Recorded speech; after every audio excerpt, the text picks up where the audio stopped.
Hello,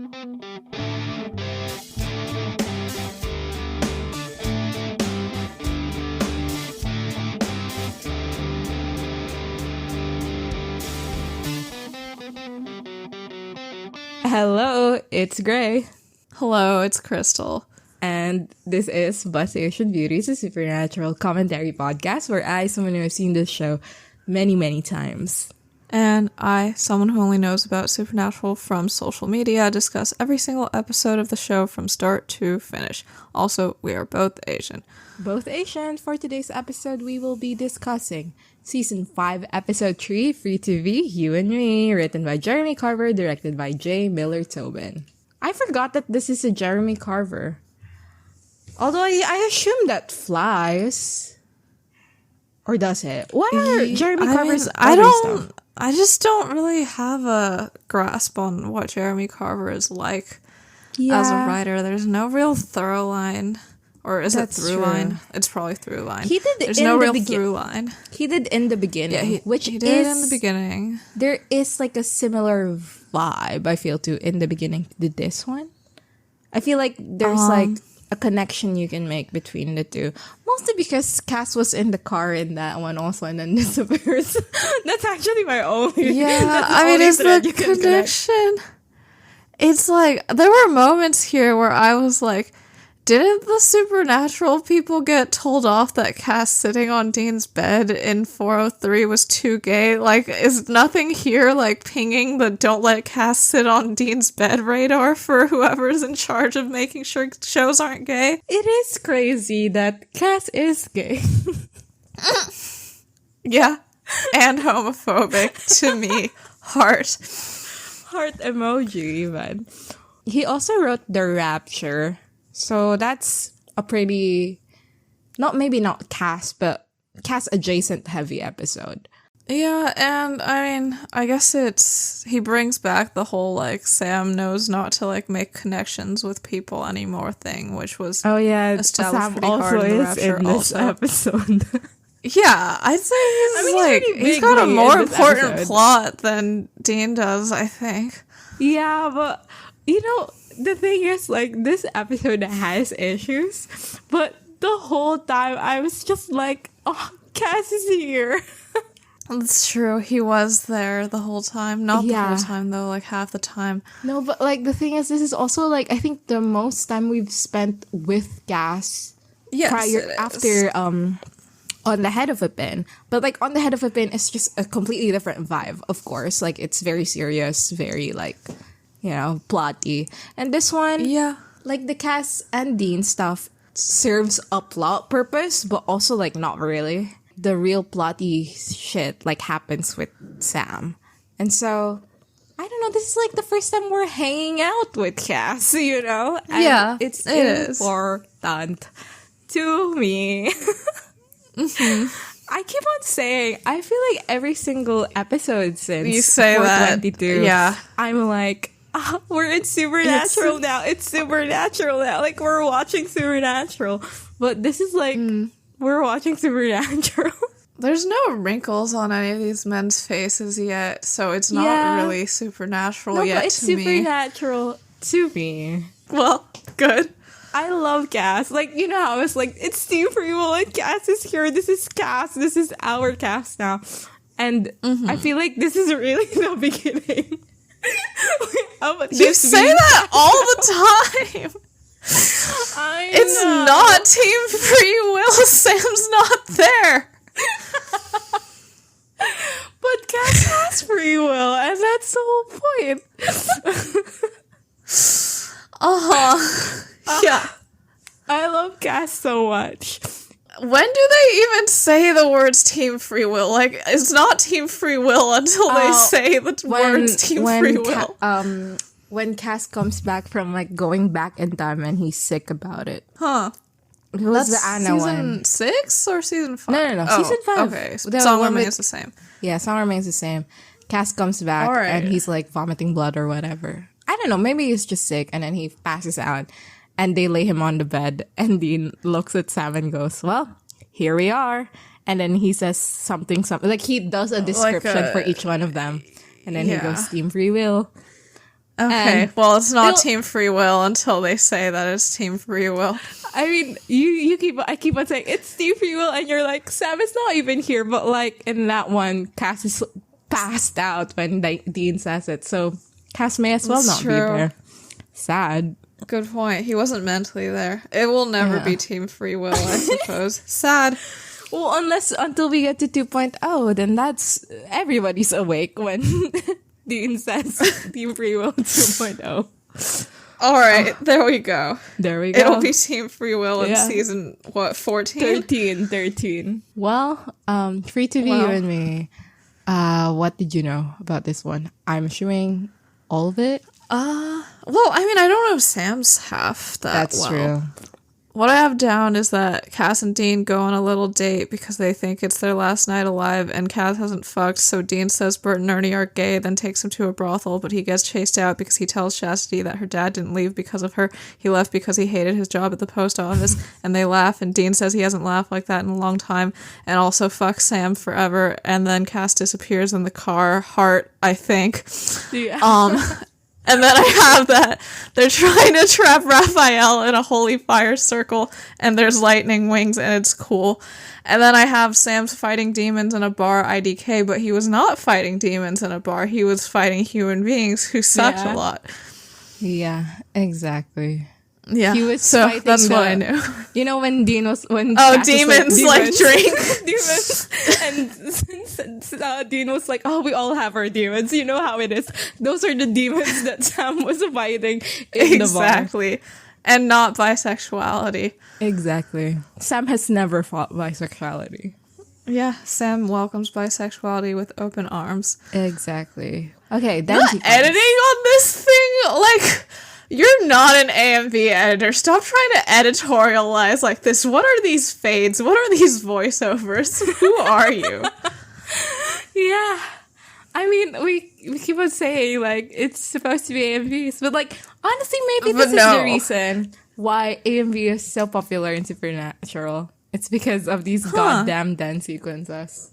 Maybe so. This one's the most AMV of all, though, because I feel like most of them sequences are just trying to summarize, but this one like keeps trying to make points, yeah, and it's like shut up, like you can only do that like with the undertone of bubblegum bitch playing on a Tumblr post. I don't know what you're trying to do. Jess is brought up here, and obviously for obvious reasons, but it is a bit I knew that Jess is gonna be in this episode. I mean, Jess, quote unquote, but like, it is surprising to see again her in the dance sequence. It's been a long time. Yeah, I think they just assumed you would forget who she was or what her face looked like. Well, maybe you will if this is, normal TV show time that you're watching it. I think the most editorializing moment is when Sam says, I just wish I could save people like I used to, but like that's a voiceover like over his eyes turning black in 422. So like it's like the editor like looking into your face and being like, Sam's lying and evil, which I don't think is true. Like, I think he does wish he could save people like he used to. I remember when I made my Your Dog AMV, the most important AMV in all of Supernatural history. Yeah. Somebody put in the tags like, you can really make any point in a Supernatural AMV. And I thought that's so rude. Just make post about it like the rest of us. Well, I'm laying down my evidence. I'm laying down my evidence in a creative manner. Exactly. And this is, you can literally make any point in a Supernatural AMV. And apparently also in a Supernatural dance sequence. Yeah. They bother keeping in Dean saying, try New Mexico, I hear he's on a tortilla about God, which I think is such a nothing line. Like, every then sequence, they just shove in a nothing line from Dean. It's like, I get it, you want to fuck him, but, like, I don't. Like, get him out of my face. Is that also how you feel about a cat? About who? You're like, okay, Cass, we get it. You want to fuck Dean, but like, why do we have to see you with him all the time? It's true. It's true. I do think about that. Like, okay, no, remember how the thing ends with Sam saying, maybe it's best we just go our separate ways, but it's a voiceover over him walking towards the Impala to get his backpack, but instead it just looks like he's leaving Dean and stealing the Impala, which I think is great.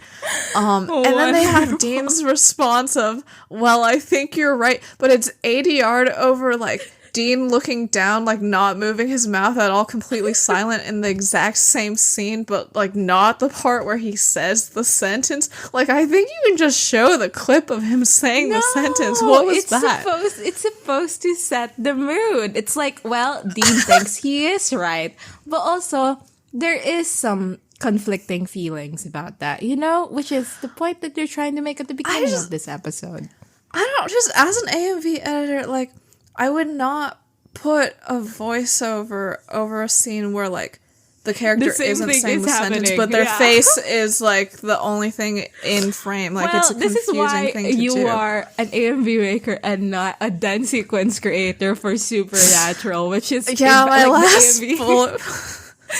My last bullet point on this is job. You will never be Hard Times Aziraphale / Crowley AMV. So you will never be Maps Aziraphale / Crowley AMV. You will never be Maps Aziraphale Crowley AMV. Well, yeah. Well, so anyway, whoever edited that, like, no. So now we're to the opening scene, which shows Sam in the Great Plains Motel, which we learn later he's been at for a whole week. And I guess a notable thing is that Sam is shirtless, which I think is like a pretty nice way to show that he's like not hunting anymore. Because he doesn't need to like get up immediately and stuff. Yeah, like he doesn't need to have his shoes on and all his clothes on. Like he doesn't have to be ready to get up and fight something.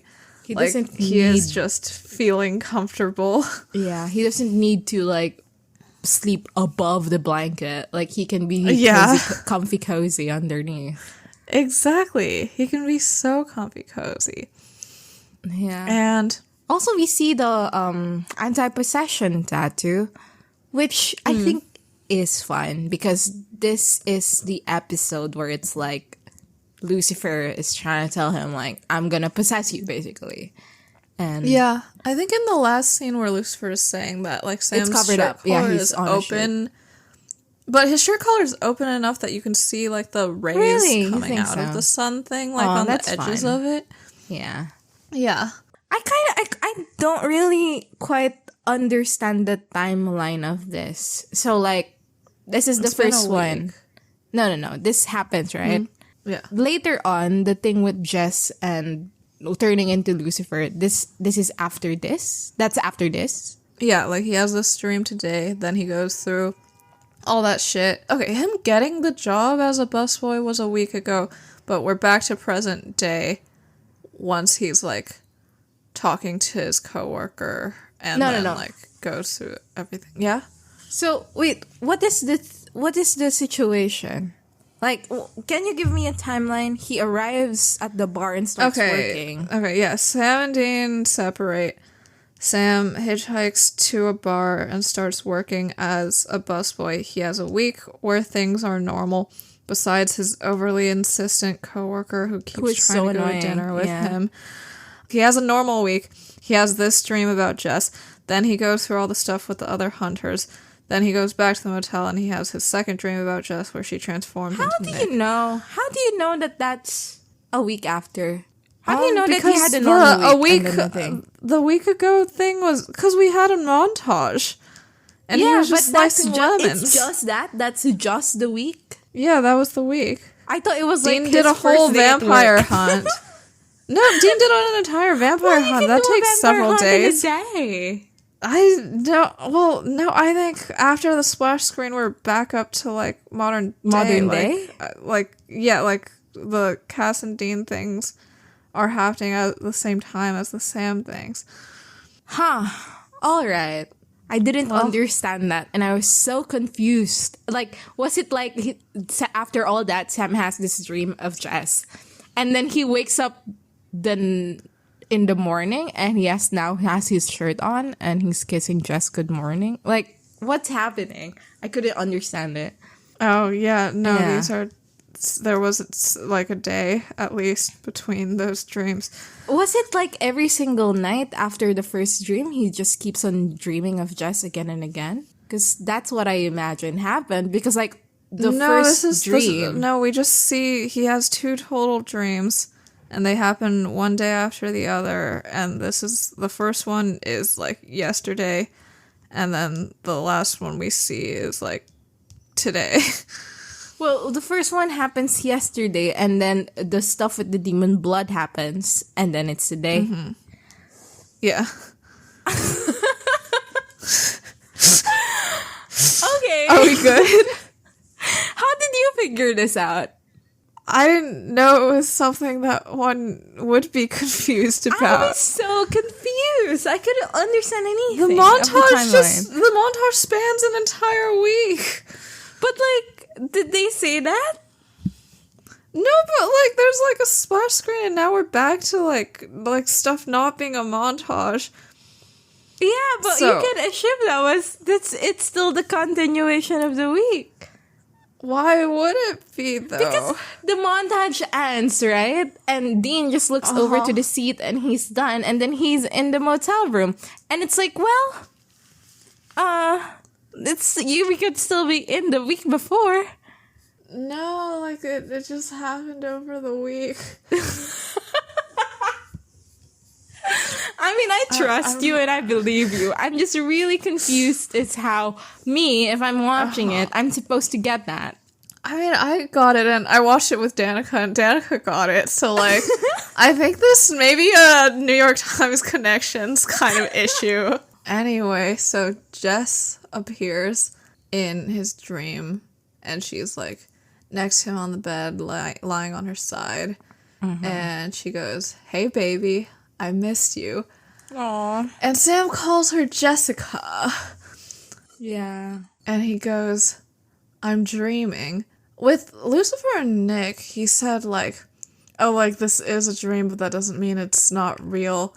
But here Jess just says, like, or you're not, what's the difference? I'm here. And, you know, they just have, like, a conversation where Sam's, like, sad and he misses her. Oh, also, obviously, she's wearing a white nightgown, like, duh. Yeah. What even is the point? I mean, I know the point. The point is, this is supernatural. But, I don't know, like, when Sam thinks of Jess, does he conceptualize her in a white nightgown? Yes, because in Bloody Mary. Oh, yeah. Yes. And also standing in that. That is what she was wearing on the ceiling. On the ceiling, yeah. When she died. Killed. Did she wear nightgowns usually? She was in that Smurf. No, she usually was in that Smurf shirt. Yeah. She was woken up, so that was what she was wearing to sleep, so. Yeah, like, I guess she would have had to be forcibly undressed and redressed, which is a bad thing to think about.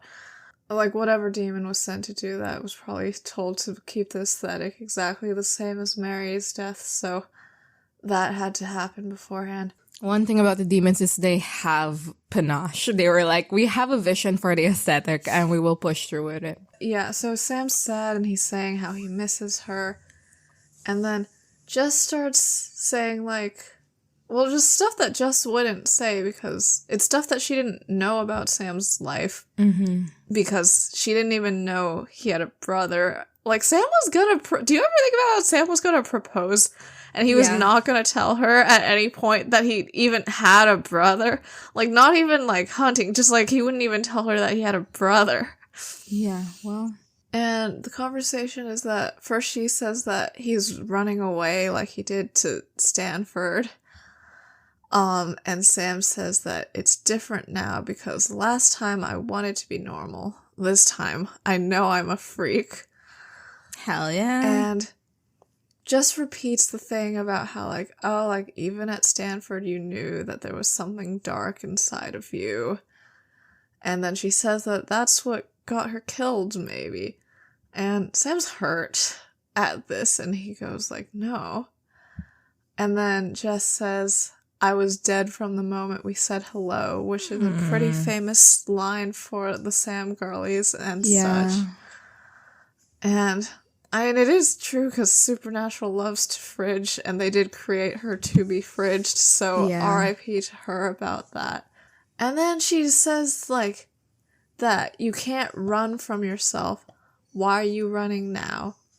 And that she's actually trying to protect Sam, and that the past is going to catch up to him like it always does. Yeah. And that means that people are going to die, especially the people closest to him. And Sam says his thing about how, like, oh, don't worry, because I won't make that mistake again. And Jess says that things are never gonna change with you. Yeah. Hashtag Eva. And I don't, like, Jess, this is not, like, Jess-like. Of course, like, I don't see how Sam still calls her Jess, like, later in, like, the second dream. Well, first of all, like, by then I would have figured out that something's up. We don't really know what Jess is like. We have her for one episode. We don't get any flashbacks. We only have Sam's conception of her and Dean's conception of her in the Jin dream. So yeah, in the Jin episode. Well, yeah. The thing is, we have another thing about Jess, which is that in 421, young Sam says, like, do you think Jess would have wanted this for you regarding the demon blood and everything? And in that iteration, it seemed like Jess would want Sam to be normal. Sam to be and normal. Now this Jess is saying, like, the exact opposite thing to that. No, I mean, I don't think she's saying, I don't want you to have a normal life. She's saying, it's not gonna happen, whether you want it or not. Yeah, but, like, I mean, like, okay, younger Sam's saying, like, Jess would have wanted you to have a normal, like, do you think this is what she would have wanted? It does imply, like, you're capable of doing that and you're just choosing not to. So this is a different conceptualization of Jess. Yeah, but also this is Lucifer and that was Sam. So. Yeah. I'm just saying, like, how is Sam willing to just be like, yeah, okay, this sounds right? Well, again, I don't think we know what Jess is like. And, like, anyone can make any argument for anything, including Sam and Lucifer. Like, young Sam telling himself that, like, oh, you think Jess would want this? And it's like, that could very well maybe, like, an idea that Sam has created for himself. Jess didn't know about this side of Sam. So, how are we to know that she didn't want this for him? I guess my point isn't about whether or not this is accurate to real Jess. It's about how I think it's inaccurate to Sam's concept of Jess. So I don't see how he's willing to accept this. Like, Sam didn't know what Jess thought. And so he can just apply anything. Uh-huh. So this specific topic, Jess doesn't know. So Sam doesn't know what Jess would think of it. So anything goes. And I think that's a version of Sam telling himself, like, oh, Jess wouldn't want this. It's like, that's a way that Sam is justifying that line of thought. And now, this Jess is saying this, and in Sam's head, it's like, well, that's a line of thought that is affirming my belief that I'm unfixable or whatever. Yeah, okay. So, yeah, he's just taking this as, like, look at my brain trying to work through its little problems again. Yeah. I don't know.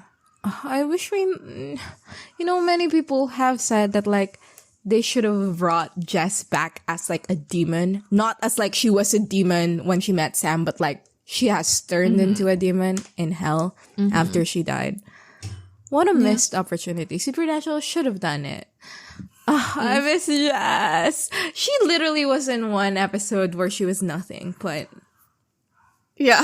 It means something. Was. And I wish we, like, you know how they brought Mary back as a person. Yeah. And this is about, like, I mean, it's about many things, but a lot of what they did with Mary was, like, debunking that myth of who Mary was that arose after she died. And now Jess is very much a myth in Sam's life for us viewers. And it'd be nice to debunk that myth also. Yeah, it would, but I feel like they were like, well, we already did it with one woman. I don't think we need to do it with the woman we created only to parallel the other one. Yeah, also, like, I mean, I appreciate that for Sam. Like, it's about moving forward. Like, I feel like there would be something to gain from, like, Jess coming back. But also, like, I appreciate that a lot of Sam is like, well, that love interest is dead. Let's move on. No, because, like, you know, with Dean, like, Cass keeps on coming back. So, Dean never fucking moves on from that. Well, for Sam, like, Jess, like, he was gonna marry Jess. But now it's over. Yeah. And, like, yeah. I mean... And she knew nothing about him. Like, she did know things about him, but there was a lot he was keeping from her. I mean, don't know if it would have worked out. Eileen comes back. And, well, is that a bit important to me? Yes. But we'll get into it in season 15. Well, we now go to a music montage. 1 week earlier, as Crystal said. I think we have discussed in the past how to pronounce this band name. Except I completely forgot which we settled on was the right. It's Lynyrd Skynyrd. I think that's how it's pronounced in, like, the, like, equal rights song, the one about how I'm not gay, but if I were, I would want equal rights. You know the one with that guy. The guy, Andy whatever. Andy Samberg, yeah. Yeah, that one. Yeah. Why does he say Lynyrd Skynyrd? It's just part of his thing where he's talking really fast about, like, the straight things that he likes. Yeah, just like Lynyrd Skynyrd. Okay, well, that's fine. Well, Lynyrd Skynyrd's Simple Man is playing over this entire montage. Simple Man is like a song that they play in conventions, I think. Like, Jensen has a video of him singing this. It's not that he sings it, it's that he has a video of it that he plays. No, like, he doesn't perform it, he plays the video. There's a video on the internet, I'm sure. Okay, it's not that Jensen Ackles has a video. Okay. It's not like he's going to the organizer going like, I have a video on a USB, can you play it? Okay, got it. Well, maybe he did just the one performance, and then after that he just tells the organizer to play you guys the video. Can just watch. I'll send you all the YouTube link. Exactly, but yeah, the montage is like, it's actually quite fun. So like, Sam gets out of the car and to the bar, and Dean is going out of his car and like entering. Yeah, but the transition from Sam to Dean is that like Sam opens the trunk, and then his face is blocked, and the trunk comes down, and then it's Dean. It's like, Dean. Look at this TikTok ass transition. Well, it's important. The editor of this episode really was flexing their AMV skills, as we have aforementioned. I don't know. Like, there's one where like Samus throws all of his IDs on a sink and then burns the IDs. Yeah. The fumes. You're burning plastic in a closed room. What are you doing? Well, remember, climate change isn't real. Dean Winchester said so. Yeah, well, as this is happening, like, we zoom in into one of the IDs and it transitions to Dean, like, holding his fake ID to get into something. Sam slams down a crate of fruit on the bar, and Dean slams down a vampire into the Impala hood. And as Dean is stabbing the vampire, we cut Which back is and not forth. how you kill vampires. Yeah, I don't think so.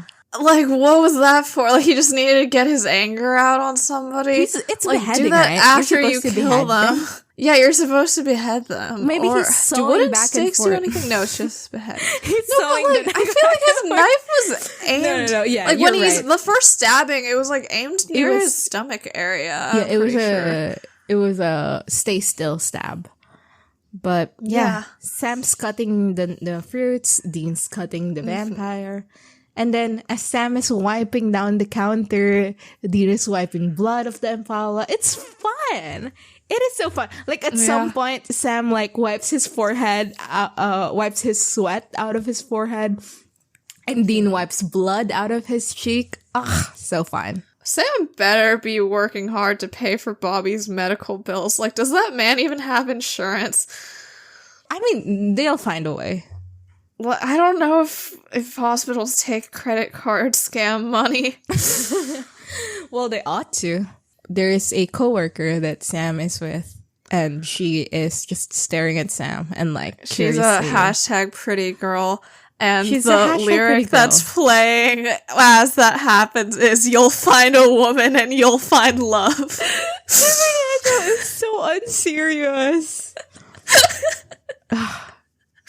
We also learn like while Dean is cleaning the car that like this is music playing in the car for him, so he's listening to the song throughout this fucking montage.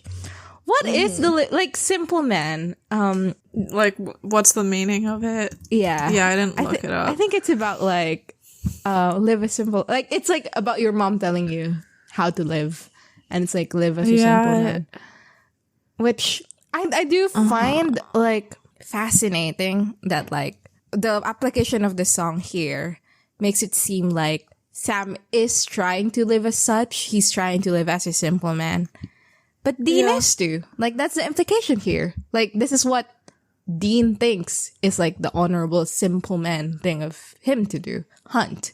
And I think that is like a very good representation of a difference in values for Sam and Dean. Yeah. Like, for Sam, like, normal life is like out of hunting. And for Dean, normal life is be a good, diligent hunter. Fun stuff. The last scene is Dean like driving. He's alone, and he turns over his shoulder, and of course Sam is not there. And it's not like he's not putting on a sad look. He's putting on a brave face, I would say. And he just keeps on driving, car, blah blah blah, and then it transitions. Good for them into a very familiar scene for literally everyone who has ever made, who has ever watched a Destiel compilation video to make an AMV out of. But like Dean is standing in front of a mirror, and he is he has a washcloth, and he's slowly and gently cleaning his leather jacket. It's his. Wait, are you sure it's his leather No, it's not a leather jacket. It's just a jacket. It's a jacket that looks a lot like his 15-18 jacket. Oh, it's like a green. Yeah, you're right. It's a green like work it's jacket. Like green. It's like say. Canvasy. Yes, it's a work jacket. Like, is that his 15-18 jacket? I don't know. Right, because I noticed that, and I also noticed that, like, the place that he's wiping down on the jacket, isn't that the shoulder that the bloody handprint ends up being on? Is it? I thought he was doing the collar. God, what if the bloody handprint was on the collar? I don't know. What if? Well, yeah, Does this matter enough for us to check, or are we just gonna do whatever? I mean, you can check. But I always enjoy Dean cleaning his jacket. Because I also have jackets that are clean.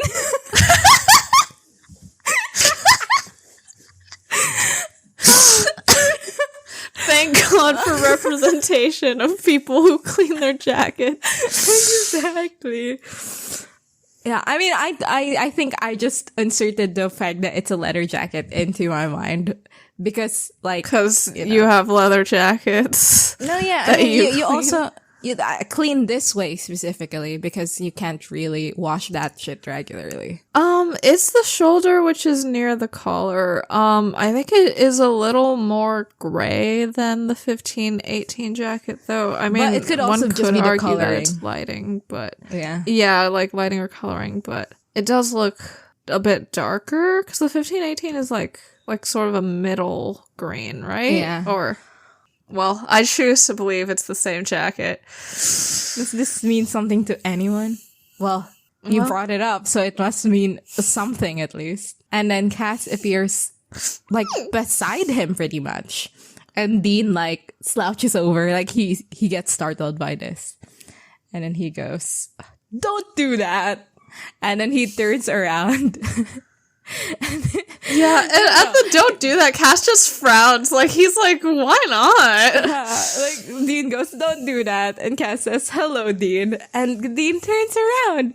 And Cass is right there in front of him. Yeah. And it's like, is this a gay joke? Like, are they making fun of Cass for being a bit gay? Yes? No, like, I don't know. I think the comedy is supposed to be that, like, look, Cass doesn't know what social norms, so he's acting gay. Yeah, it's not like Cass is gay and that's funny. It's like it's that Cass doesn't know enough about the world to like, to do all the posturing required to maintain like one's like heterosexuality in the eyes of others, and that makes him the loser, not the rest of us. Well, it makes him the winner in all of us. Real. Dean says, Cass, we've talked about this. Personal space. When? Which is, like, they've talked about it? When have they talked about it? Like, I thought we saw all of their interactions, like, in full. Like, when, like, the only, like, interaction that we haven't seen in full is, like, the end of the crane scene. Which, okay, I can understand that. Like, I think it's, like, after the crane scene ends, like, Dean's like, Cass, like, you're standing way too close, man. Like, I think that makes sense, and they would just cut it out because it would, like, undercut the tension of the scene. So it's not like they're hanging out during times when we're not seeing it. Yeah. But also like, I care about that a little bit. But also, like, the fact that the way this is, like, that's the Watsonian, right? But the Doylist perspective is, like, the show must be aware that every time Cass is here, like, he's so near Dean. And this is them acknowledging that, like, oh, we also know like, that Cass is know getting how close. gay this looks. We know how it is. So, like, here's Dean saying, let's take a step back. And Cassiel does. He goes, my apologies. And then he steps back. You know, the thing is, like, this is, again, the first time that Dean and Cass are hanging out for a very extended period of time. And Dean lowers his voice. Yeah. No, because I have a note here that just says Dean's voice is so ugly. And it's like, I was struck with, like, how much I felt that. And, like, I think it is because he does change his voice, like, in a way that he hasn't before. No, yeah, I noticed it, like, immediately in the scene where, like, Dean goes, that's how you become president. His voice is so hoarse and like funny. down the fucking levels of like tone. And Octave, it is it is so funny because like Cass just speaks like this. And then like Dean, after spending half a day with him in a car, is like, hi Cass. You need to button your shirt. I'm gonna do it for you. That's how you become president, Cass. Like, okay. I mean, I think all the posts about how Dean's trying to outmask Cass are probably what's happening. Yeah. And it's just, I don't know. I mean, a little bit of it is like, when when you hang out with someone, you kind of get their speaking cadence or their pattern of speech. Yeah, and we do see Cass having that, right? Like, especially in the future, Cass will say things and Dean will be like, huh? And then he'll explain it as if Dean doesn't know what it is when he in fact got that turn of phrase from Dean. But like, I think like Dean lowering his voice for Cass, of course there's the gender aspect of it, etc., etc. But I do find it a little bit fun that like they've just been around so much each other that Dean has taken this from Cass. They haven't been around so much each other. They've been around for one day. Yeah, but that is so much time to me. It's not, though. Yeah. Literally, they've been around each other as long as we re-record one episode of the podcast. Like, that's how much time they've been around each other. Yeah. I mean, I guess I picked up DeGaff within the space of Rubbish Pod 102, so this is the same thing. Yeah. Well, maybe they should fuck Raw in the street also. By also, we mean like Aziraphale and Crowley, not like us in Rubbish Pod. But yeah. Exactly. Well, I think what it is again that I think Jensen Ackles just has problems and disorders. I'm sorry for diagnosing you in our podcast, Jensen Ackles, or am I? But like, I don't know. It is such an odd choice for everyone involved in and out of the story for Dean to do this. But okay, fine. Dean is like, walking around the room. And he says, like, how did you find me? I thought, like, the angel radar, blah, blah, blah. And Cass is looking around the room, like, taking a peek at everything. And he says, Bobby told me where you are. And Cobby also, where is so Sam? real. Cobby's so real. It's real. I want to know how that went, because the last time they interacted, it was like Bobby was really mad at Cass for not healing his legs. Yeah. And then, like, they didn't really talk after that. Like, did Cass just, like, pop in and go, where's Dean? And Bobby's just like, oh, so now you want something from me even though you won't give me anything? Like, okay, fine, he's here. Or, like, was it, like, friendly? Or, like, are they, like, good now? Like, what is up with them? Well, maybe he just called Bobby. Uh-huh. Maybe he knows Bobby's phone. No, the thing is, like, how, why didn't he hide Bobby from the angels also? Cobby is not I real. don't know. They were just... No, but no, he wanted to always be able to find Bobby, and that's why he didn't do it. And that's his why selfishness Cobby is real. doomed Bobby. Yeah, that's why Cobby is real. Like, by, like, putting those sigils on Sam and Dean's ribs, he was expressing his non-interest in them. Yeah. I do feel like it may be a little bit irresponsible to have Bobby just be out and open to all of the angels and demons. Like, it's important that he's here. I mean, he literally got possessed, like, 501. So, like, well, Yeah, why are we not changing probably that? having an anti-possession tattoo. Well, we've established that maybe he doesn't. Mm-hmm. Well, is a tattoo more or less agreeable to Bobby than rib sigils? Wait, I know the answer. There's an anti-possession tattoo on the inside of all of his caps.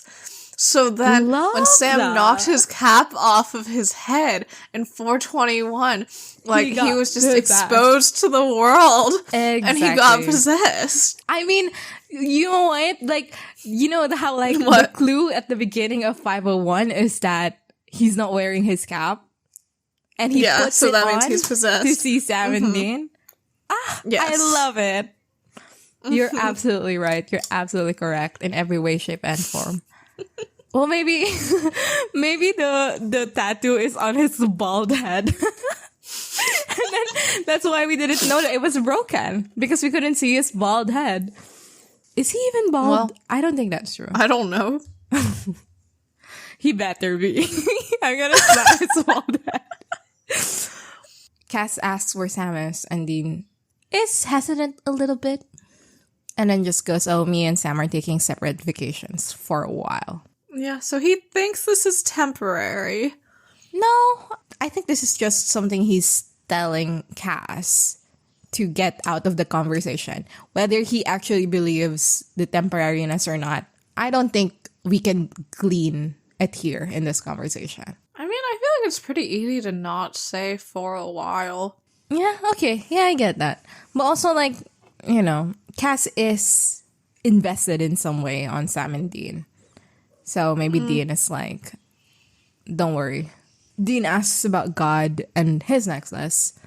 And Cass says, well, I haven't found God yet. And that's why I'm here.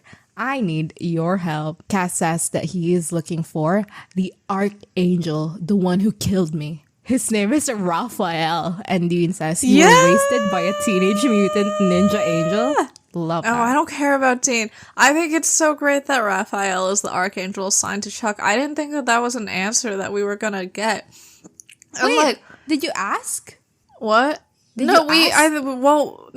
wondered which Archangel was assigned to Chuck. Did I not say that it's Raphael? I think, okay, so you knew? Well, yeah. Okay. Raphael and Cass have always had beef because Raphael kills Cass there. Okay, I feel like no, but Did I forget to say? You forgot to say it. Well, maybe in the moment I forgot, but this is like something that in theory I know. Okay, well, in practice you didn't. Yeah. But no, but like Cass and Raphael is like there's gonna be a long-standing beef between these two, and that is where it starts. Because it's like this whole episode, Raphael's like, God is dead. Like, that's the only possible explanation for like how bad life has been on Earth since the 1900s. And like the whole time, like he was like watching God, like protecting God from any harm that might come his way. Like, that's crazy. That is something. Yeah, that does matter to me. Also, it's just, incredibly annoying that the 4 archangels, Raphael's the only one who was not brought back or not given time or opportunity to process what has happened after season 11 of Supernatural. Like, Gabriel was in season 13, I think, and then dies, thank God. But, like, I mean, Lucifer and Michael Rowena are around and then dies. Yeah. Lucifer and Michael obviously around till the very end. Yeah, they're around up until 1519. Yeah, like, I feel like Raphael is the same situation as Uriel for me, of like, these are like the people you need to be bringing back after you do the God reveal. These are the people who has interesting insights on this thing. But, but they just wanted Mark Pellegrino all over their screens. Yeah. God, it still bums me out so much that, like, Uriel, like, didn't even do anything against the angels' plans. And, like, if he just knew that the angels also wanted to raise Lucifer, like, he would have had, like, immense job satisfaction. He wouldn't have killed anyone in his garrison. Like, Anna wouldn't have killed him because he wouldn't have done anything sketchy. Yeah, and he could have done all the Zachariah shit. Which, like... Yeah, I'm just sick of seeing Zachariah's face, and I think Uriel could have been a much better Zachariah. Like, as I've said, if they want to have Cass as the boss in there, just promote Uriel. I don't know. Yeah, like, he was already seemingly temporarily promoted in 416. Just permanently demote Cass. Yeah. Cass says that he has heard that Raphael is on Earth, and this is a rare opportunity. And Dean immediately goes for revenge. God. I love Dean's mind. He's so funny. But yeah, Cass says no information. Dean says, oh, so like, are we just going to ask? And then he's just gonna tell us where God is? And Cass says, yes, because we are gonna trap him and interrogate him. And he's so serious. His face is so serious. He's doing such a serious face. And Dean, the way that you're describing this, the tone of voice that you're using to describe this is not particularly serious.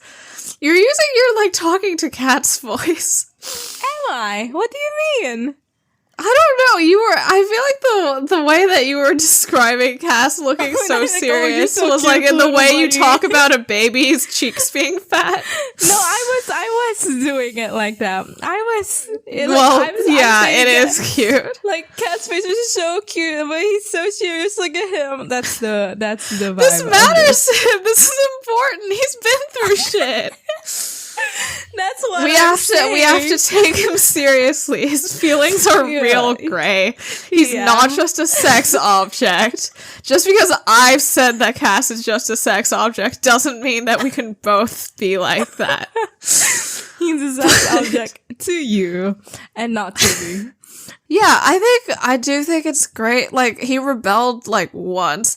And now he's like, I'm gonna fucking trap an archangel and, like, die about it, because I feel like it. To be fair, he does think God brought him back. And I feel like that will give you a lot of confidence to do anything you want ever. Does he think God will bring him back? Well, he doesn't think God will bring him back again, though. He's pretty sure he's gonna die. So there is a semblance of, like, I was right and I should pursue that path. But, like, later, they did bluff a little bit. Like, Dean specifically bluffed Raphael with, like, oh, you can't kill Cass because God's gonna bring him back and where will that put you? Yeah. Is that what Dean says? I don't remember that at all. He does, yeah. when he's like, I don't walking remember towards a the lot beer. of what Dean says during that scene because I spent the whole time talking over him, going, "Boo, shut up! This is Cass's turn to shine and stuff." So I have no clue what he said. I'll find out when I read the transcript. Yeah, but like at the moment, I was like, Cass's face is so serious. Dean also goes, "Oh, you're so serious! Like this is for real, for real." And Cass turns around, and Dean struts over to him. And then goes, "So what? I'm Thelma and you're Louise, and we're just going to hold hands and sail off this cliff together." And Cass gives him the homophobic slug look. Yeah. And Crystal said, I think Cass is homophobic. Joke, or is it? And it literally is a joke, or is it? Yeah, I don't think he's actually homophobic, but also, like... Is he? But he's not. Or is he? Or is he? Well, but he's not. Throughout this episode, it is incredibly fun to have Dean constantly throw references at Cass or quips or jokes. And Cass is always like either completely silent or just goes, yes, no, all right. Like the gown. Yeah. Like later on when he got the holy oil, right? And he puts it there. And Dean is like interrogating him in his usual jaunty manner. And Cass is literally just like one answer per question, like one word answer per question. And I love that. Good for you, Cass. As he stares at Dean, Dean just like gives up trying to be funny and goes, okay, well, why should I help you? And Cass says, because you're Michael's vessel and no angel will dare harm you. And Dean goes, oh, so like I'm your bullet shield. We should have like a version of Supernatural where Sam and Dean are forever split up and there's like a Sam-Chuck hunting duo where Chuck is Sam's bulletproof shield and then a Cass-Dean hunting duo where Dean is Cass's bulletproof shield. Exactly. This is the Cass show is what it is. Well, Sam has an equal plot. The Chuck-Sam plot is half of the episode, and the Cass and Dean plot. I thought you said Cass and Chuck are are hunting together, and Cass and Dean are also hunting together. And I was like, are they just passing Cass around? You misheard Sam as Cass. Yeah.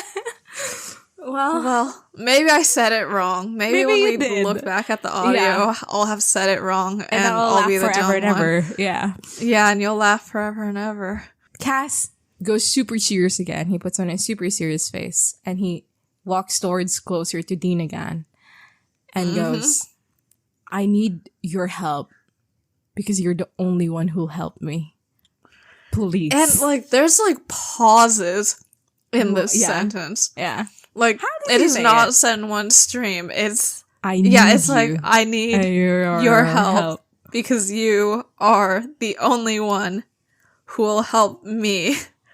Please. Cass is so funny. Well, God. Yeah. And there's this like air of like tension for a little bit where Dean is considering. Yeah. And then he goes, well, cause like 502, right. The whole like, I lost everything because of you thing, like just happened. It's part of the then sequence. So it is like that is the case. Cass has lost all of his allies and all that shit. And then Dean finally says, all right. And there is like kind of like a breath of relief that Cass does. And it was interesting to me. Dean's like, okay, where are we going? And Cass goes, Maine, let's go. And then goes to reach towards Dean's forehead with his fingies. And Dean goes, no. Last time you zapped me someplace I didn't poop for a week. So yeah, they're gonna go on a drive. Okay, before we get into the rest of this episode, I do want to ask your opinion on what you said in 501, I think. That like, the underlying current of 503 is that Dean is using Cass to replace Sam or whatever. Mm-hmm. What are your thoughts about that now? I think it's a bit less true than I thought it was. I think it's still part of it. Well, it's okay. I think it's more of like like a Nick the Siren in Sex and Violence situation where it's like, oh, isn't this so great? If only Sam could be cool like you. Like, I think that he is thinking that at points in time. I don't think Dean is thinking Cass to be cool or whatever. I mean, I do think this is a better relationship than the one I have with Sam, and I wish that my relationship with Sam was easier like this. Interesting. I don't think he is necessarily comparing it to his relationship with Sam. I would say this is more akin to, like when, you know, when you're mourning something, like perhaps you broke up with a friend or broke up with a partner or whatever, and you just start hanging out with more people, or you start like attaching yourself to another friend to feel better. And it's not like you're actually replacing one-to-one the relationship you lost. It's more of it's better to be around people when you're mourning something. Dean, no matter how hard he tries to deny it, is mourning something here. So, like, just having another person here will make him feel better. You know? Sure, yeah. I just think that his whole thing about, like, oh my god, I haven't laughed this hard in years, parentheses, because I'm so mad at Sam and I hate Sam. And then his ending thing where it's like, I'm so much better alone without Sam. I think it just makes me think that he's thinking about Sam more than he says out loud in the episode. Of course he's thinking about Sam. But I don't think it really is a direct, like, and Cass is Sam's replacement. It's more of having Cass here around and realizing that after Sam is gone, I can still have a good time and I can still hunt and, you know, not be completely fucking depressed about it, is a testament that we can do this. Like, I can be apart from Sam and it's fine. I think it feels like, I think it's that, it's not that he misses Sam. I think that it's like he misses the role of older brother. Yes, that too. Like, this is... Yeah, I guess that's what I'm getting at more. Like, it's not about Sam as a person. It's like, I miss someone listening to me and me getting to teach them shit. Yeah. Like, I wish I had with Sam. Dude, like, we've had this discussion, I think, with an Anon, right? Like, they asked, like, wait, so, like, does Dean actually love Sam, or he just loves being an older brother? Like, being an older brother. I don't remember this conversation, but I believe it. Maybe it's the DMs or, like, an ask, but it was something akin to, it is so mind-boggling that Dean just thought that, like, he could replace Sam, and it's like, well, that's your younger brother. Like, that's a human person. And it's like, in theory, you love that person as a person and not by virtue of, like, your supposed role, like, in each other's life as, like, I have authority over you by virtue of being older brother. That is kind of, like, a vibe, I think, in the Siren episode specifically. Because that was, like, a one-to-one, like... Yeah, that was a one-to-one. Yeah.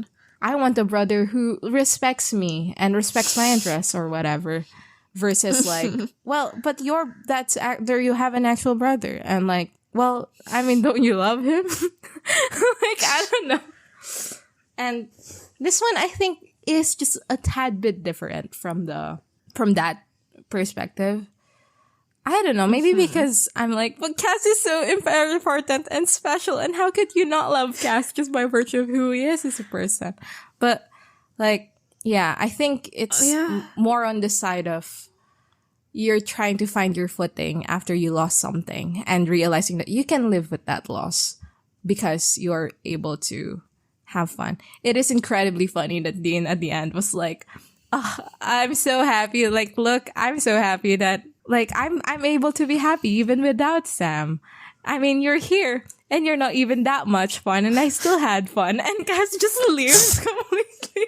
Oh, yeah. I mean, best line of the episode is when Cass leaves. He was like, oh, I'm no fun, and then just leaves. Good for him.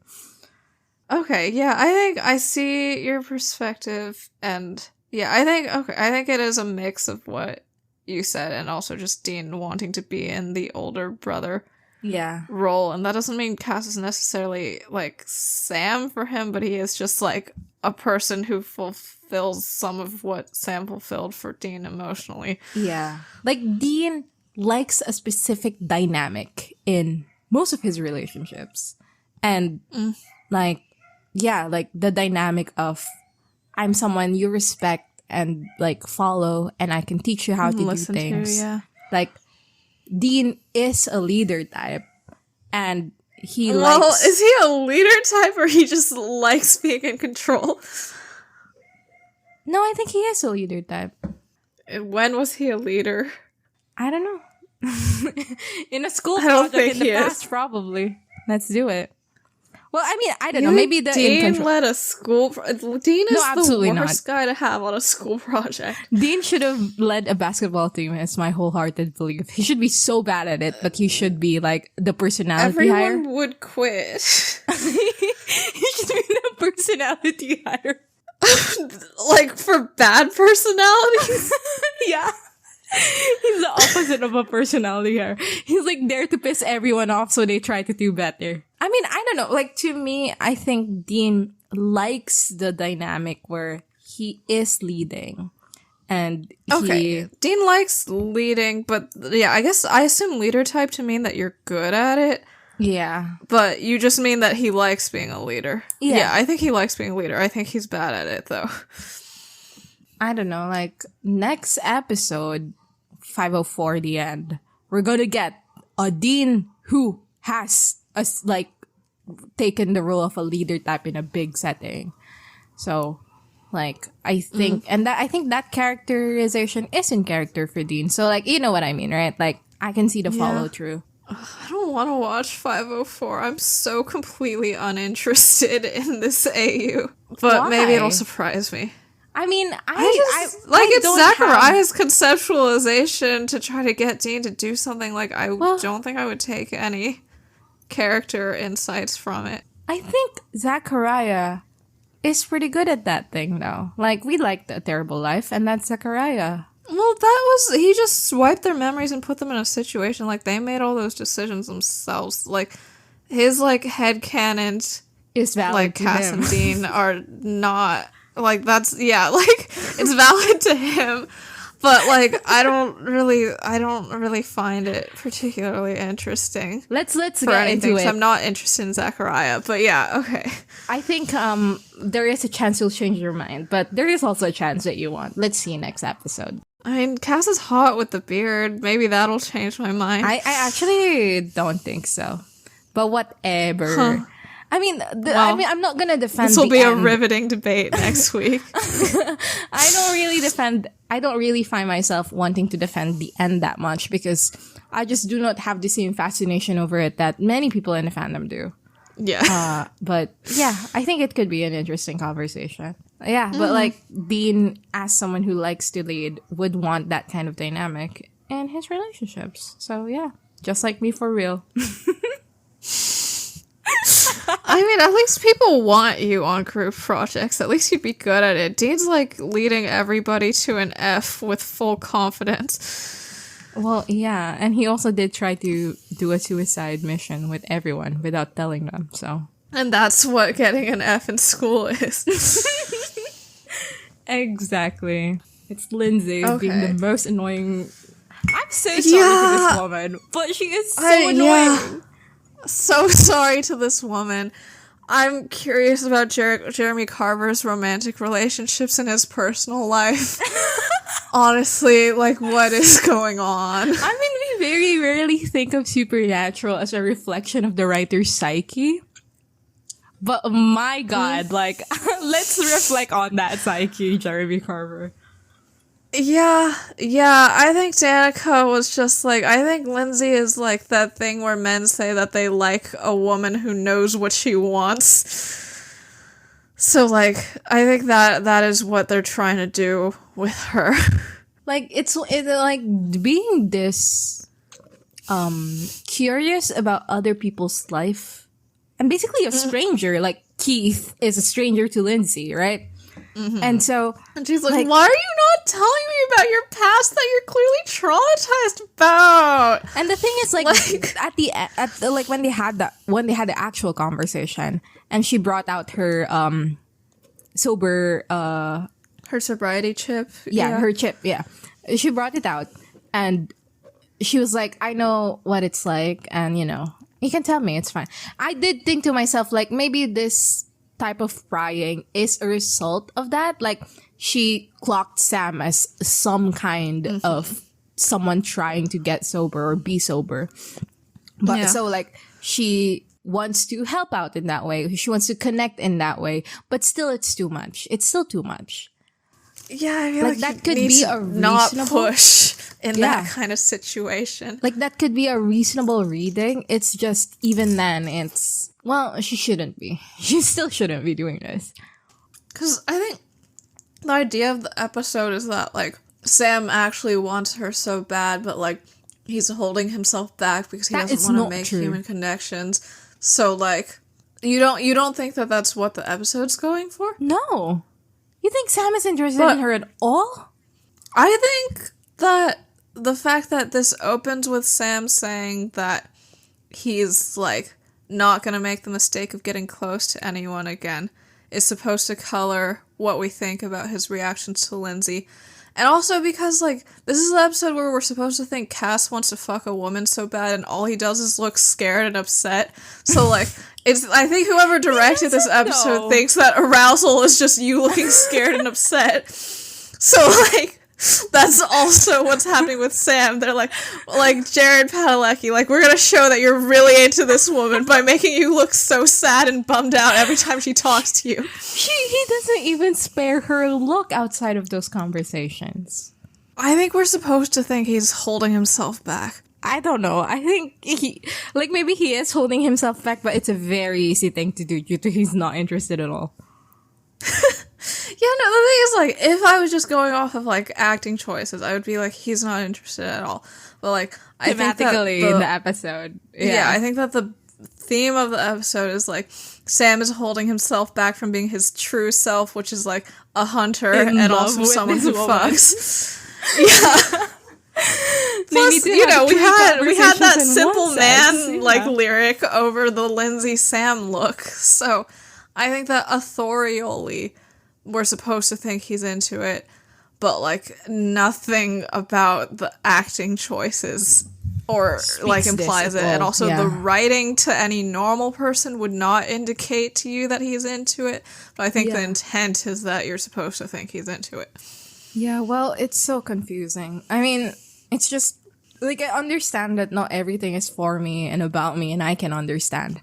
But it's just, sincerely, even with that mindset at the back of my head, the logic of, I'm going to talk to this stranger and pry about their life is not a line of thought I can follow. You know what I mean? Like, even when I try to, I can't follow it.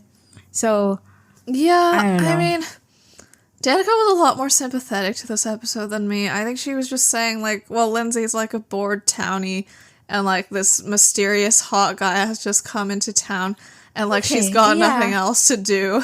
I get that. Like, was that a novel is a guy getting out of town, and short stories about a guy coming into town?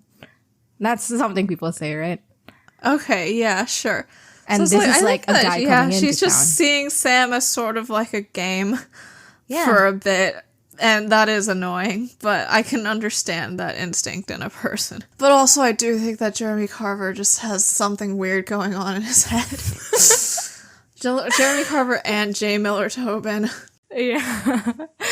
I mean, he is the infamous shave your chest father of its fan service time writers, so. Yeah, I don't really see how to apply that to this situation, though. No, it's just, it's not applicable. It's just something to keep at the back of your head.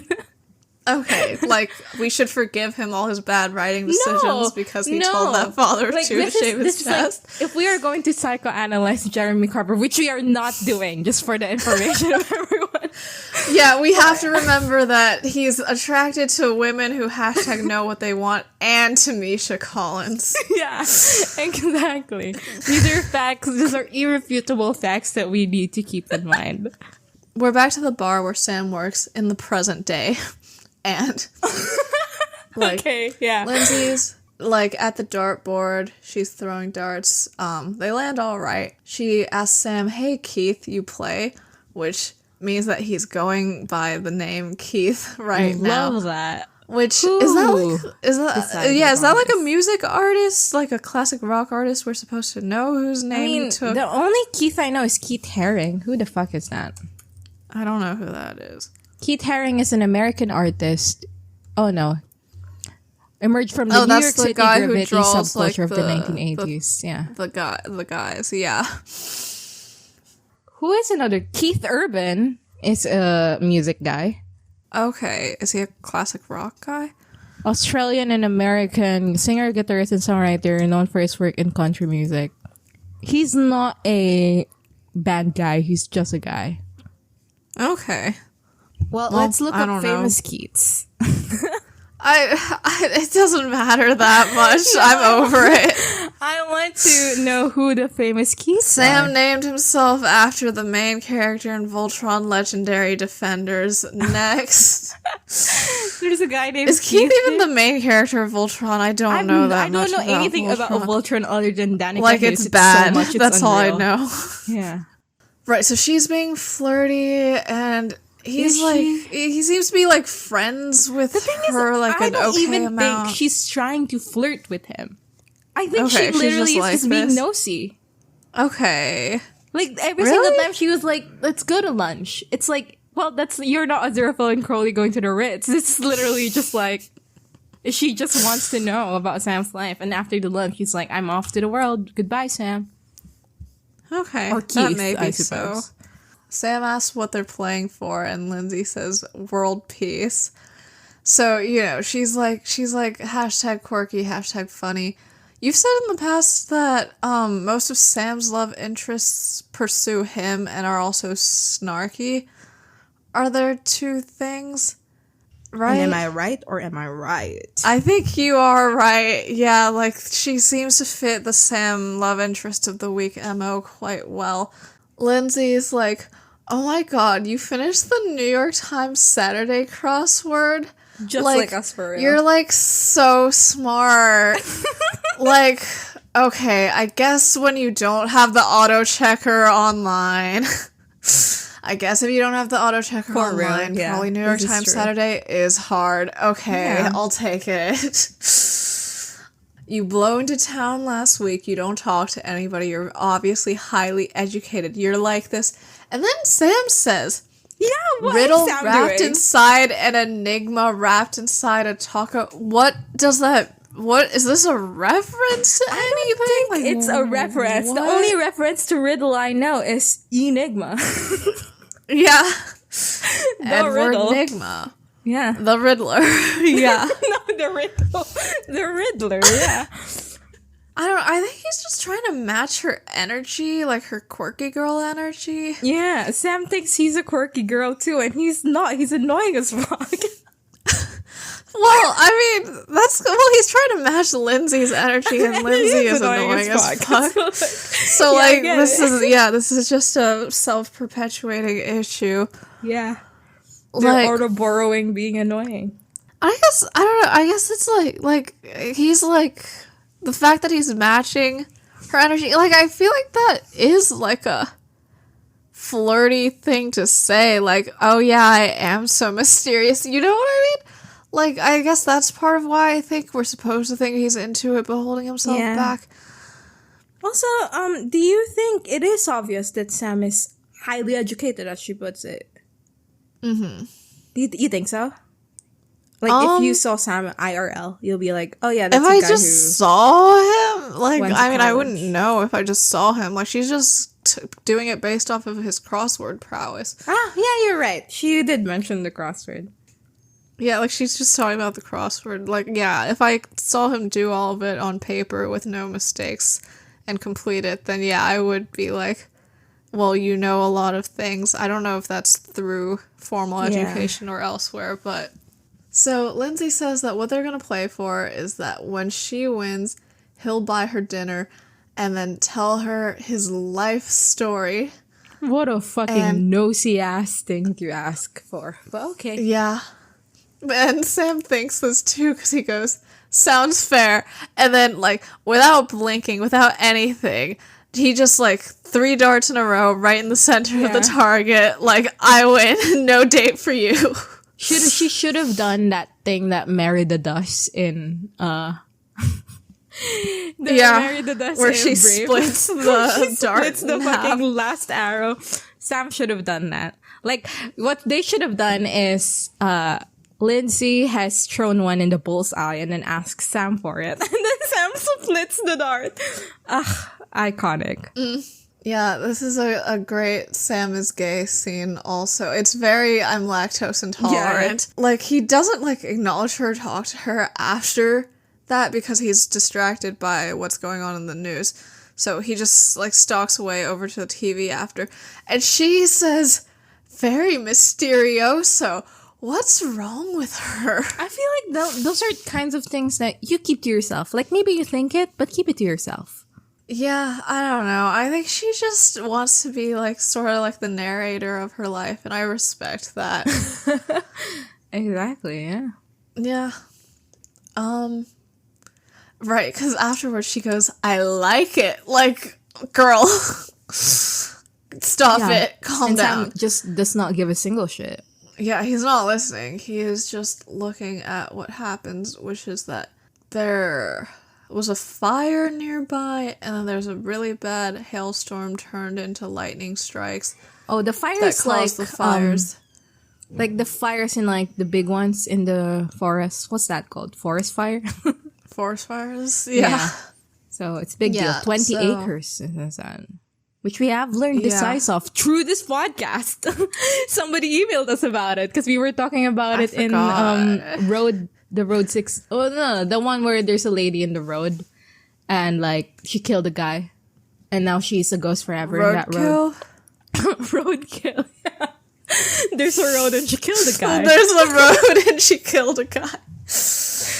No, but, like, in that one, we were, like, saying, what the fuck is up with the fact that there's, like, a farmer that owns this much land? Is that true? Does that happen? Yeah, we did talk about that. Yeah. And they were like, it does seem pretty big, but, like, something that is about, how like, it is. Crops. Yeah. So, and, right, this fire is nearby. It's possible that everyone's gonna have to evacuate. And a bartender says, is it me or does it seem like it's the end of the world? Yeah. And Sam's like, ugh. He does, like, a little look away. Yeah, he does his guilt face. Yeah. Oh, Sam! Later on, he continues on doing his guilt face. Like, he clenches his jaw and you see that little jaw thing move. It's fun. Yeah. Yeah, I do like that when Sam's upset, his face gets, like, twitchy instead of still. Yeah. Versus, I feel like Dean, who does do a blue steel but angry face when he's mad. Yeah. And by steel, I mean it's frozen. Yeah. Well, we go to Dean and Cass. And they are now in Maine. And they're about to go to the sheriff's office. Okay. In this scene, Dean gives Cass an ID, a fake ID. And later, Cass shows it. And it's his face. Like, that's Cass's face. When when did Dean get a photo? Well, probably did he get a photo? I mean, we don't see them go into the Impala, like, right after Dean decides to help. Like, Dean's probably like, okay, we'll need a fake ID. He takes a photo of Cass right there, and then they go to the print shop. Yeah, but like, the way go to Maine. Okay, let's go over the conversation. So Cass is saying, like, a deputy sheriff laid eyes on the Archangel. And Dean is like, okay, well, how are we gonna go through with this? And Cass says that we just tell the officer that we witnessed an angel of the Lord. And the officer will tell us where the angel is. He's so right. He's so correct about everything forever. Dean says, well, are you just gonna go in there and tell him the truth? And Cass goes, why not? Well, he doesn't go, why not, like that. He goes, why not, normal and serious, but yes. No, he goes, why not? And then he squints his eyes a little bit. And Dean says, because we're humans. And he, again, puts the fake ID on Cass's inside pocket. And he starts buttoning up Cass's shirt and then adjusting his tie. Pretty fine. Yeah, again, okay. So the way this conversation goes, Dean is like, oh, seriously, you're gonna do that? No, do this instead. So this is like not something that they talked about prior. Like, surely if Dean was like, oh, hey, Cass, stand there, I'm gonna take a photo. Like, Cass would be like, why? Yeah, but Dean would just take the photo mid him saying why and then print it anyway. Did you look at the photo? Cass looks like he's constipated in the photo. I love it. Exactly. Like, he was like, why are you taking this photo, Dean? And yeah, Dean says, and we want something really, really bad, we lie. And Cass again goes, why? And Dean goes, because that's how you become president. Like, this so was funny. Obama era in 2009. Yeah. I'm wondering if there was anything that happened recently that in politics that I'd forgotten about, or if it's just like a general thing. Wasn't 2009 Obama's first year? Yeah, because he was elected in 2008. He was elected in 2008, and January 1 is the start of the American presidential term. The inauguration is sometime in January, yeah. Slay. Oh yeah, because it happened after January 6th, I presume. Oh, yeah, after the... Yeah. Yeah. Yeah, they come in, and they're standing by the door. I mean, the door of the office. And yeah, Dean introduces himself. And he goes, I'm Alonzo Mosley, FBI. And then Cass is just standing there. And he goes, this is my partner, Eddie Moscone. And he's waiting for Cass to pull out his ID. And Cass is just, again, standing there. And Dean goes, also FBI. And Cass is just standing there. And Dean is staring at him, and Cass notices, and he goes, oh, okay. And then he pulls out his FBI ID and opens it up, and it's upside down. And yeah, it is. Dean takes it out of his hand and pulls it right side up. And it's so wonderful. And he goes, he's you. I love Castiel, and also that fucking, the trailer. You know the one, right? Yeah. The fake trailer. A profound bond. Amazing. Truly iconic. Sam's role is really small in the movie, and I have an issue with that. Yeah, in the actual movie that actually came out where he drinks champagne. They go in to ask questions, and the sheriff says that they need to talk on his right ear because his left ear's busted. Because of what happened on the gas station, which is that there was a riot and everybody was trying to kill everyone.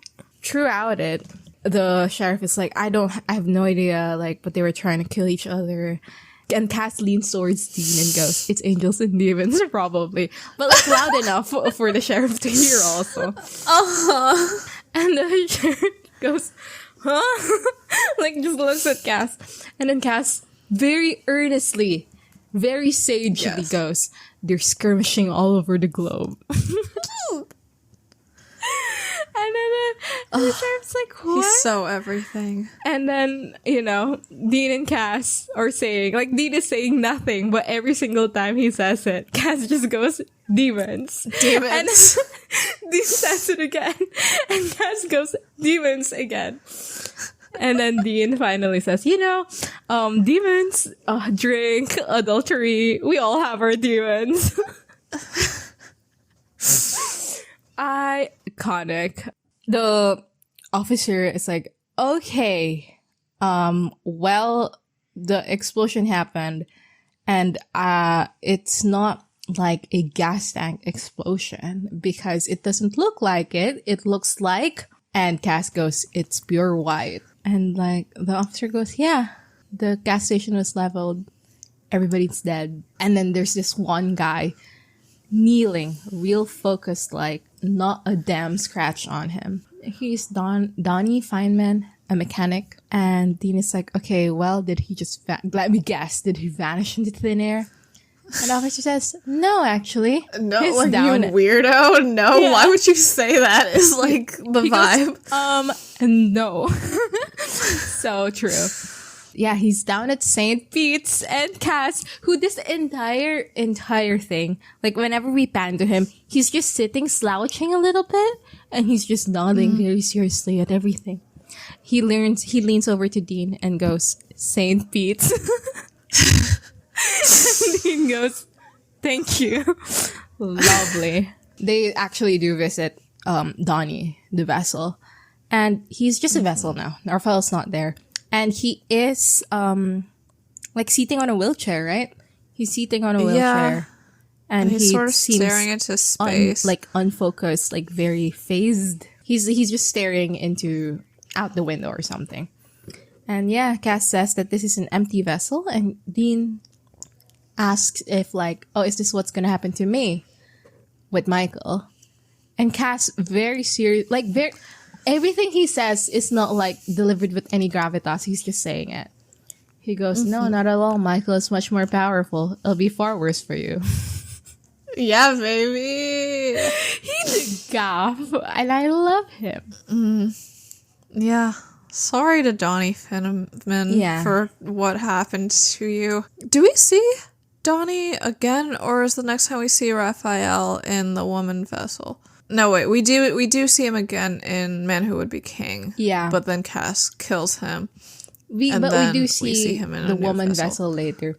And I think, isn't there like an implication there that your vessel dies, right? And then you're gone? Because like you're supposed to have consent to be in the body.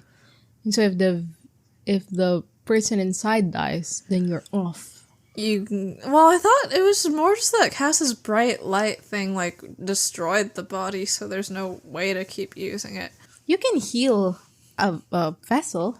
Yeah. Or not be hurt by something. But, there's probably limits to it. But also, like, I do think that, like, you have the person inside needs to be alive for you to be in there. I mean, that's the reason why why Benjamin's vessel, right? Like, that's why they're together forever, whatever. Like, he's keeping her alive. And he needs to do that because otherwise that wouldn't be his vessel anymore. So there is the idea that the vessel needs to be alive for the angel to be able to possess the vessel. Yeah. Which, you know. And Cass is always the specialist little princess in this situation, yes. Of course. Because I think Jimmy's already dead, right? Yeah. Jimmy's dead here. Yeah. I'm not sure when they confirm it, actually. I'm sure they do. They must do. But, yeah.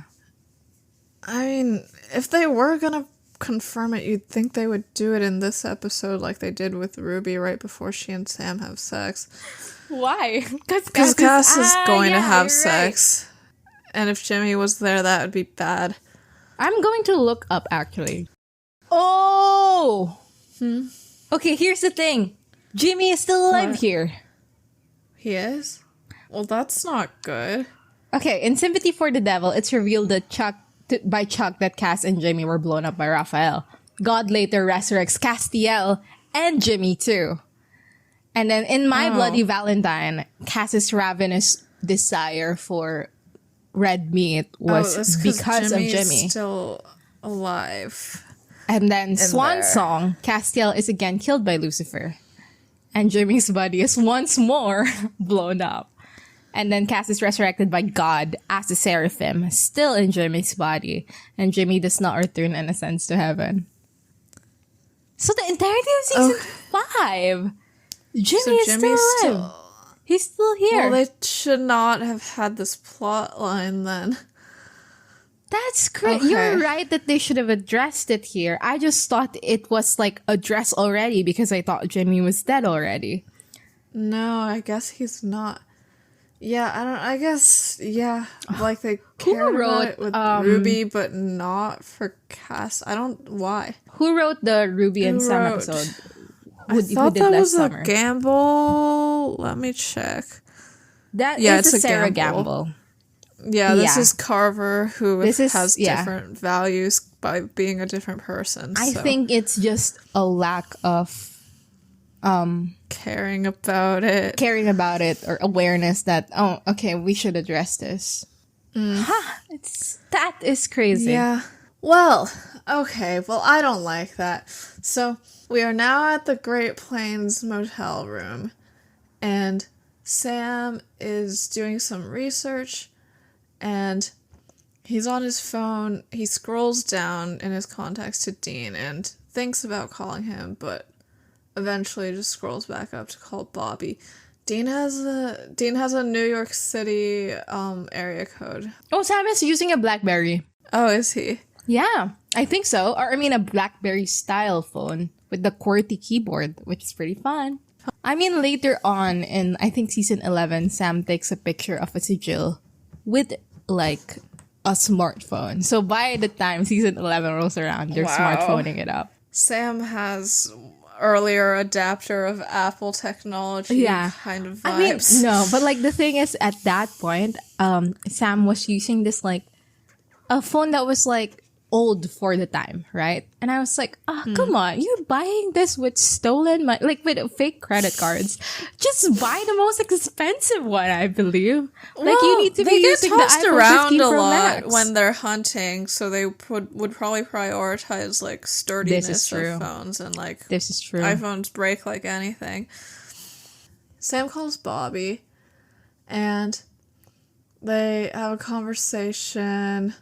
Bobby makes a comment about his legs, but he says, but I'll live. Good for him. Yeah, Sam and Dean have both left him. I hope that he's, like, figuring out how to cook and stuff all right by himself.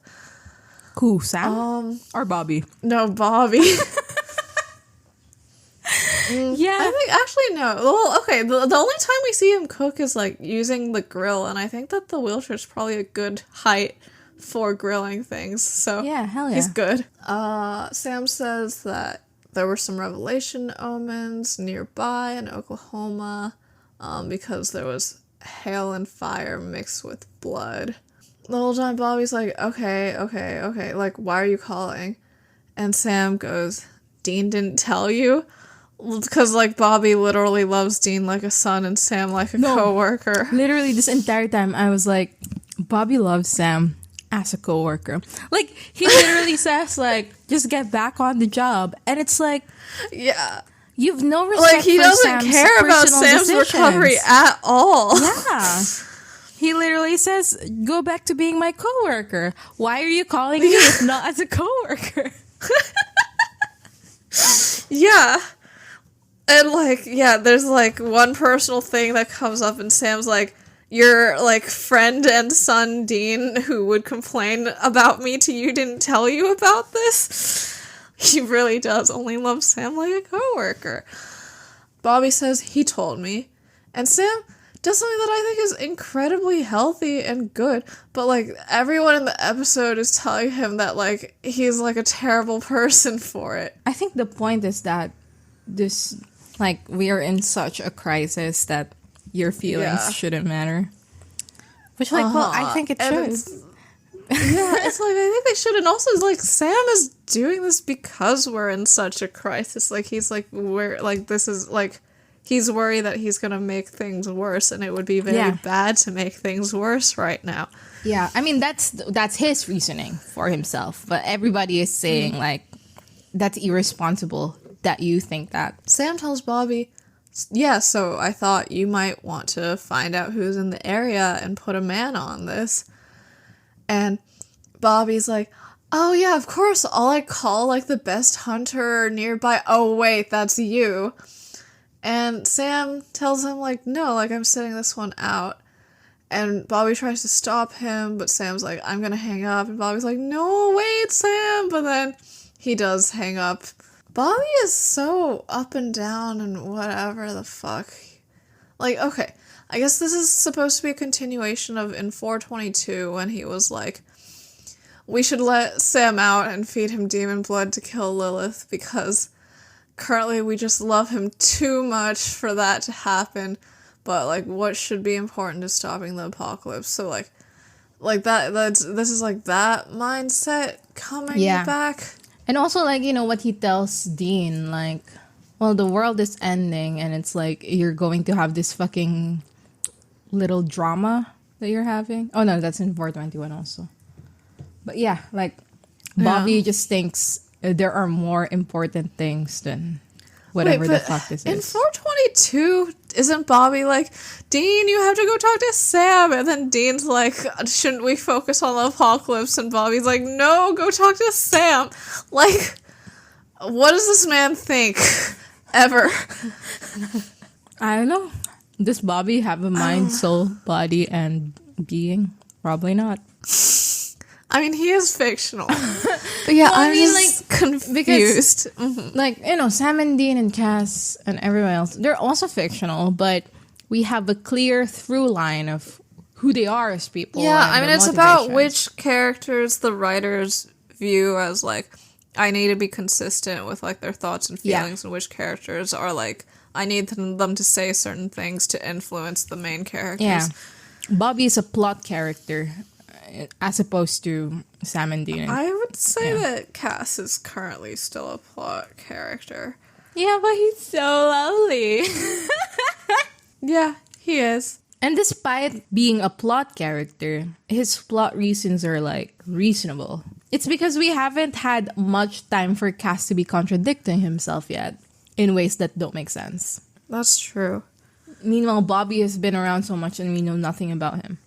Yeah, this is true. Oh well. Cass and Dean are camping out in some abandoned house.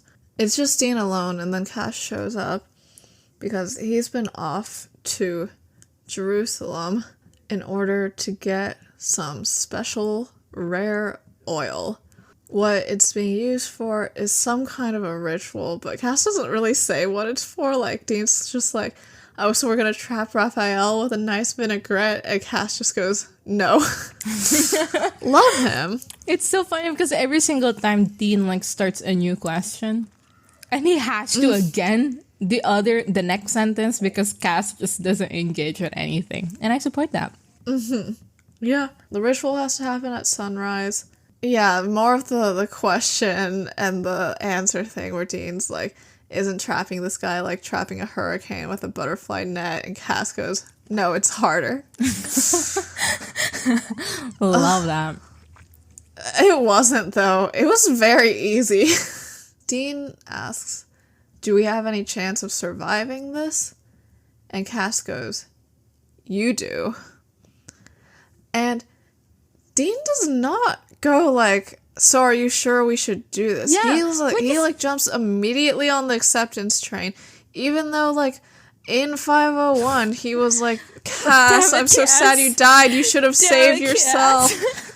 And this is, like, the guy who killed Cass, like, the last go-around. Like, you'd think that would reactivate Cass, you should just save yourself thing. Dean is just thinking about the last night on Earth, like, immediately. Like, he has no thought beyond, last night on Earth. Yeah, that is the only way I can rationalize this sentence. Yeah. Yeah, I think the explanation that makes sense to me is that the damn it, Cass, you should have saved yourself stuff was primarily just out of his sense of guilt that he was the one who caused Cass to die by telling him to do certain things. But now Cass is choosing to die himself. It wasn't really that much about Cass. Yeah. Yeah, and this is like, Cass came up with this idea, so like, if he wants to die about it, then like, he's a grown-ass angel, and Dean's not gonna tell him to not do it. But Dean also did say that they were friends, and I feel like you would give a shit. I think he gives an amount of a shit, but, like, not that much. Yeah, okay. So, yeah, I take back when I said Destiel was real in 501. It's not. So, I just do not think this is particularly in character. Yeah. Would Dean really not care? I feel like for Dean's already of the mindset that everyone's gonna die in the apocalypse, so let's just go down fighting. So I don't think he does care that much. Oh yeah, because that's what he says at the end of 501, right? Like, whatever, man. I'm gonna fight hard, but no, it's not gonna do anything.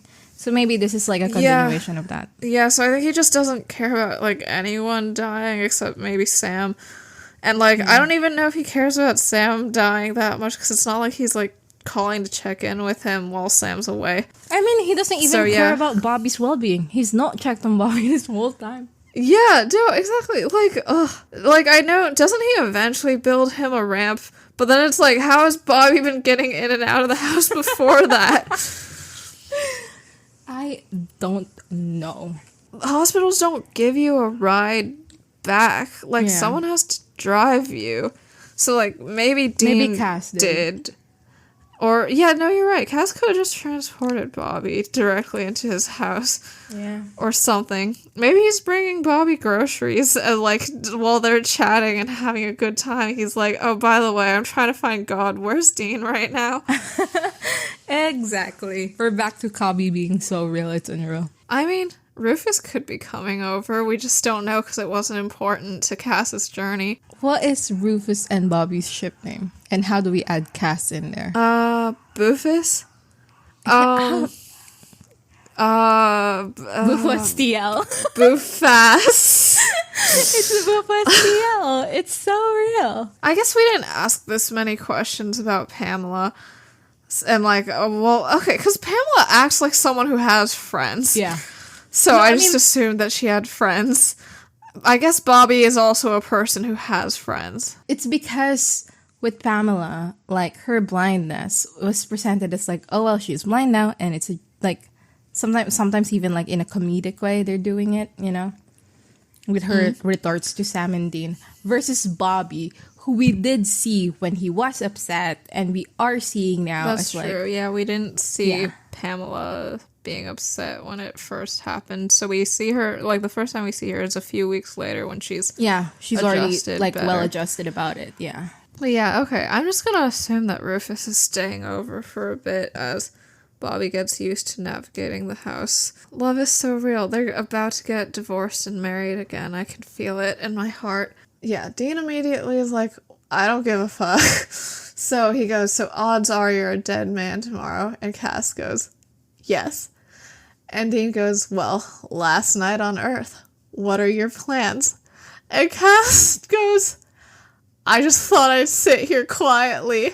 He's so real. He's just like me, for real.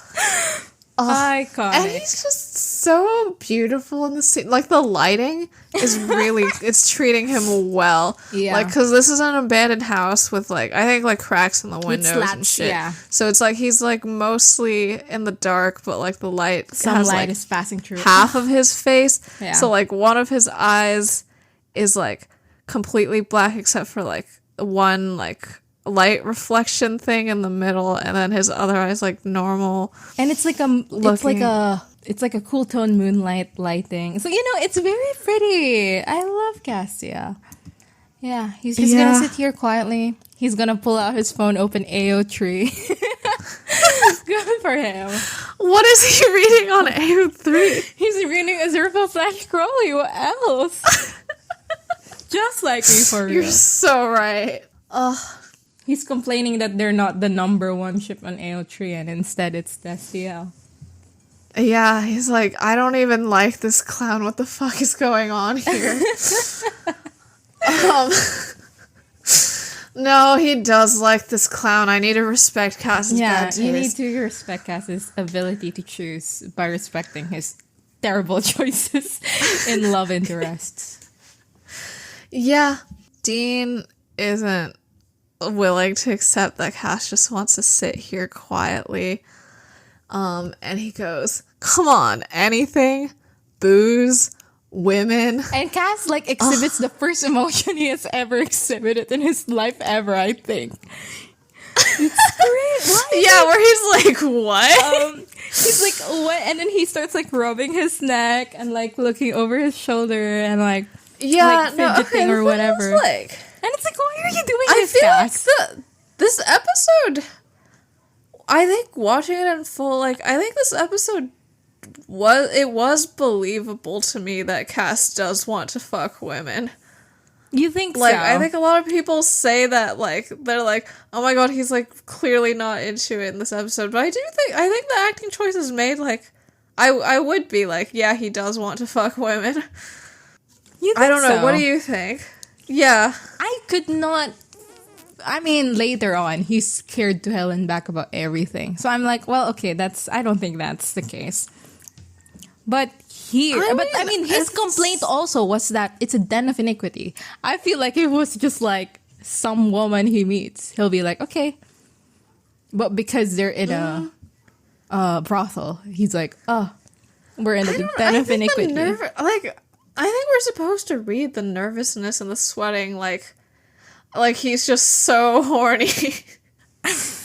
And like it's not too different from like movies about like teen boys who like really want to lose their virginity and they're like really nervous and sweaty because like they're like hard as fuck like when they like see like the back of a pretty girl's head or something like. And I think they're trying to play Cass as that kind of a character. I see that vision here in this scene of like, he's, acting shy, acting demure, whatever the fuck he's trying to do. Yeah, like he looks, because it's like he's not even looking at Dean, and then Dean says women, and Cass looks up like, huh? And then he quickly looks away. Yeah. Like maybe he just wants to meet a woman. Like maybe he doesn't even want to. He hasn't even talked to a single woman before. He's like what are those? Like he's like, I want to do the entire shebang, but I want to like, meet a woman. And then like he wants to move up the ladder and Dean is pushing him to the very top of the ladder and he's like, oh no. Has Cass ever talked to a woman? No, exactly. Like okay, Anna's like an angel. No, like a human woman. Yeah. Well, okay, I guess he talked to Anna briefly before she got her grace back, so. That's a semi-human woman, yeah. That's a semi-human woman. I think that's it. Yeah, I don't think he hasn't even talked to Ruby, who's not a human woman either. Yeah. I mean, he had to talk to the human woman he possessed in order to get her consent in, like, the 1800s or whenever that was. He talked to Claire, I suppose. That's a human girl. That's a human girl. I don't know. I mean, he didn't talk to Amelia. He just shot her a look and kept walking. Yeah. Like, maybe in 510, when Dean was trying to hit up Joe, Cass was trying to hit up Ellen. Who knows? It may as well have happened. Exactly.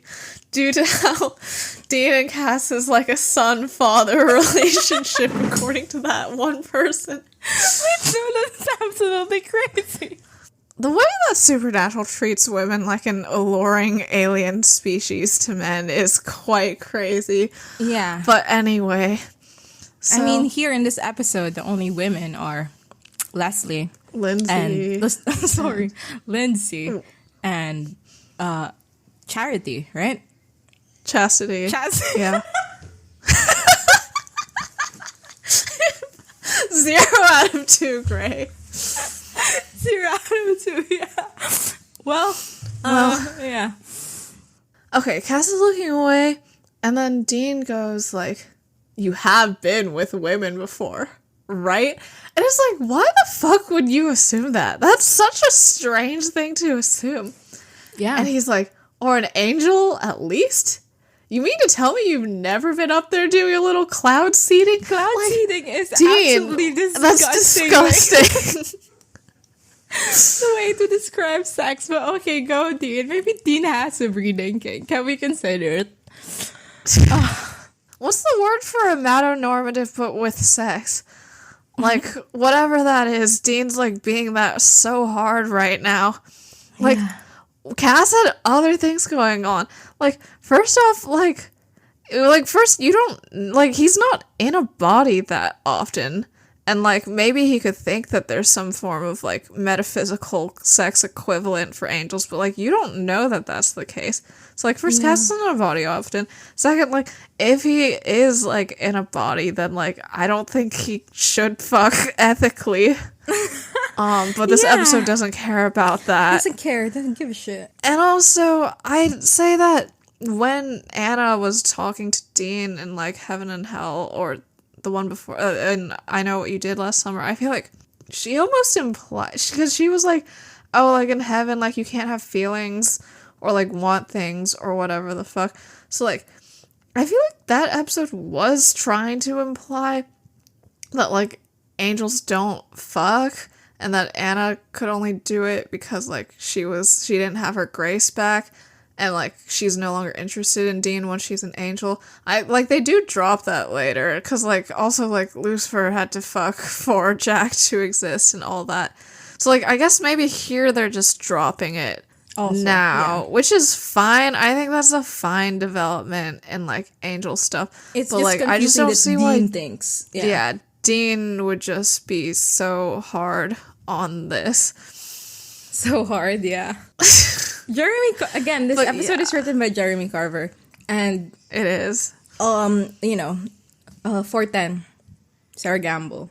Who wrote 411? I know 409. Sarah 409 was Sarah Gamble. I thought 410 was a Kripke. Yeah, 410 is a Kripke, directed by J. Miller Tobin, the director of this episode. Yeah, and I don't know. Maybe it's just like the setup for, like, for example, like, there is an awareness for Dean already that, like, having sex with someone when there's another person in there who can't consent is, like, bad, because, like, Sam brings it up. Like, it's a substantial part of Sam's story. Like, it's supposed to be something you pay attention you're saying to. That Sam... Okay, you're saying that Sam specifically brought it up when he talked about sleeping with Ruby in 409 because he wanted to let Dean know that he wasn't fucking someone with, like, a vessel in there. Yeah, and also, like, making it aware that, like, this is why I think Ruby doesn't have bad intentions, because even for the vessel choosing, she listened to me and she acted accordingly, stuff like that. Mm-hmm. So, I feel like there should be, at least, like, a thought in Dean's head of, like, this is not supposed to be correct. So there's a thing with Dean already that will follow true to this kind of thinking. So it is confusing for Dean in all aspects to be saying this. Yeah, I agree with that statement. I don't know. I feel like there are times in Supernatural where it's like, well, the character would do that. And so, whatever. But this is one of those times where I will defend Dean a little bit and say Jeremy Carver, I think, is the one who should be blamed for this. Apologizing. Yeah. Yeah. Because the story in itself does not recognize that it's something that's even worth considering. Like, they didn't, like, consider it and went, never mind. Like, it didn't even think of it. Yeah. Yeah.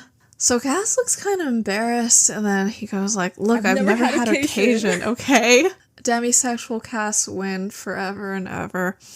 Dean goes, all right.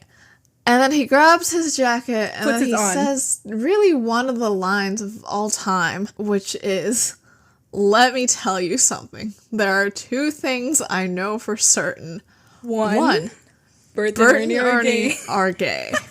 2, you are not gonna die a virgin. Not on my watch. Let's go. And Cass follows. What is this? Why did Dean say that? Like, first Thelma and Louise, and now Bert and Ernie are gay. Like, that's too many per episode. Like, space this out, bro. Like, does Dean even realize that he's being gay for that poor gay dead intern or whatever the fuck this episode? Like, what is this? I don't know. It's just Jeremy Carver, explain yourself for many reasons, but also this one. Oh, I think it's just a continuation of the, like, it's funny that Cass doesn't know he's being gay. Yeah, but like kind of joke. No, I mean, on the outside, on the show, like, why would Dean say it? Like, Dean isn't thinking, it's so funny that Cass is acting gay. Yeah, no, I think Dean is thinking, like, Cass has never fucked a woman. That's kind of gay. Just like Bert and Ernie. I do think that's his mindset. So his solution is to have Cass go have straight sex at the gay pride parade? Exactly. Just normal sex, nothing too weird. A regular woman without a beard. So, God. Yeah. Well, I mean, I guess she's the beard in this situation, etc., etc. But Cass is bisexual. Cass follows him. Yeah, he is bisexual. And also to everyone. But I think, yeah. But also to I everyone, respect. but also not to everyone. I respect everybody's opinions, blah, blah, blah.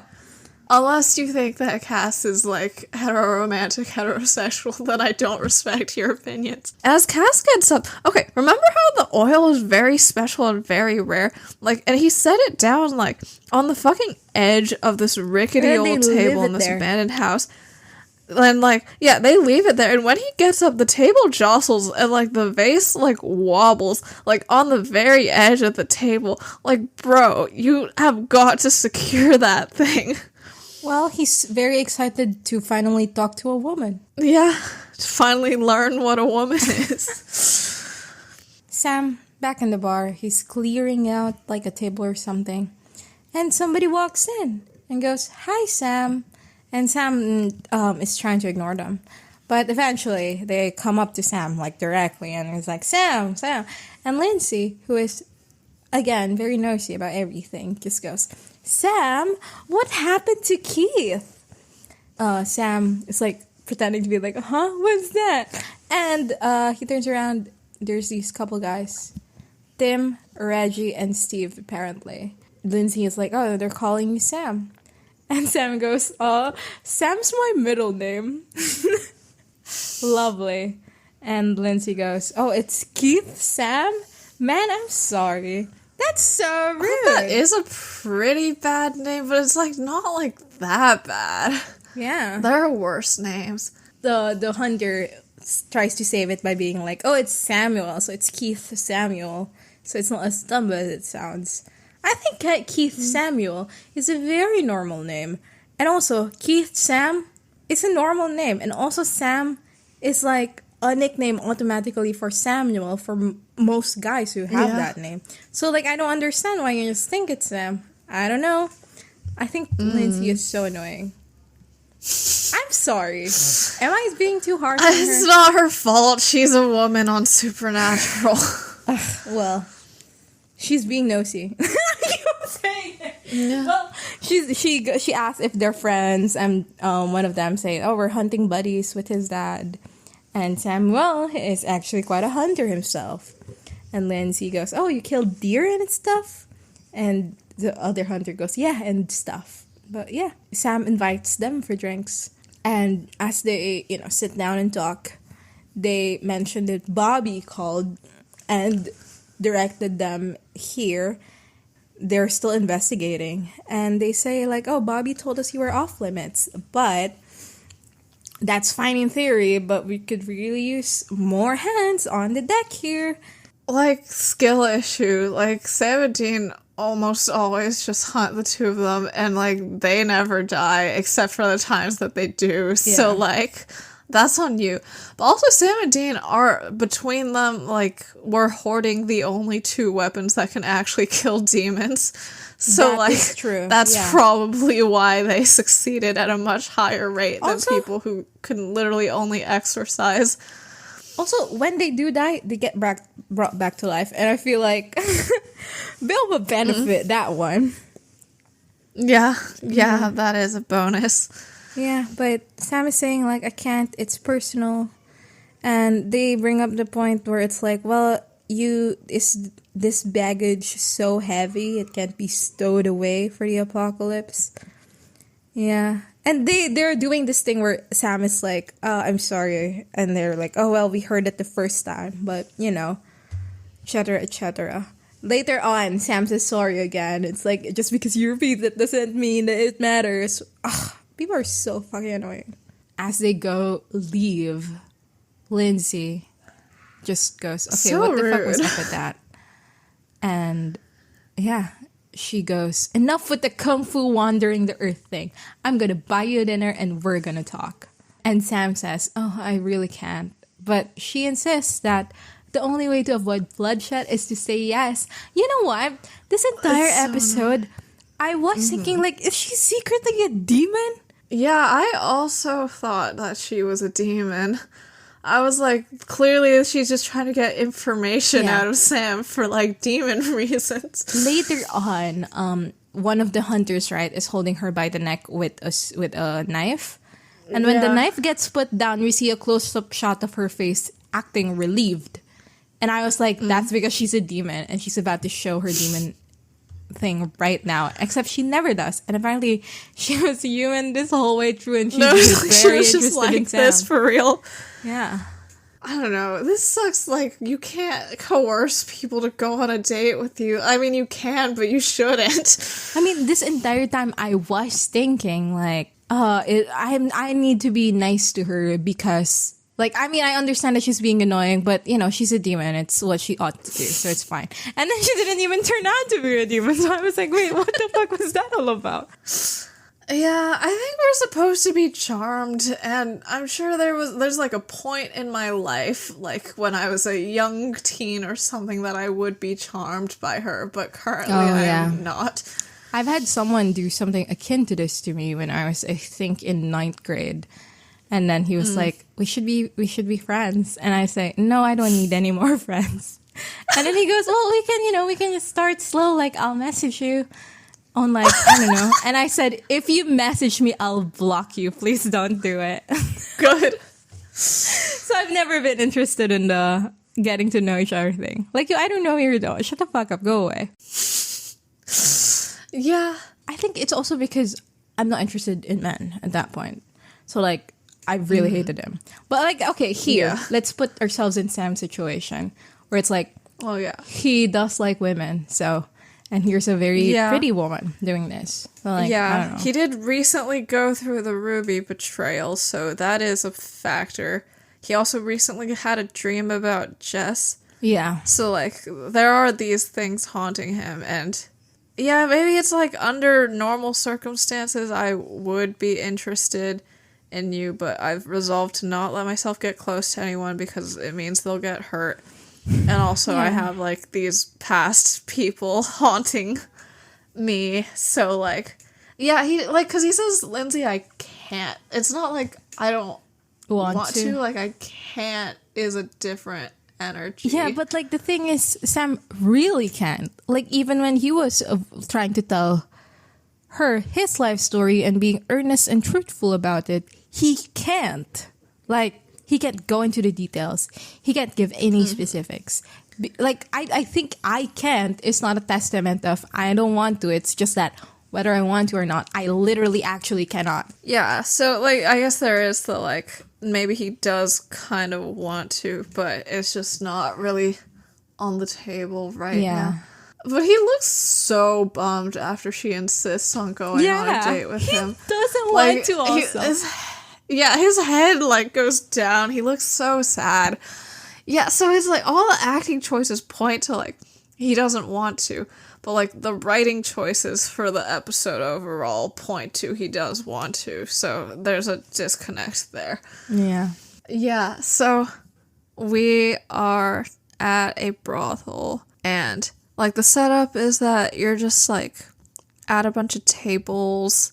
There's drinks, and then the people who work there sort of walk around and talk, and then, like, pick out people that they're interested in. I suppose so.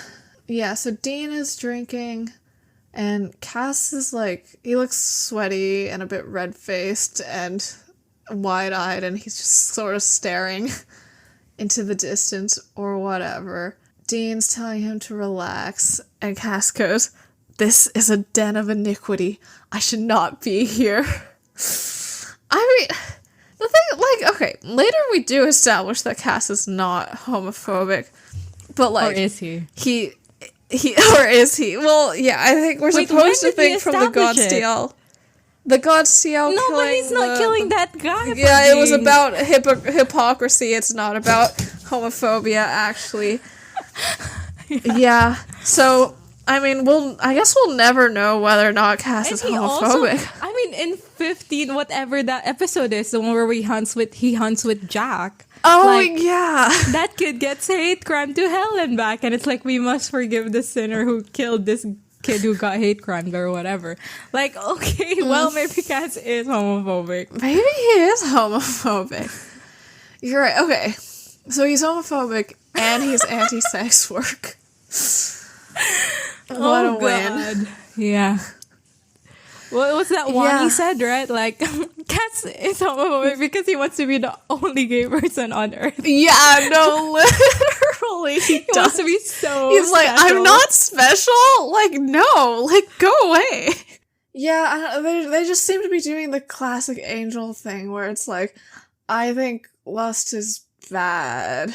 Like, he's just like a little Catholic boy at a strip club for the first time in a coming of age. I don't even think whatever. it's a lust is bad situation. I think it's like we're at a brothel. Like if he was just having sex with if he just met like a woman on like a bar or something. At a bar. Yeah. Mm-hmm. It would be a different attitude, I suppose. No, actually, Dean thinks that Cass has no ability to pull. I mean, given what we're seeing let's here, try a bar. Like, given what we're seeing here, maybe Dean's woes are affirmed by how Cass is acting right now. Yeah, I think Cass does have no ability to pull. Yeah, because I feel like my first instinct would be like, let's hit up a bar first. Yeah, it would be let's hit up a bar. Because it's like, because that's free. Yeah. Mm-hmm. Take off your coat, roll up your sleeves, take off the tie, take off the... I'm playing dress up with Cass in my head right now. Yeah, you're pick crewing him. So it's back to Cass is against sex work? Like, where have we landed? No, I think so, yeah. Well, that's not good, but it makes sense for the supernatural writers to decide. A woman, Chastity, approaches them. She asks Cass what his name is, and like he does this thing where he like looks at her face and then looks nervous and then like looks down, but I can't tell if he's like looking away or like at her boobs or whatever. Like I'm not sure where his eyes are now. Very like he's very nervous. Like yeah, he's nervous. And Dean says, Cass, his name is Cass. What's your name? And her name is Chastity, and Dean is amused at this because of the irony or whatever. Mm-hmm. And he goes, well, he likes you, you like him. Yeah, Cass is still just, like, not really moving that much and, like, breathing and stuff. And then she sort of pulls him up, and she's gonna lead him out of the room, but before he goes, Dean, like, stops him, and he's like, listen, take this. And he gives Cass, like, a wad of cash. And he goes, if she asks for a credit card, no. Which, like, Cass does not have a credit card. Yeah. Dean Winchester. And that's like, why you should say no. Like, what does Dean think is gonna happen here? Like, Cass will access Dean's credit card. What was happening? And also, the Dean's joke, like, this is just a Jeremy Carver joke where he's like, brothels are sketchy, so, like, they're gonna overcharge. Yeah. Like, it doesn't make any sense for the actual situation. Dean, like, doesn't think Cass has a credit card. And, like, he's not really... Like, it doesn't make sense for him as a character to be saying any of this. It's just Jeremy Carver being like, I want to make jokes about sex work right now. Yeah. It could just be also what Dean would say to, like, anyone who he's taking to a brothel for the first time. So it's like, this is his script. He just has, like, a Google Doc that he runs through first. And he also says, just stick to the basics, okay? Do not order off the menu. And then go get her, Tiger, which is what he says in 906, isn't it? This starts Dean's, like, fascination to Cass having sex. Yeah, I do hear about triangulation. Yeah. No, I mean, so it's this, right? Nora, April... That waiter, what's her name? Maddie? Mandy. Mandy, yeah. And Dean's just Is there anyone else? I don't think so. I think that's it. Cass doesn't talk to women. He talks to Charlie. There's just not that many women on Supernatural. Talks to Eileen. He does talk to Eileen very I don't briefly. even know if... He talks to Charlie, of course, and Rowena. Yeah. Also, he talks to Meg, but yeah. That's true. Well, there's this one scene where they're calling Rowena, and... Like, so it's a phone thing, and they can't see each other, and they're all talking. And then Cass speaks, and Rowena goes, oh, you're there. Hello, Tweety Pie. And then Cass, puts his hands in his pocket, stands up, and then goes, Hello. I love you, Castiel. He's so flattered. Yeah. He's cute. Love that guy. And he is bisexual. So it goes. So it goes. And then, oh, right. So Cass is still for a bit, and then Dean goes, "Don't make me push you." And then Cass does follow behind Chastity, and then Dean, like, sees another employee there who sits down with him to have a drink. And as this is happening, Dean hears a woman scream. It's Chastity, and she's saying, like, "Get out of my face! Leave me alone!" So Dean, like, rushes in, and Cass is standing there with his, like, coat slightly over his shoulder. Yeah, it's off one shoulder, and his tie is slightly loosened, and his shirt has, like, 3-ish buttons undone. Yeah. And, Chastity is, like, throwing money at him, right? And I think she threw like her shoes at him or something. Is it? But like Cass like ducks and like, you know, swats it away, which I thought was real fun. But yeah, Chastity not having a moment, and you know, she's saying like, "Screw you, I'll kill you." And then she sees Dean, and she goes like, "Screw you too." And then, you know, she walks out, and Dean is looking at Cass like, "What the hell did you do?" And Cass goes, "I don't know." And like, what the hell did you just do? Like, I don't know. The vibe of it is like, how did you fumble that? Oh, really? You think so? That was the vibe I got. Like, he clearly is not, like, at all worried about Chastity's well-being. Yeah. Okay, yeah. Like, this is delivered as, like, amused instead of, did you do anything wrong? You know? Yeah, like, I would be worried that the overstepped social boundaries guy overstepped a boundary in this situation. Yeah, Cass says, "I don't know. I just looked her in the eyes and told her it wasn't her fault that her father, Gene, ran off. It was because he hated his job at the post office. I love him so much. First, how did he know that, like, is he a mind reader? Like, I don't know. What was it? I don't know. But also, do you think if Cass told Dean, like, "It's not your fault that John blah, blah, blah. It's because blah, blah, blah." Do you think it would fix Dean? Because, like... No, I think that Dean would yell, "Screw you, jerk," and throw his shoes at him. Exactly. Like, there's a reason why Cass didn't do this for Dean, even though he has brought up John many, many times. And he should know that this is not something you should bring up with people many, many times. Well, okay, like, what could he tell Dean about John that would fix him? Like, John was, like, mean to Dean and didn't care about him at points in time. Like, there's no, like, Dean has the more flattering view of John.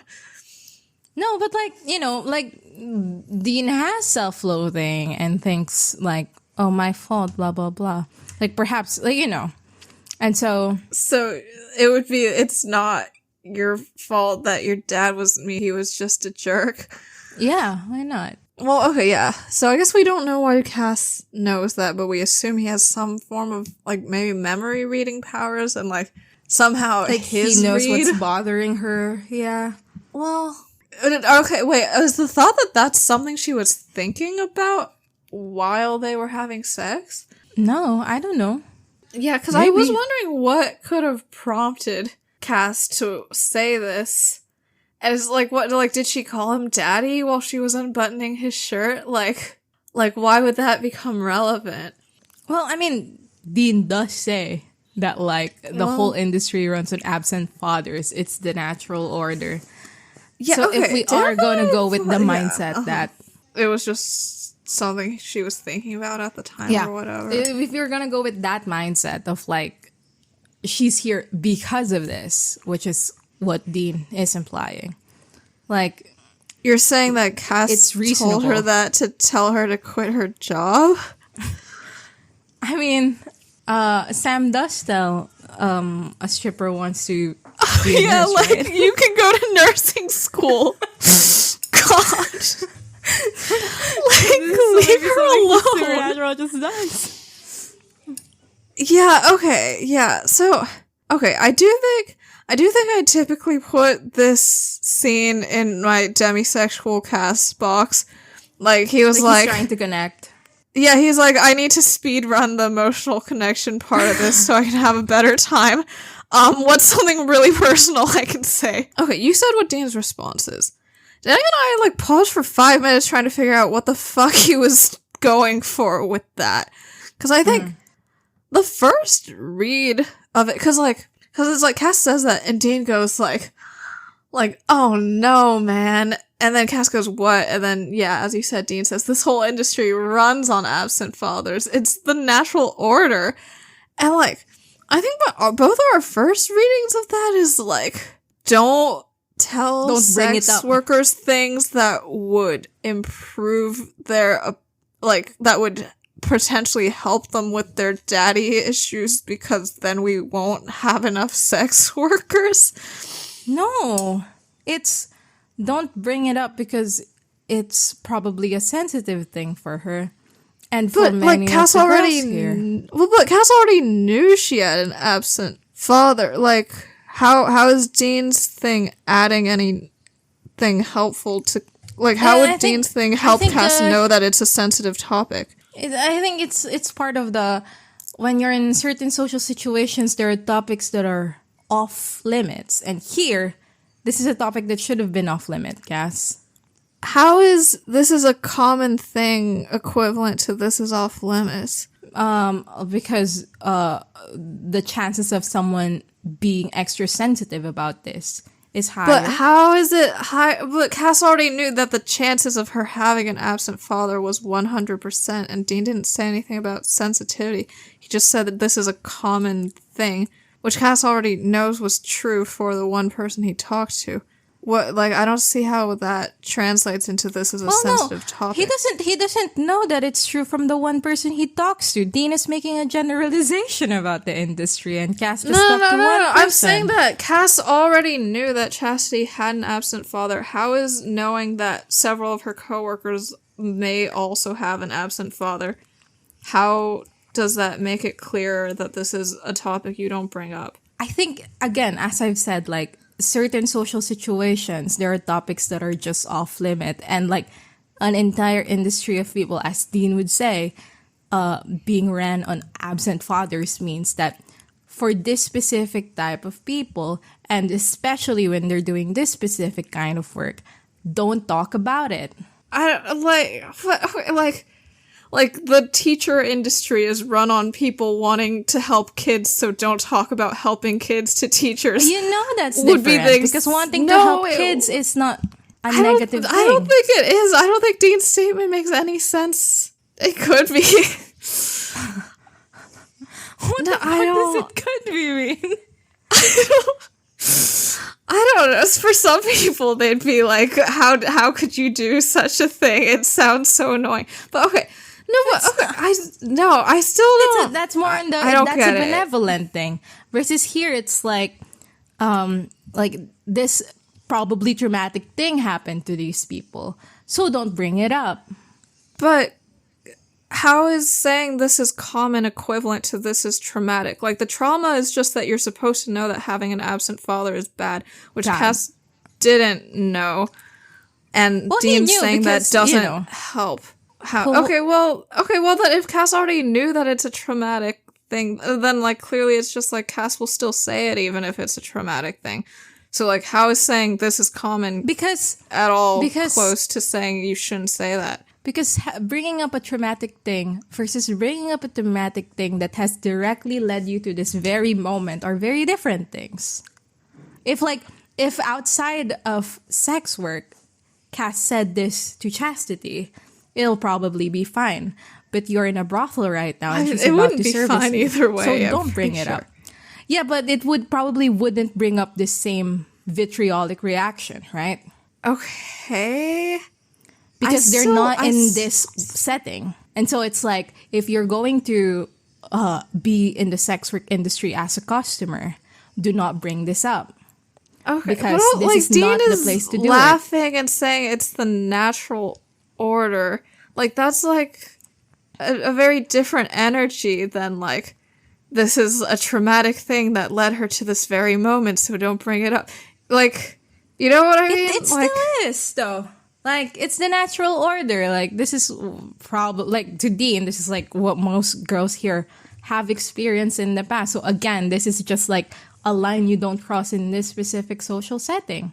I still don't. I think it's Dean's tone combined with his word choice, aka everything about the line. I don't see it. Okay, wait. I'm going to try to think of a similar example.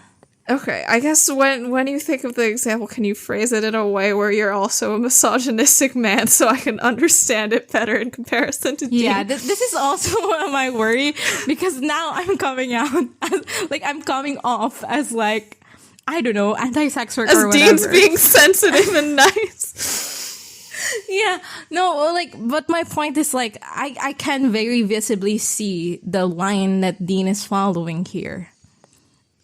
He just, okay, sure. I guess it's, maybe it's just his tone that's preventing me from seeing that, because, like, if I hear that sentence, I'm like, well, first, that's not true, but second, if that was true, it would be something I would take seriously, instead of thinking that it adds to the humor of the situation. And Dean thinks it adds to the humor of the situation. Oh, he definitely does. It's hard for me to, understand what he means, because our reactions to the same thing are very different. Again, I'm going to say the same thing to you. Put yourself in the situation of a misogynistic man. Okay. Well, okay, I'm a misogynistic man. Okay, Cass has left. He said that, I don't know, like, it's like, okay, I wrote down two possible ways to read it. The first is, like, don't improve her, like how she thinks about herself and, like, her dad, because it means that, like, the industry will suffer and there won't be enough sex workers. And the second one is just, it's not this is a common, no, I mean, that's one I already said earlier that you already had an issue with, so, okay, and then my second one that I had down was, this is a common enough thing in the industry that it's not worth bringing up. Yeah, I think that's, it's like, okay, but that's different from, that's the second one. But also, like what you're saying, that's different, like, from the trauma thing. Because, like, the way you're trying to phrase this is like, oh, so Cass said this to improve her situation, so she'll quit? Mm-hmm. Well, that's not what he's doing at all. First of all, he's not improving the situation at all. He's just saying he didn't improve the situation, but he could have thought that he improved the situation. Earlier, we compared it to Sam telling a stripper to go to nursing school. If we are to assume that this is for you to quit, well, I mean, you said earlier that you think Cass wanted to sleep with her. Yeah, I do think that Cass wanted to sleep with her. That doesn't follow true. I mean, one can want to sleep with someone and also think that they should quit their job as a sex worker. Like, you can be physically attracted to her but still be anti-sex work. This is true. Well, I mean, like, I don't think for her to feel better immediately equals to for her to quit. It's not even that I think that Cass wants her to quit. I think that Dean is, like, saying, like, oh no, like, you inadvertently gave her information that could help her quit. Okay, why would she quit? Like, even if, okay, your dad didn't actually because hate Dean you. thinks that people are only sex workers because they think their dads hate them. No, not that their dads hate them. It's that their dads are absent. Very different things. Okay, but okay. Yes, but, like, there's also, like, okay, but, like, if we're going with your thing where it's, like, the trauma of your dad leaving you, like, certain information could lessen, like, your negative feelings about it. And what Dean is saying is that the negative feelings about it are what lead people to sex work. So, like, one could presume that if the negative feelings are reduced, one could quit. Absence of a parent is not just about feelings. I would even say it's not primarily about feelings when you're young. Is Dean mostly talking about the financial situation of being raised by a single mother? Probably. But, okay, well, that would be if Dean thinks about these things, and what I think that Dean is operating off of is how everyone was making jokes about daddy issues in sex workers. Okay. And then? Which is fully the emotional aspect of it. It's not the financial aspect of an absentee father. I think that Dean is only talking about the emotional aspect of it.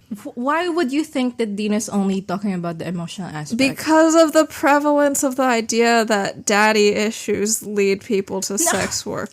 Is that a prevalent idea, daddy issues specifically? Isn't it like the financial... When people talk about daddy issues, they're only talking about the emotional aspect. They're talking about wanting that's to... Untrue.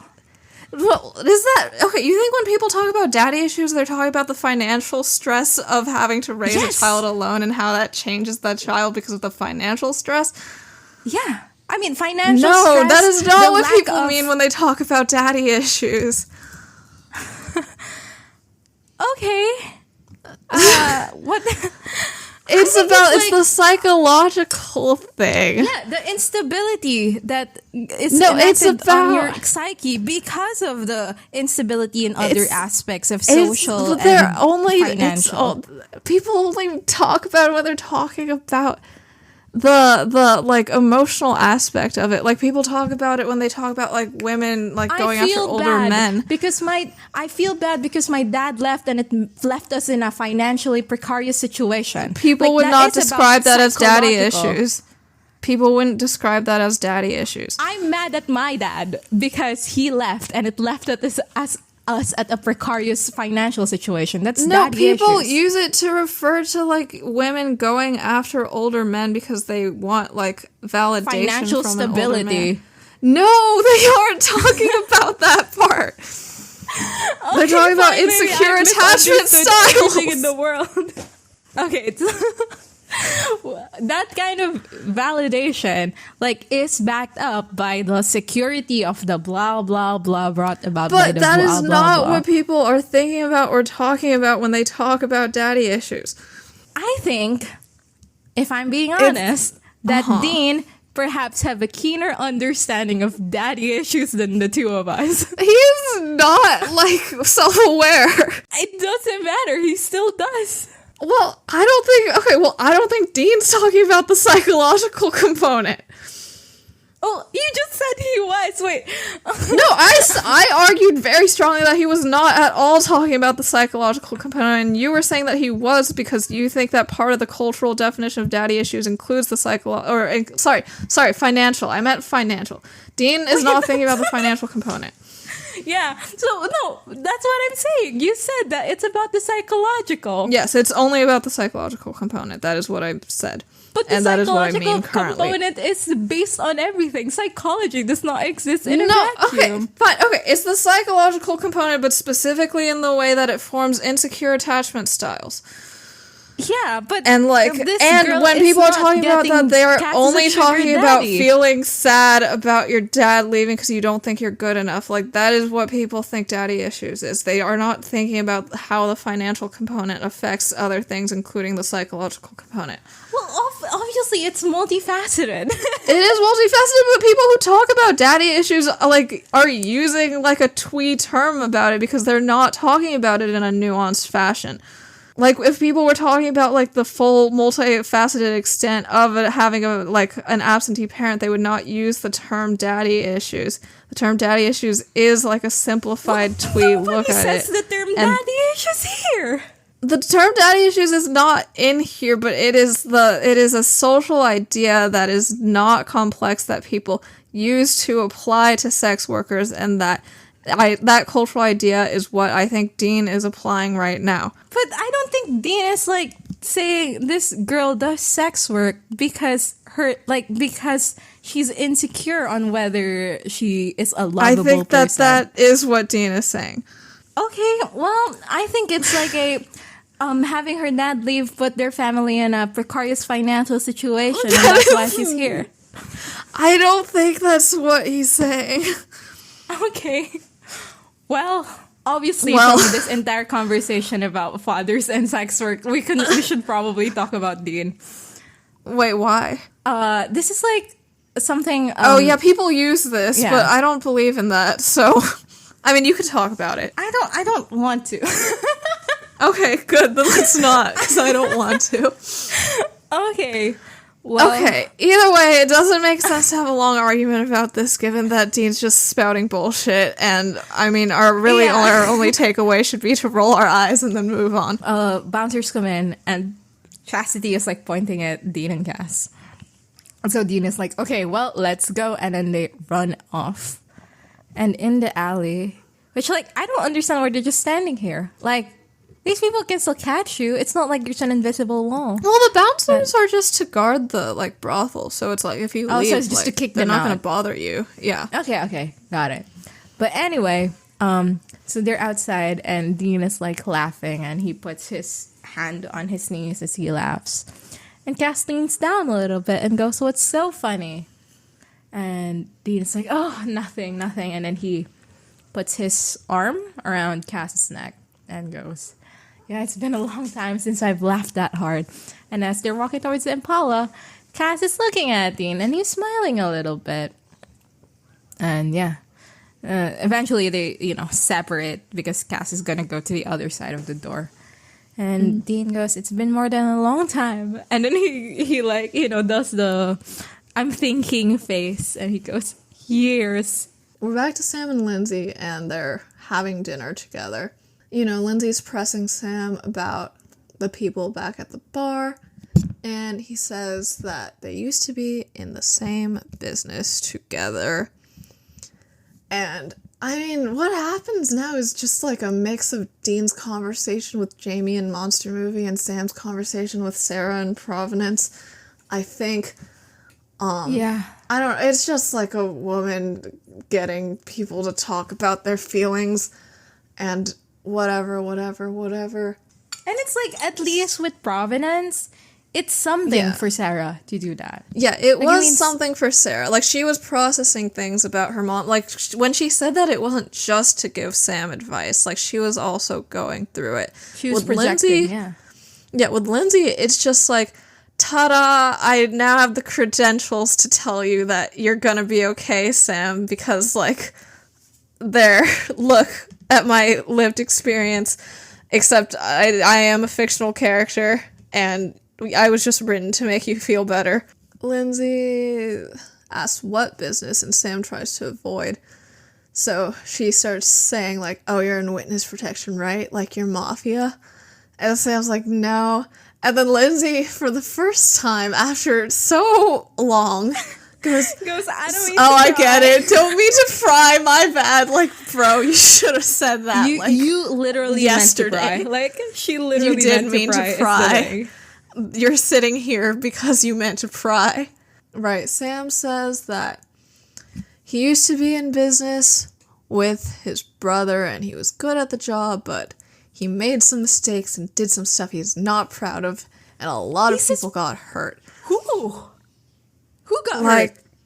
I mean, I guess, like, all the people who died of the fire and all the people who died of the swine flu, they got hurt.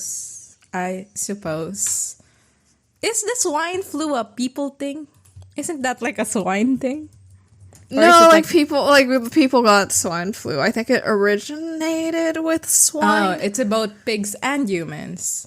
They need to rename that. Swine-ish flu. It's only swine-ish. Yeah, I agree. Let's call it that. And at this, Lindsay asks, what was your poison? And Sam's confused, and Lindsay goes like, come on, you are hooked on something. I know that look. And, like, she pulls a medallion out of her pocket, which is her 3 years chip. She's 3 years sober. And Sam says something that I was thinking about earlier, because I was like, you're doing your, like, detox journey working in a bar? Yeah, he goes, you work in a bar. And Lindsay goes, so do you.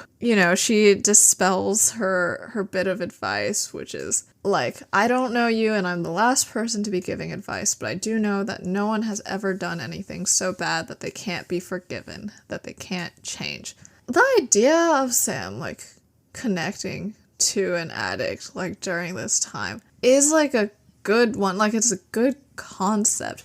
But I just feel like they did not execute it well. Like, she doesn't get to talk about her experience at all. It's just like, I went through this thing, therefore I know, and what I know is that you need to get back into hunting, Sam. No, I mean, it's also specifically the fact that, you know, she works at the bar, and like Sam points it out, can be a line towards hunting, right?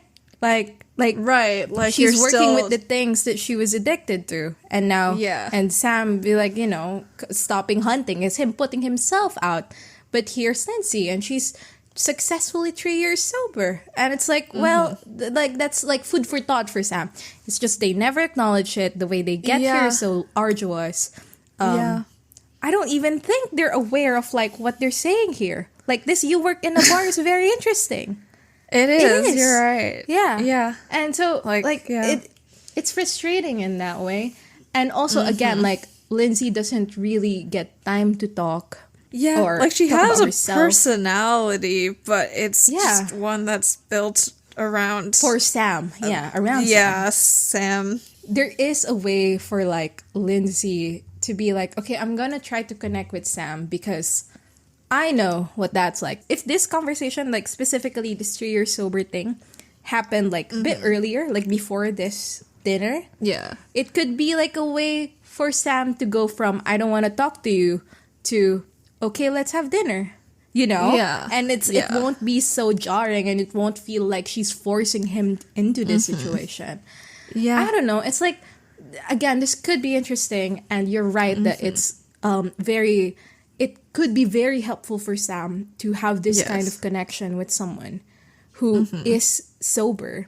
And it's like... Yeah, because this whole time Dean's been drawing these parallels, but they just haven't talked to anybody who... experience like the real life parallel of what Sam went through.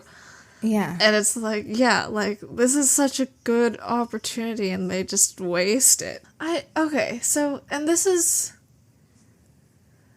supposed to be because what Jess says in the dream is you'll never change, Sam, and that means that you should go back to hunting and drinking demon blood. I think it's just, I think it's reaffirming that, like, there's something inherently wrong with you. So what's saying yes to Lucifer going to change? Like, just embrace it and just embrace your Lucifer's vessel status. Right. Like, you have to remember that she's not convincing him to go back to hunting and to stop the apocalypse. Like, she's convincing him to say yes. Very different things.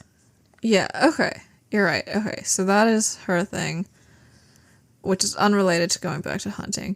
And the forces pressuring him to go back to hunting are currently Bobby, Lindsay, and then those three other hunters, but they have the added asterisk of, and you should drink demon blood while you do it. Yeah. Whereas Lindsay is like, I think you can go back to hunting without... drinking demon blood. Well, she doesn't say that, but she's not saying that Sam's supposed to like of this conversation. Sam's supposed to hear that and think that. Yeah. Okay, and Bobby's thing is just. I love you like a coworker, Sam. So just be my coworker. All right. Yeah. So all these people provide slightly different perspectives. Yeah. Exactly. Iconic. Go, Bobby. So we're back to Cass and Dean at St. Peter's Hospital, and they're going to Donnie Finnemore's room. They go in, and they shut the door. It's, Supernatural deciding when it does and doesn't care about vessels. It's like, they light a fire in a hospital. Like, come on. Whatever. Yeah. I guess if they kidnapped him, it'd be worse.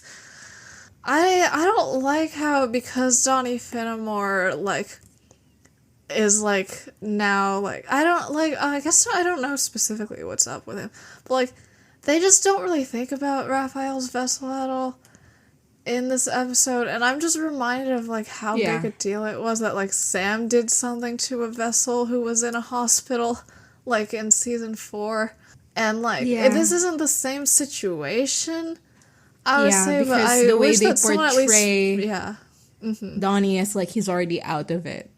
So I don't know. I guess when Cass is empty vessel, does that mean that, like... Well, I mean, Donnie's not dead because he's alive. So, like, what is Cass talking about? Just, like, he's not conscious of his surroundings most of the time. He's an empty vessel, as in, there's no angel here, right? Yeah, no, but does that also mean, like, Donnie himself, like, his soul is gone too? Like, what are they talking? No, of course not. Yeah, I didn't think so. Yeah, it would be very interesting if this vessel, if Donnie was, like, aware and was able to talk to them. Because, but also, like, I think the point they're trying to make here is, like, it's not just a Jimmy Cass situation where Jimmy is okay after Cass leaves. Because they're trying to, like, make it so that... Isn't by Nick the way, okay? Isn't Nick okay after Lucifer's yeah, because in Supernatural him for years? is a terrible show. Because Supernatural is racist, yeah. Yeah. Yeah, they're like, Nick is okay so that we can bring Mark Pellegrino back and then have him play two different characters who both get, also, like, storylines and shit. Also, but, like, Dean was Donnie's fine just gone. after Michael possesses him. Yes, Dean was fine. Like, not yeah, fine. He wasn't love fine, but I like, mean, he was mostly. I love when Supernatural makes new rules so that characters of color can suffer. Like in season 2, John went to heaven after being in hell, but it's like Kevin is in hell forever. Yeah. Yeah, and it's like every single like white person who gets possessed by an archangel is fine, but like Donnie isn't, and he can never speak, so we can just use him as a prop. Yeah. Well. Anyway. Right, so they're there. They put the holy oil in a circle around him. They burn it. And Cass he summons Raphael by saying Enochian into Donnie's ear because he says there's an open phone line between a vessel and his angel. Okay, but doesn't that imply that Donnie can hear everything going on? Or is it just like Raphael can hear through Donnie's ears what Donnie can't? I don't know. I don't think they're thinking about it, but I am. Okay, and then Cass does the chanting in Enochian. Enochian is like the ugliest thing to listen to. Like it sounds dumb. It could just be Misha Collins' mouth. Yeah, I mean, do we hear other people speak in Enochian? Like, does it feel of like course, like, it has I think gravitas? Somebody summoned someone once, whoever, like... I mean, Sam doesn't particularly have a good accent when doing other languages anyway, so... Yeah. But, like, this is Cass's, like, native tongue. I know, but I don't know, perhaps it's not his native vessel. It's not his native, corporation. You mean, because, like, Jimmy's bad at Enochian, Cass is bad at Enochian now? Yeah, perhaps the tongue thing really stops you. Cass is able to completely change Jimmy's voice because that's, like, the way Cass talks. I think that he can make him good at Enochian. He doesn't change Jimmy's voice. He changes the cadence. That's a different thing. Like, if I wanted to speak different, I would put on this voice. And if I didn't, I wouldn't. Like, I can just be stoic and everything. So, like, obviously, that's more of a, like, I don't know, the way you say it. I think if Jimmy spoke seriously and stoically, it still wouldn't be as low and gravelly as Cass's voice. You underestimate the power of voice training.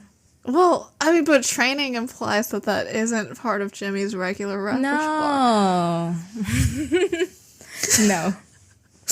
Okay. No. Yeah. After he chants in Enochian sounding really silly, he goes, "I'm here, Raphael. Come and get me, you little bastard." I'm sure that Dean has said bastard to Cass before, but I choose to believe that it's at the top of Cass's mind because Chastity called him a bastard. Dean asks, what's the average customer wait time to speak to an archangel? And Cass says, be ready. And yeah, that's when he lights a fire in a hospital that definitely has a smoke detector. I knew that Raphael was gonna show up this episode, of course, but I didn't connect the dots that it was like not in the hospital. Like I know the lighting is different when Raphael does eventually show up, but I thought that was just like he abandons the Eastern. Confused. Yeah, he turns off the power in all of the Eastern Seaboard or whatever. Hell yeah, and so baby. like of course it's gonna be dark, and also like the windows smash open, so it could be that. So I was like fully expecting that the thing was gonna happen in the hospital. Yeah, and so I was like, why did they leave and then come back? Yeah, when they're driving back and it's the Impala, I thought it was a Sam, and I was like, "Why is the Impala Sam all of a sudden?" Like it's weird to have a transition there because it's like you expect it to be like Sam's turn next. Yeah, but it's not. It's not. It's Dean and Cass, and Dean is like, "What? That's a whole day. I'll never get back." So you're right. It was probably sunrise when they went there, and they did the thing. Yeah, and they waited. And then they stayed there the entire day. Like a nurse didn't come in, like a smoke alarm didn't go off, like well, maybe this Donnie had to eat. Maybe this is one thing that is within Cass's power. Some things he can do, some things he can't, and this thing he can apparently keep the nurses out. I guess. Yeah. But yeah, they come in, and Dean is like very just casually walking in, and then Cass stops him like with a hand over his chest and goes, "Dean, wait." And then there's a really bright light, and baby, like Raphael is like I think crouching or something, but like he has like his shoulders are down, and as he stands up, he like stands up straight, and you see this electric wings. Oh, it's wonderful. Yeah, it is truly wonderful. So good, and like I think it lends Raphael so much power. Like to me as a watcher, I'm going to be like, this is a big deal. Like, this angel is a big deal. He's like because 10 times cooler than Lucifer. Quote unquote, see his wings. Like, of course, it's not. But like with the other ones, with like Cass, like it's just a shadow. And there was lightning in that also, right? Because it thunders and it lightnings, and that's why we see the shadow, right? But here, it's like that lightning is channeled into the wings, and that's why you see it. And it's just so much cooler. And you're suddenly aware that you are playing with a big player right now. Yeah, you're like, this is an archangel. Yeah. Whereas with Lucifer, it's like, who the fuck is this guy? Wait, when did Lucifer show wings? No, I mean, I'm not talking about wings. I'm just talking about Lucifer in general was not impressive. No. I think that's intentional. In 501. That's intentional, though. Yeah. Like, he's supposed to be, like, more closer to human to reel in Nick. But yeah. Well, Gabriel's also very nothing. Yeah, but that's because Gabriel is nothing in general. Sorry to everyone involved. I know. Yeah, I'm just talking about all the other archangels. Like Raphael's the coolest archangel. He wins prettiest archangel contest and all that. That's so funny. I was gonna say Sabriel is a real thing, but I said Sastiel is a real thing. But well, maybe it is. Yeah. Also, it's Sabriel because he's Gabriel, or is it Sabriel because it's Sam and Gabriel? It could be whatever. I mean, whatever. Like they literally say DCL, like clearly. I don't know. It could be anything. That was the only thing Sam was ever wrong on in his life. Yeah. I mean, it just shows Sam's Dean-centric reading of the Destiel relationship. Exactly. You know, I still think constantly about that one post that's like, if somebody calls it Dean Cast, that's how you know they're in for it for real. Which I do find so funny. Because, like, if you're a casual viewer, you would say Destiel. But especially during that time, I feel like between the confession there was and I would say when 2022. People said Dean Cass more, like, I said Dean Cass a lot more because it's like, no, but we're serious this time. I mean, Destiel as it word has been made fun of a lot. And so it's like, let's this is the adult, professional version. Stable version of Destiel. Yeah, exactly. Like, married with 2 kids, but with Sam and Dean Funko Pops. Yeah. This is, like, nowadays, I feel like that thing has swayed back again to, like, Destiel. To be like, I don't know, like cringe is free. I'm free of cringe. Yeah. Like I think because I think now people are more aware of like, oh, we wouldn't have gotten there without all the cringe bestial of the past kind of deal. So like we're respecting our elders.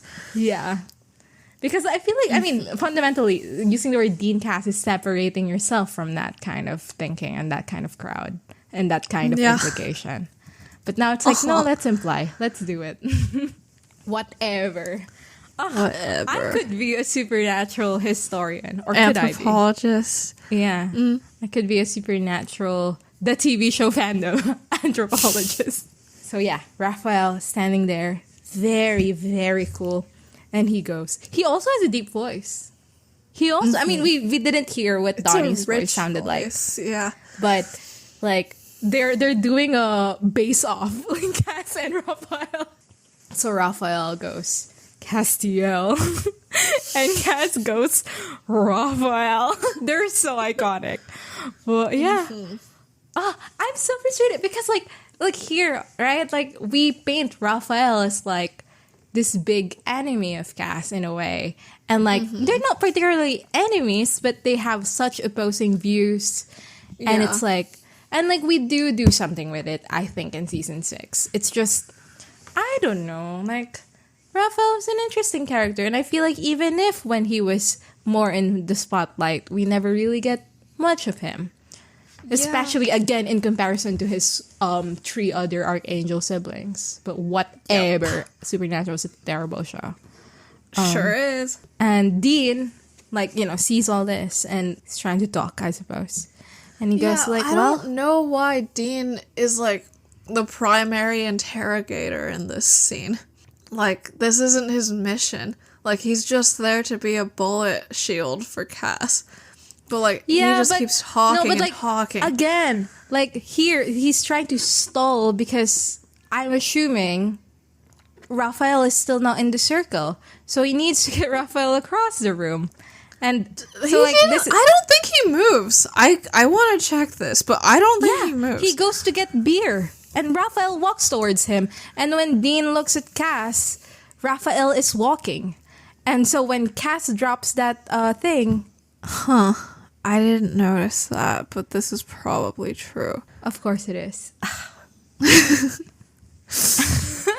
Unless it's not, in which case, sorry. Dean is like, oh, I thought you would be more impressive. All you did was black out the room. And Raphael goes, and the Eastern Seaboard. And also, he's so cool. Also, like, lightning and thunder and very heavy rain is happening right now. But don't worry, it'll get heavier later. He literally does not he's not walking. He turns his head to look at Dean. He is. Continue watching. Okay. He's taking one step. Okay. You're right. He does walk eventually. Of course I'm right. Okay, but Dean doesn't actually need to be doing any of this. Like, the fucking beer stuff happens way later. Like, he doesn't need to be talking right now. Well, of course he needs to be demure about it. I love that word.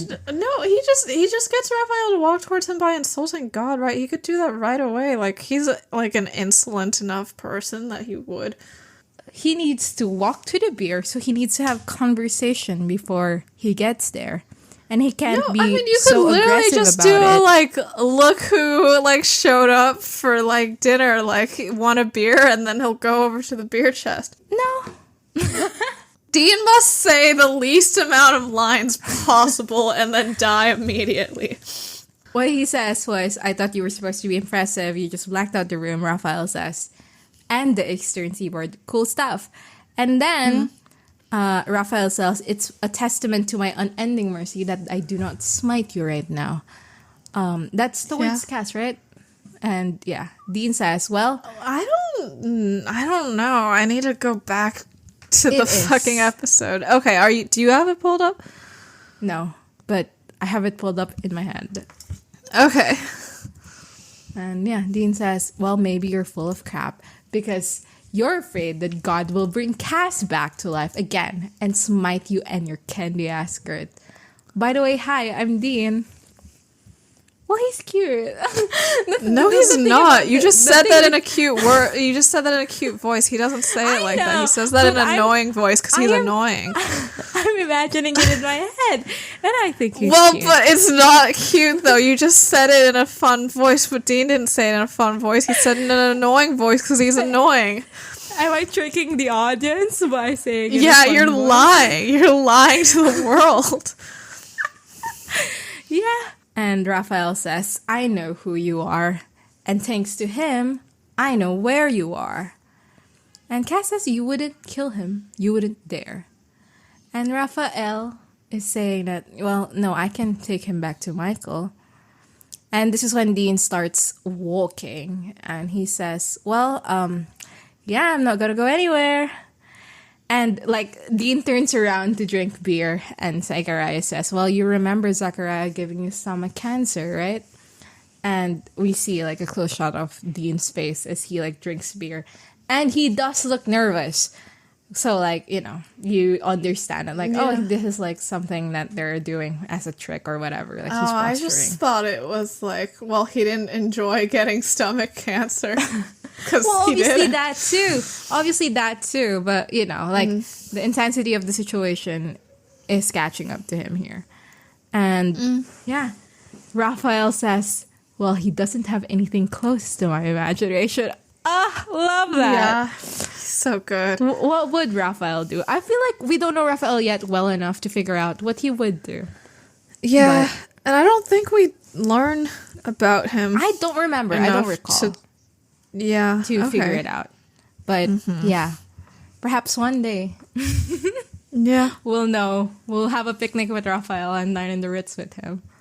Yeah. Dean turns around and goes, well, I bet you didn't imagine one thing. And by the way, like, as I've said, Raphael is walking. Yeah, he's walking. Yeah, and Dean goes, oh, we knew you were coming, you stupid son of a bitch. And then he turns to Cass, and Cass is holding a lighter, a Zippo even. And he drops the lighter into the circle. And Raphael is trapped. And Dean walks towards Cass now as Raphael looks at them menacingly. And Dean goes, don't look at me, it was his idea. And Cass turns to Dean, like, what? And Dean turns to Cass, and they just stare at each other. They're pretty funny. And yeah, Cass goes back to serious mode, and he turns to Raphael. And he says, where is he? And Raphael goes, God, didn't you hear? Sorry, the old God can't come to the phone right now. Why? Why? Because he's dead. He literally is. But yeah, he says, he's dead, Castiel. Dead. Lovely. Yeah, and he takes pleasure in the saying it too. Like, it's like, I know you're gonna be emo about this. Well, guess what? Because when Uriel was talking about, like, God be gone, he was angsty about it, right? Yeah. And, I mean, Raphael is also angsty about it later. Yeah, but it's right now, he's just angry at Cass mostly. Yeah. Like, with Uriel, like, him telling Cass, like, God is not in heaven anymore, whatever. And Dad doesn't care. Like, that is coming from a place of trying to get Cass to be mad with him versus Raphael, who's just taunting Cass now. Like, oh, you think you're better because God raised you? Well, he didn't because he's dead. Yeah. Slay. We're back to the bar, and Sam's wiping down a table, but then Tim, which was, like, one of the hunter guys, he stumbles in, like, there's blood on him and shit, and he's alone, and he goes, something you want to tell me, Sam? And Sam's like, what are you talking about? And Tim insists, Sam asks where his friends Reggie and Steve are, and Tim says that Steve is dead, like his guts are spilling out of him because of the demons. And Sam apologizes, but this, Tim still insists that Sam tell him the truth. Okay, so the demons that attacked, one of them told Tim things about Sam, and Sam goes, demons lie. You know, it's just more of him being like, tell me the truth now, blah, blah, blah, blah, blah. And then suddenly the door opens and Reggie, one of the other hunters, comes in, like, with his arm around Lindsay's neck. She's, like, struggling, and Sam's like, holy shit, what's happening? Blah, blah, blah. So we're back to Raphael and Cass and Dean, and Raphael says, there's no other explanation. He's gone for good. And Cass says, you're lying. And Raphael says, like, am I? Do you remember the 20th century? Think the 21st is going any better? Do you think God would have let any of that happen if he were alive? And this is so fascinating, because he's talking about how, like, it sucked for humans because of, like, the world wars and shit. Yeah. Right? But what's that connection to angels? Yeah, like, that's not related to angels, but, like, I think, like, he just cares about humans. Yeah, that's true. It is hard for me to know, like, what, like, the goals of the angels are. Like, their power runs heaven, but they aren't directly involved in, like, caretaking, like, souls that go to heaven or anything, right? Like, what do they do? No idea. Like, what are their jobs? Because, like, the last, like, you know, Cass was on Earth, right? And the like, job then was, like, this angel is having inappropriate relations with a human, so let's take him out back and shoot him. So, yeah, like... And, like, that was only, like, a day of work. That's an angel thing. But, yeah, it's, like, no angels are, like, going around Earth healing humans. Like, nothing that they are shown to have done is, like, directly related to helping or hindering people. In the thought process of, like, that girl Cass era, like, it wasn't about humans at all. It was about angels. And I feel like that is a reasonable thing to think of most angel presence on Earth as, like, irrelevant to humans, or, like, humans are not the center of the thinking of being here, you know? I don't know. Yeah. Because, okay, for demons, it's like, they think that killing people is fun, so they go to Earth to kill people. Like, angels... What do angels don't like, even do? like are angels don't even seem to be against demons specifically. Like they don't Uriel give a shit. Was. Yeah, but like not in a way where he's gonna go down on Earth and and specifically kill demons. Yeah, like what do angels do with their time? Like they've got like what are their tasks? Like they were doing the apocalypse now, but like before that, like I mean, like Cass they was weren't told even to on not Earth. touch that fish. Big plans for that fish. So, like that's like non-interference. Don't step on that fish. Yeah, that's non-interference. So they're just not up doing in heaven, anything, hanging out, like. If what like it was like it's fighting? Like your job to maintain Cass the dreamscapes warrior. for heaven, like right. Who was he killing? Like hell people like briefly so that he could rescue Dean, but like this is the first person they've raised from hell, right? Like who else was he fighting? Maybe this is Cass's first job. Like this is his first employment. Yeah, no, like his resume just says warrior on it because the only thing he's done is like fight demons to get Dean out of hell. Exactly. He should have been I'm a warrior of God. New title. Like sorry, every time I start complaining about supernatural world building, I remember how they made an afterlife for monsters where they kill each other and they never said where you go after you die as a monster in the monster afterlife. I'll never get over that. Supernatural is a fucked up show for many reasons, but also like when people are like, yeah, but the lore is good, and it's like you're completely lying to everyone and yourself. I know. Like, people who are like, oh, the world building is terrible because none of the writers have ever spoken to each other. They probably don't even know each other's faces. Like, there's nothing. There's nothing here. Oh my god. Yeah, okay. I don't know what the angels are doing, but Raphael seems to care about humans. like, I don't know if he just cares about it as, like, a numbers game, like, sort of the way that coworker. Uriel does. If he only loves humans as his coworkers. Yeah, if he's just, like, I don't know if his issue is, like, humans did terrible things, and that shows, like, the, like, moral degradation of, like, humans recently. I don't know if it's, like, there was so much human suffering recently. The greatness of the suffering. Because, I mean, I do find it interesting that he starts with the 20th century. Yes. And, like, I don't know. Like, I mean, obviously bad things happened before that, but... Yeah, but, yeah. The 20th century, like, I don't know, Great War, so... Yeah, the wars were worldwide.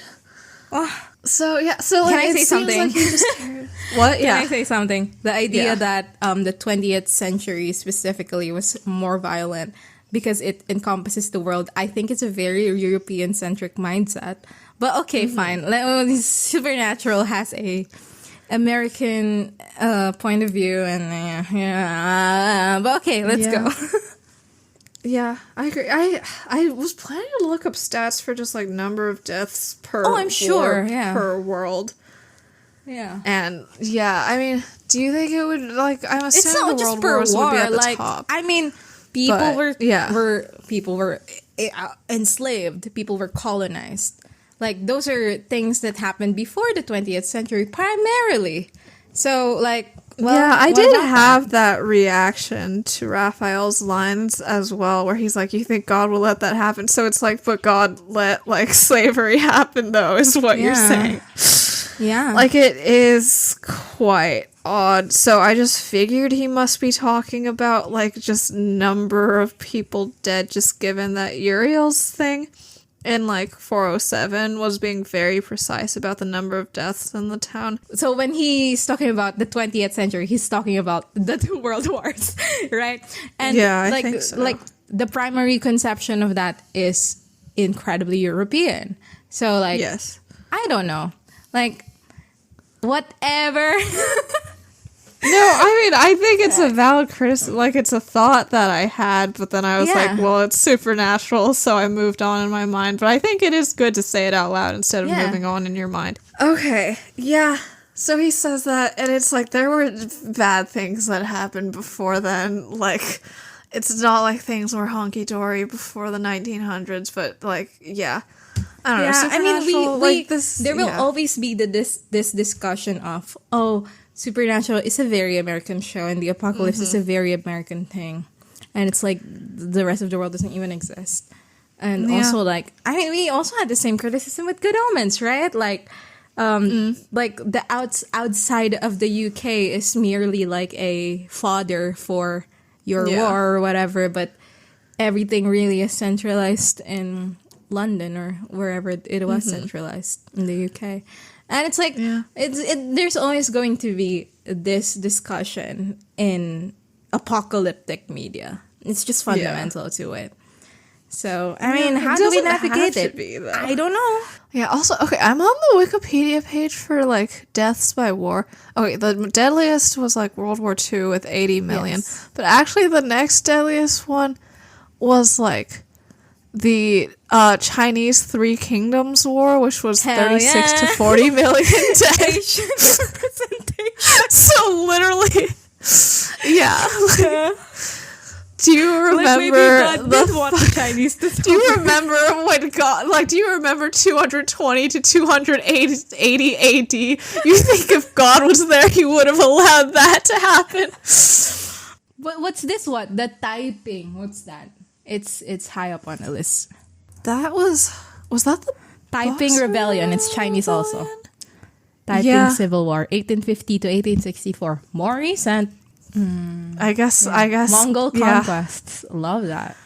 Yeah, no, Raphael should have been like, God's been dead since the Mongols. Do you see the death toll on that? Exactly.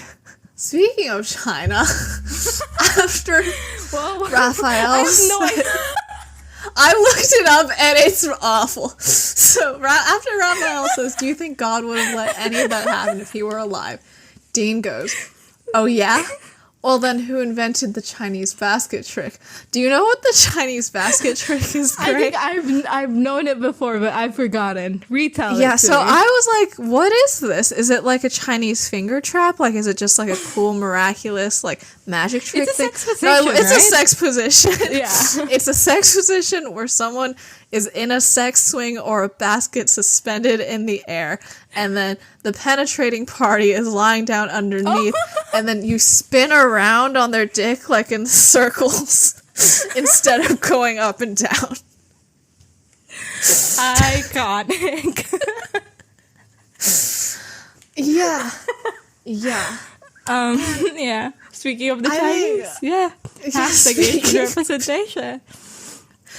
Yeah, like I looked at it. It's like not like a very common phrase. Maybe I just have to turn off. Did I turn off safe search? Maybe that's why I couldn't find. I'm not going to. Sorry to Okay, everyone. You know when you're okay, like no, I have searching safe on search Google off. and then it asks you for your location all of a sudden. He's like, why do you want to know this? Right, the thing is, like, I really can't find much about this when I Google it, but, like, one of the first results is about, like, this, like, happening, like, between, like, Asian sex workers and Marines, so I don't like that. Okay. Anybody but search anyway. a picture about Chinese basket trick from 503? I don't find it in any from Google. And then the only reply is turn off the safety feature on Google. So true. Okay, anyway, I think Dean talking earlier, I've reconciled myself to it because he was trying to trick Raphael in the circle. Now that he's in the circle, I don't see why he needs to talk. And this wasn't even funny, so I really don't see why he needs to talk. Yeah, well, Raphael thought the same thing. Yeah. He goes, careful, that's my father you're talking about, boy. Which means that Raphael knows what the Chinese basket trick is. Like... Well, maybe he has been on Earth for a long time. Yeah, what was he doing at the Devil's Sacrament?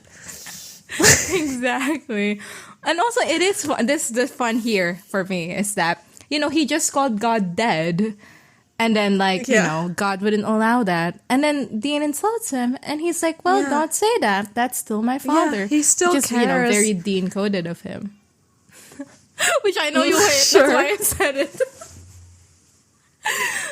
Okay, well, you can say whatever you want, I suppose, Forever given that even, you're the yeah. host of the podcast and I'm just the co-host. But yeah, I suppose it is Dean-coded. Like, but yeah, it is nice Everything to have father this related moment. is Dean-coded always. I suppose so. Like, my dad was a good dad, and it's Dean being, like, emoting. Like, my dad was a terrible dad, and it's Dean emoting. Like, everything is about Dean. Yeah. I mean, it was about Sam and Bugs. This is true. And made true by the fact that Sam was like, it's about me. Come here, kid. Yeah. That was a fun time.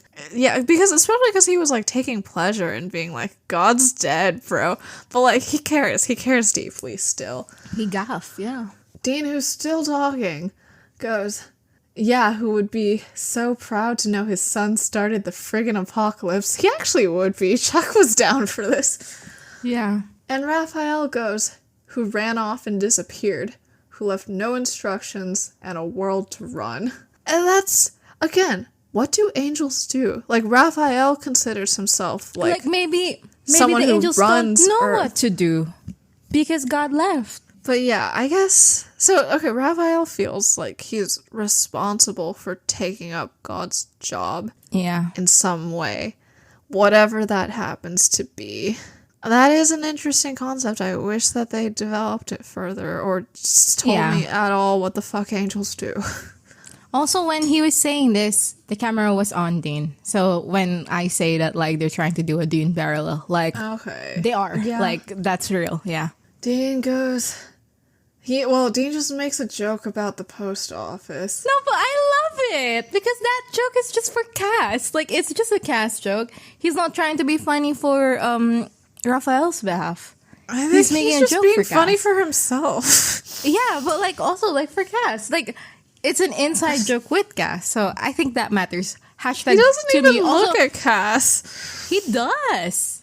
Okay, maybe I just misremember every single thing about this episode. I do adore every single time they look at each other in this specific scene. Because the first one is the "Don't look at me, it was his idea," and then Cass just looks at him like, "Come on." Yeah. And then later on, when Raphael goes, "He's dead," like God is dead.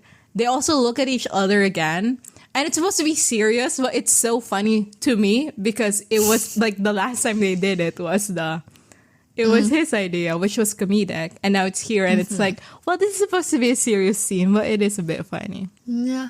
And then also here when Dean makes this joke. And Raphael goes, "This is funny to you? You're living in a godless universe." Oh, yes. Yeah, he's so interesting. Oh, whatever. And Dean goes, "What, you and the other kids just decided to throw an apocalypse while he was gone?" And like Jensen Ackles is doing his "I'm angry" acting, but it just looks stupid.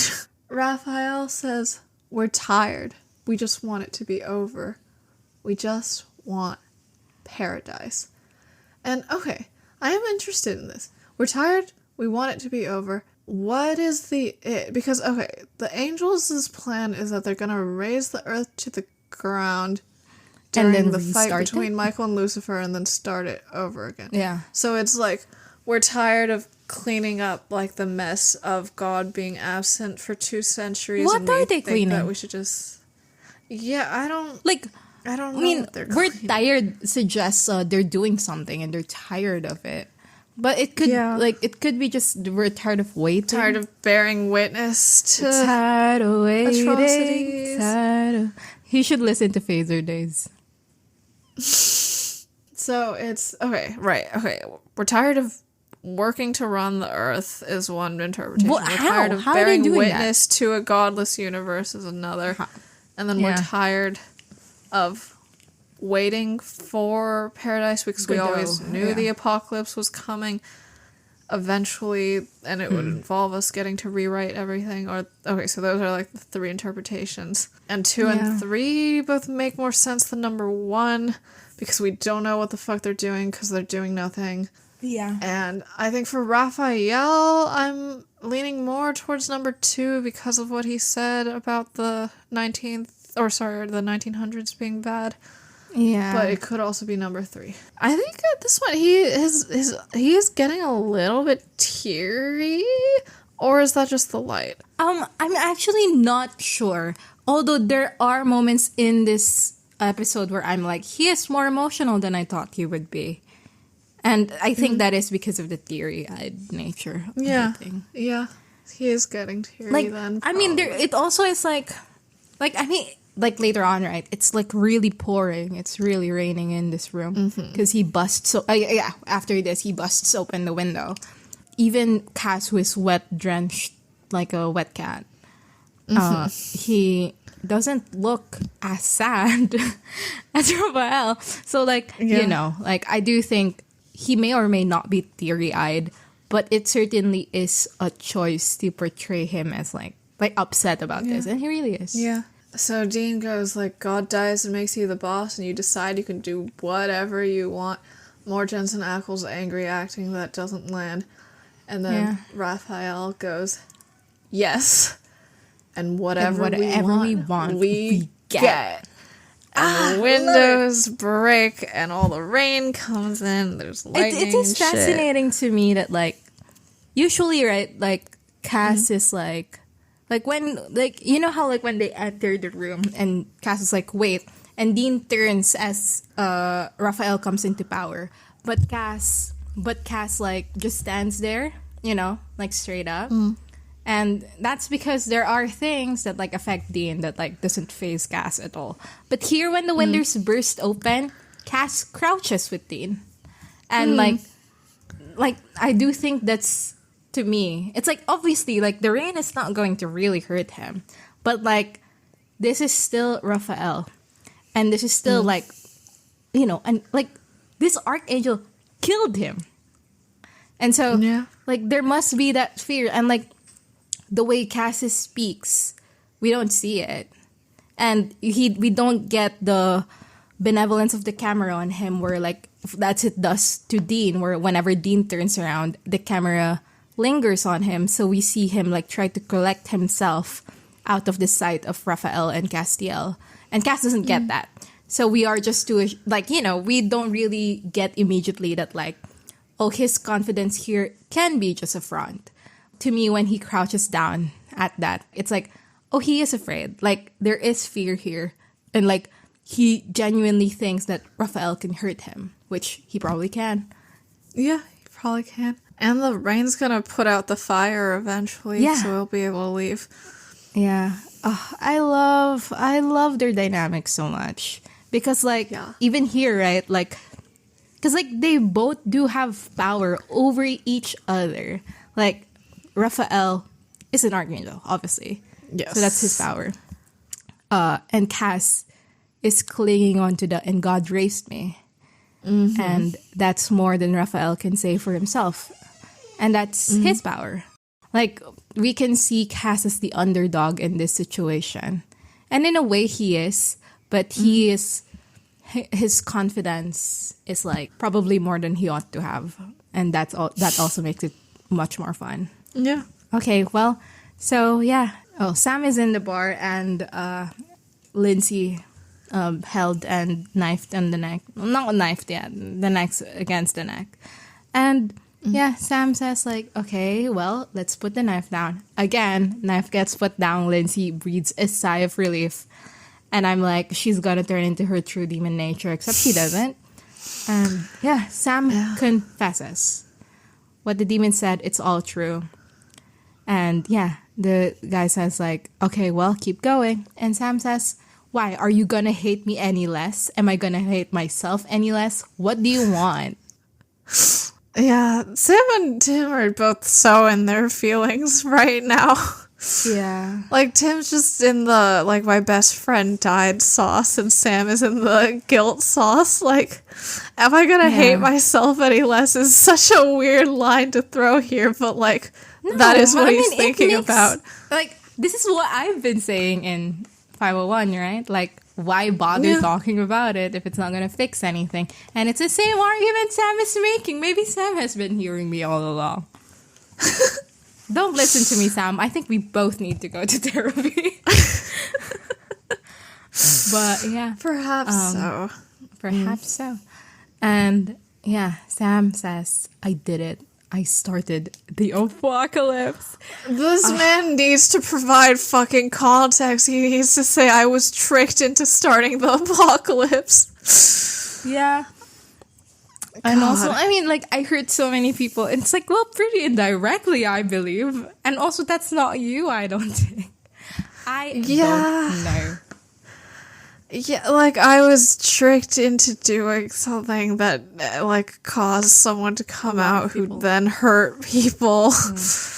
Yeah. Like, bro, I think it's fine. Whatever. Like, it's like, oh, if I didn't do this, like, it wouldn't have happened. Yeah, that's true, but, like, you were all also under the impression that if you didn't do this, it would happen, so... yeah, many things are true, always. Yeah. But... yeah, Cass says... oh, now we're back to Raphael. And it's Cass saying... and he's screaming now because rain is pouring into the room. It's very loud. He's very wet. He goes, if God is dead, why have I returned? Who brought me back? Raphael goes, did it ever occur to you that maybe Lucifer raised you? So and Cass good. Cass disbelievingly goes... no. Like, not no as in, like, no, I never thought of that. As in, no, just as like, no, oh he God, wouldn't. like, that makes sense. Yeah. Fuck. And Raphael says, think about it. He needs all the rebellious angels he can find. You know it adds up. Iconic. So good. Raphael's he is a rebellious angel. Yeah. Did Cass think this? I mean, it must have been part of his consideration on, like, whether he's going to help Dean or not. Like, you know, like, Lucifer is an angel who fell because of rebellion. Well, I mean, we have Anna, who fell because of rebellion in some way. And she's fine, except Cass doesn't think she's fine. Cass didn't like her. Yeah. Anyway, Cass decides this is it. Let's go. And Raphael, while Cass is walking away, goes, Castiel, I'm warning you. Do not leave me here. I will find you. And Cass does a bitchy little turnaround. And he goes, maybe one day. But today, you're my little bitch. And then he walks out. And Dean, stops, turns around to Raphael and says what he said. Which I'm assuming you hate? Because you hate Dean. Yeah, I mean...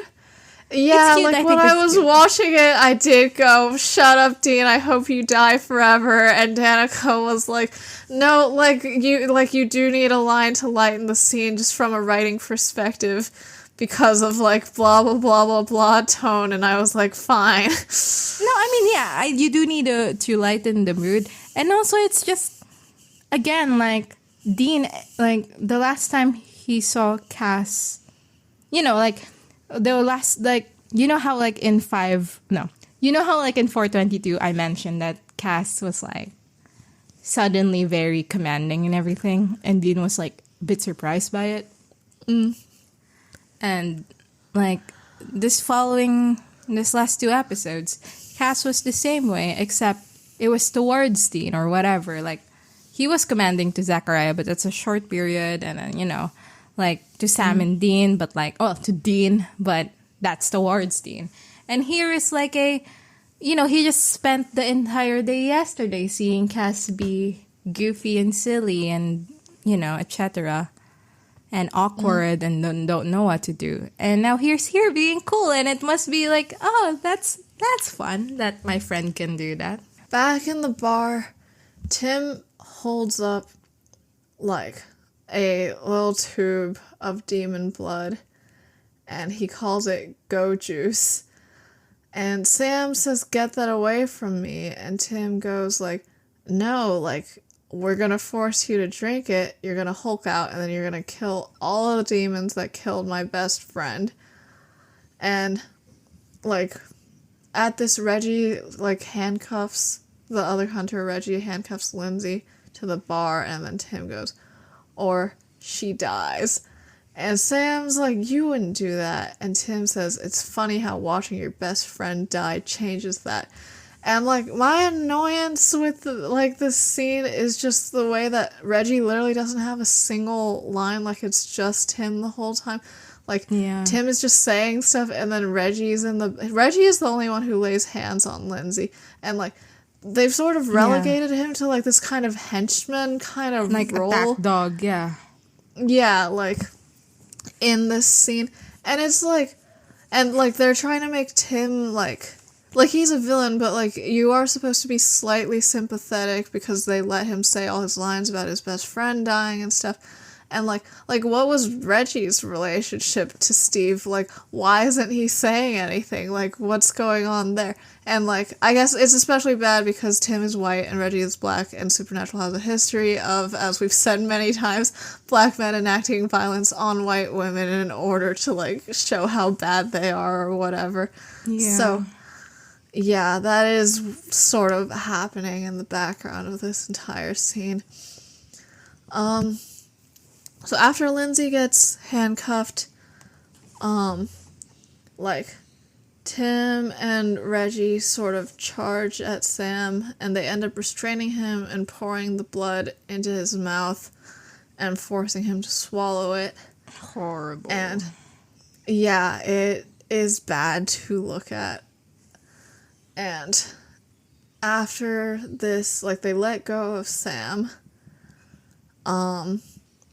but he, spits it out into Tim's eye, and then he starts beating up both of them, and eventually he has a knife to Tim's throat, and it seems like he's maybe on the verge of killing him, but then he notices that Lindsay's watching, looking really scared, so he instead just tosses Tim and then tells him and Reggie to go.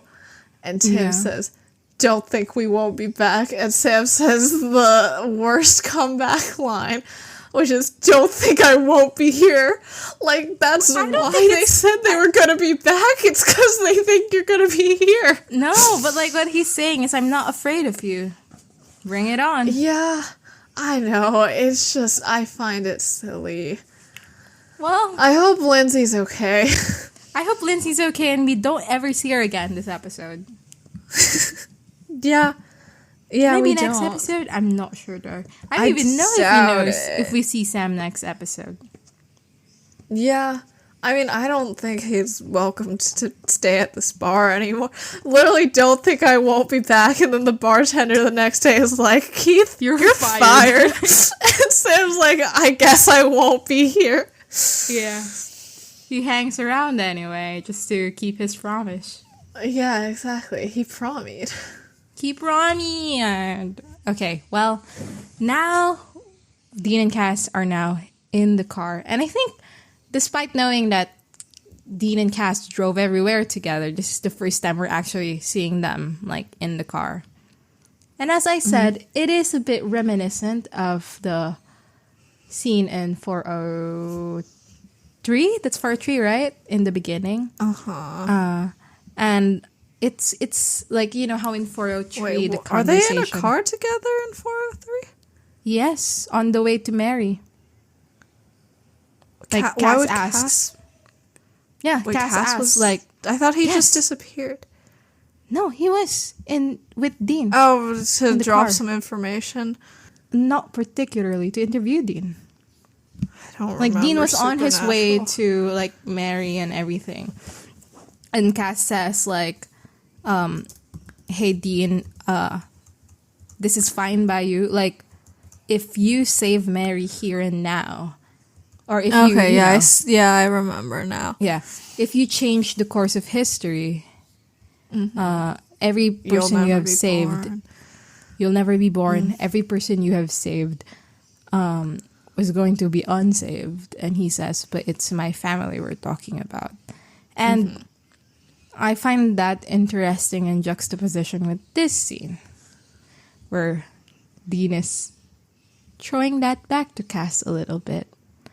And throwing what back to Cass? Oh, the like concept giving of, like, him advice. The concept of, like, well, it's your family, and if you believe it to be right, then go do it. So yeah, Cass is very silent, but he's always silent. But Dean asks, like, "Are you okay?"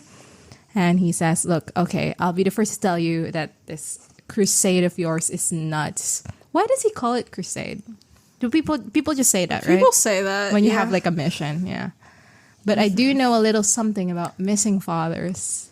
Dean says, "I mean, there were times when I was looking for my dad and all logic told me that he was dead, but I knew in my heart he was still alive." And then as soon as I found him, he got hit by a car and died. Iconic. Like, maybe Dean should have never found him. For real. Yeah, and he says, "Who cares what some Ninja Turtle says, Cass? What do you believe?" And Cass says, "I believe he's out there." And Dean goes, "Good, then go find him." I do think about, like, of course Dean is projecting. I mean, he does say, like, based on my experience, Yeah, he right? says, "I am projecting." Yeah, he says, "I'm projecting." But also, like, well, we see Dean to be at least a little bit fond of Cass already at this point in the show. But I think this connection with them is, like, it does, like, cement, like, a deeper, like, understanding of each other, I believe. Especially later on in the season. Yeah, Cass turns to Dean, finally, because this entire time he's just looking ahead. And he goes, "What about you?" And Dean's like, "I don't know." Nice of him to ask. Well, you're right. Yeah. And Dean says, "Well, I don't know. I'm good. Honestly, I'm good. I can't believe I'm saying that, but I am. I'm really good." Words of a person who's really good. Dean Winchester. Literally is. And Cass says, "Even without your brother?" And Dean goes, "Especially without my brother. I mean, I spent so much time worrying about a son of a bitch. I mean, I've had more fun with you in the past 24 hours than I've had with Sam in years. And you're not that much fun. And then the camera now is just on Dean's face. Yeah, because Cass is fucking jetted. He goes, it's funny, you know. I've been so chained to my family, but now I'm alone. Hell, I'm happy. And he looks over to not Cass because Cass is disappeared. So good. You know, like what Dean is trying to make here is like, oh, I've been so chained with my family, but now that I'm quote alone, I'm happy. Except when he was you were alone, only happy when you weren't alone. Yeah, and like because Dean's like, I feel like the idea Dean is peddling here is like you're either when you're with someone, it's either family or you're alone. And it's like there are layers to this, Dean. There are other people in the world, other people Dean. in the world and other relationships in the world. So, like, I do wonder, like, how Dean thinks. Obviously, he wasn't alone, but he conceptualized himself as alone because he's not with family. And that is, like, of course, there's a Dean mindset of it.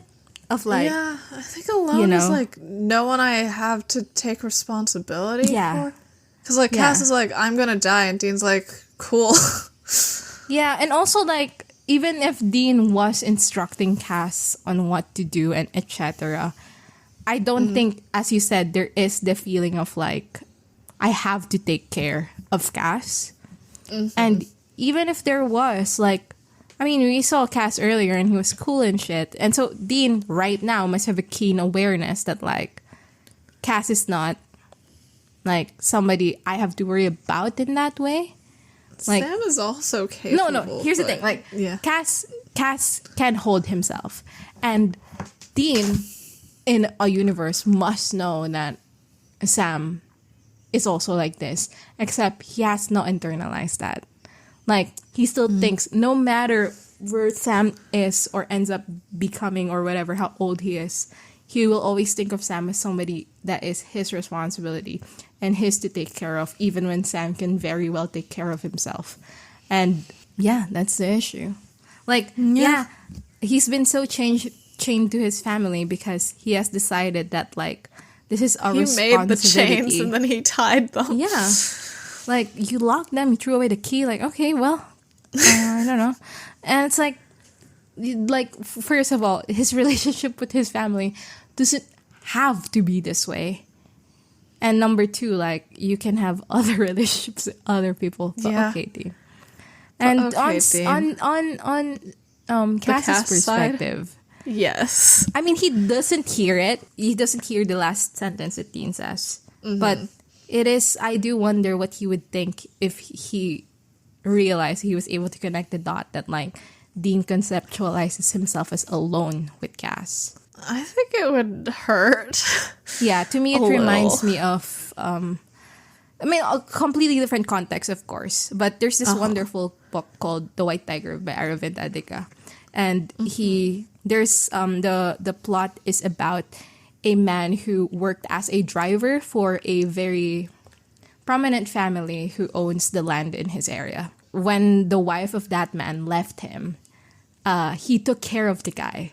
He would, like, prop him up when he's drinking, drive him places. And he became, like, this guy's, like, right-hand man, basically. And, he would take care of him, like a family, basically. And he, in his head, conceptualized it as, like, we're having a bonding experience. Like, I'm taking care of him. And we're closer now than we ever were. And then, like, one day, he accompanied the guy. He drove the guy, because he is a driver, to, like, the train station so that the guy can fetch his brother.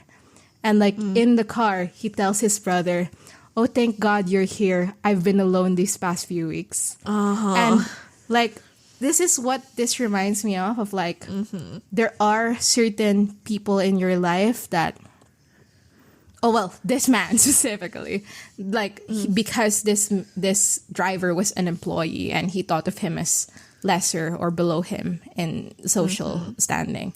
Like, even in his presence, he conceptualized himself as alone because this person doesn't even count as a person. And like, as we've prior discussed, that's not what Dean is talking about. Like, that's not what Dean is conceptualizing right here, right now. But I do wonder if Cass perhaps would view thinks it that way. Yeah. Yeah, so, yeah. I think he probably would view it that way. Like, Dean's a person to him. Dean's like the only person to him in some ways because he's currently his narrative about his life. Ally, is like, this is my only ally. This is the only person that I have. Yeah, and like I think Cass is like, I'm okay alone also though, but I'm not alone when I'm with Dean, and I feel better when I'm not alone. And it's like, well, Dean. Yeah. Maybe, I mean, he left before he could hear this because Dean called him not much fun. Yeah. He's so good. Oh. Incredibly funny. If Cass just timing. hit the bricks every single time Dean was slightly not nice to him, like, continuing on throughout the seasons, they would have a better relationship. Yeah, maybe we would not have the Your Dog AMV. Exactly. It's, I mean, I don't think it's just because he was hurt about that you're not that much fun. Of course I think not, it was mostly, like, I came to Dean because I needed him as an ally. We had some fun also. That's nice.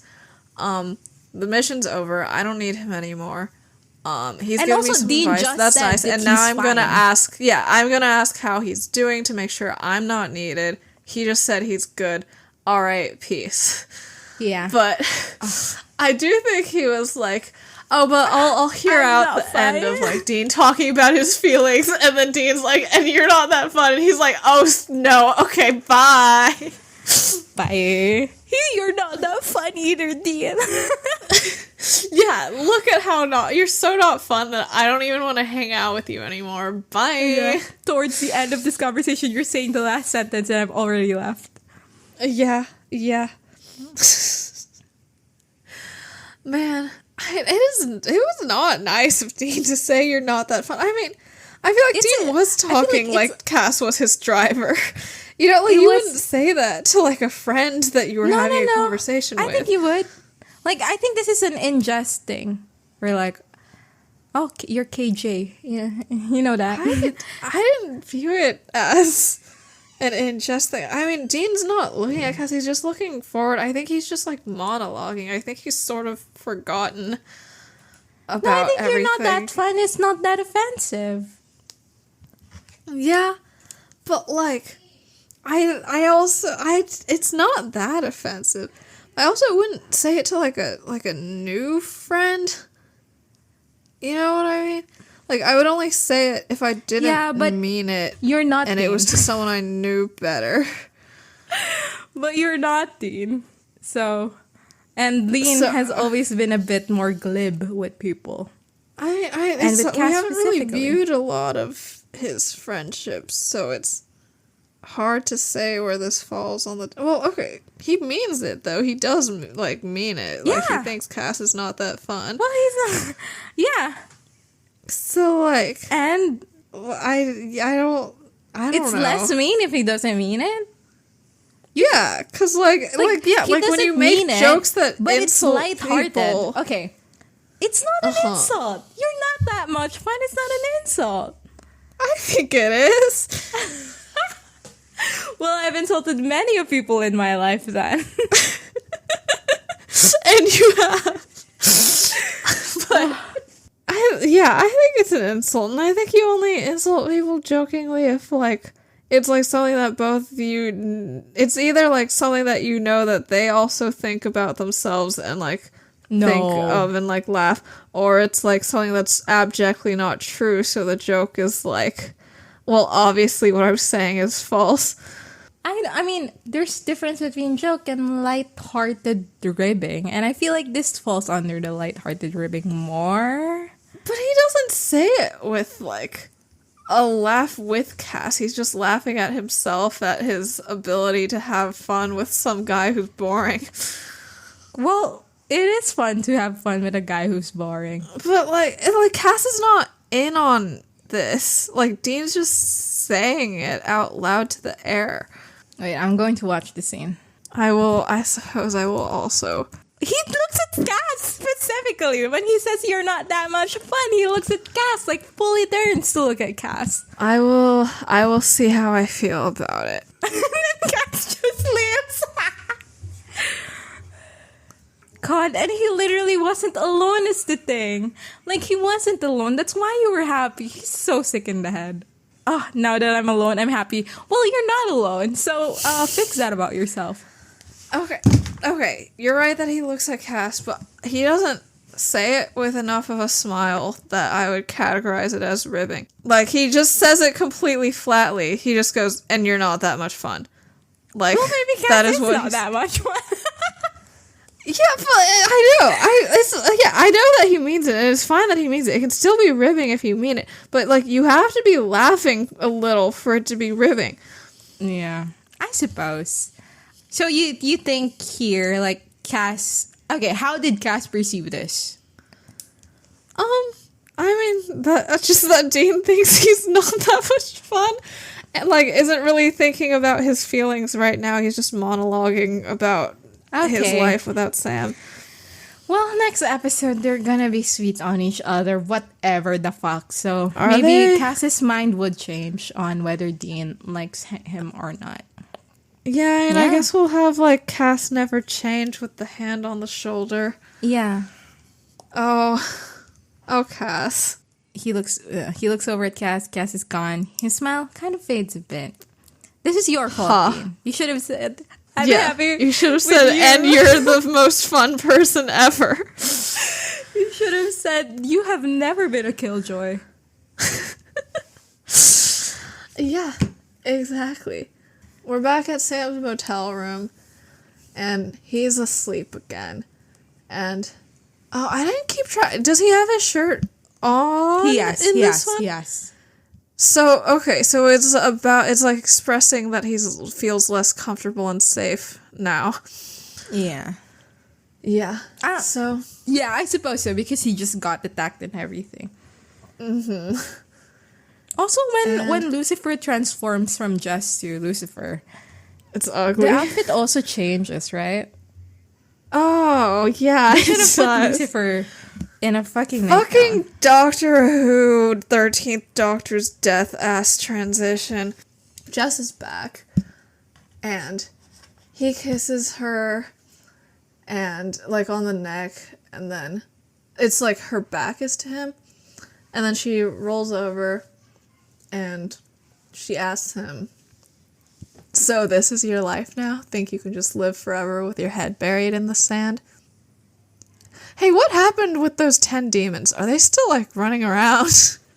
No idea. I'm supposing that the 2 other hunters that were not entrails on the sidewalk were able to kill them. But how? Well, they just got beat up really badly, and they weren't able to kill them earlier with 3 of them, so I don't know about that one. She, like, touches his face, and he says, "I love you, Jess." And he sits up, and, like, the way that their position is now that, like, you see Jess over Sam's shoulder. Yeah. Which, lovely. Yeah, always love a angel devil on your shoulder framing. And Sam goes, "God knows how much I miss you too, but you're wrong. People can change. There is reason for hope." And Jess says, "No, Sam, there isn't." And then she puts a hand on his shoulder.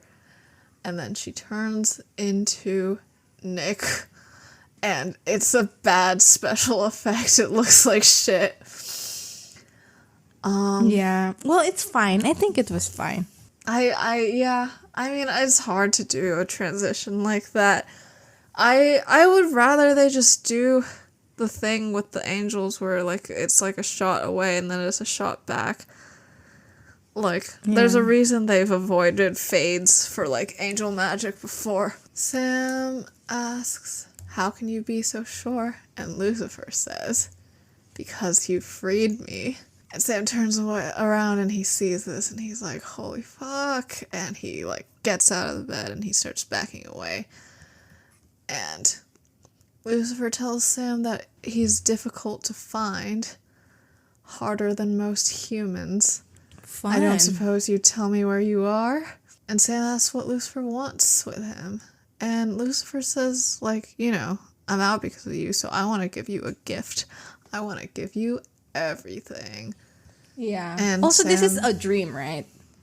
And that's why Lucifer can't find so Lucifer him. doesn't actually know where he is. He's just connecting with Sam's psyche in his dreams. I mean, he could ask Jess, like, where are you, Sam? And, like, Sam would probably say, right? Or maybe not. That's true. Yeah.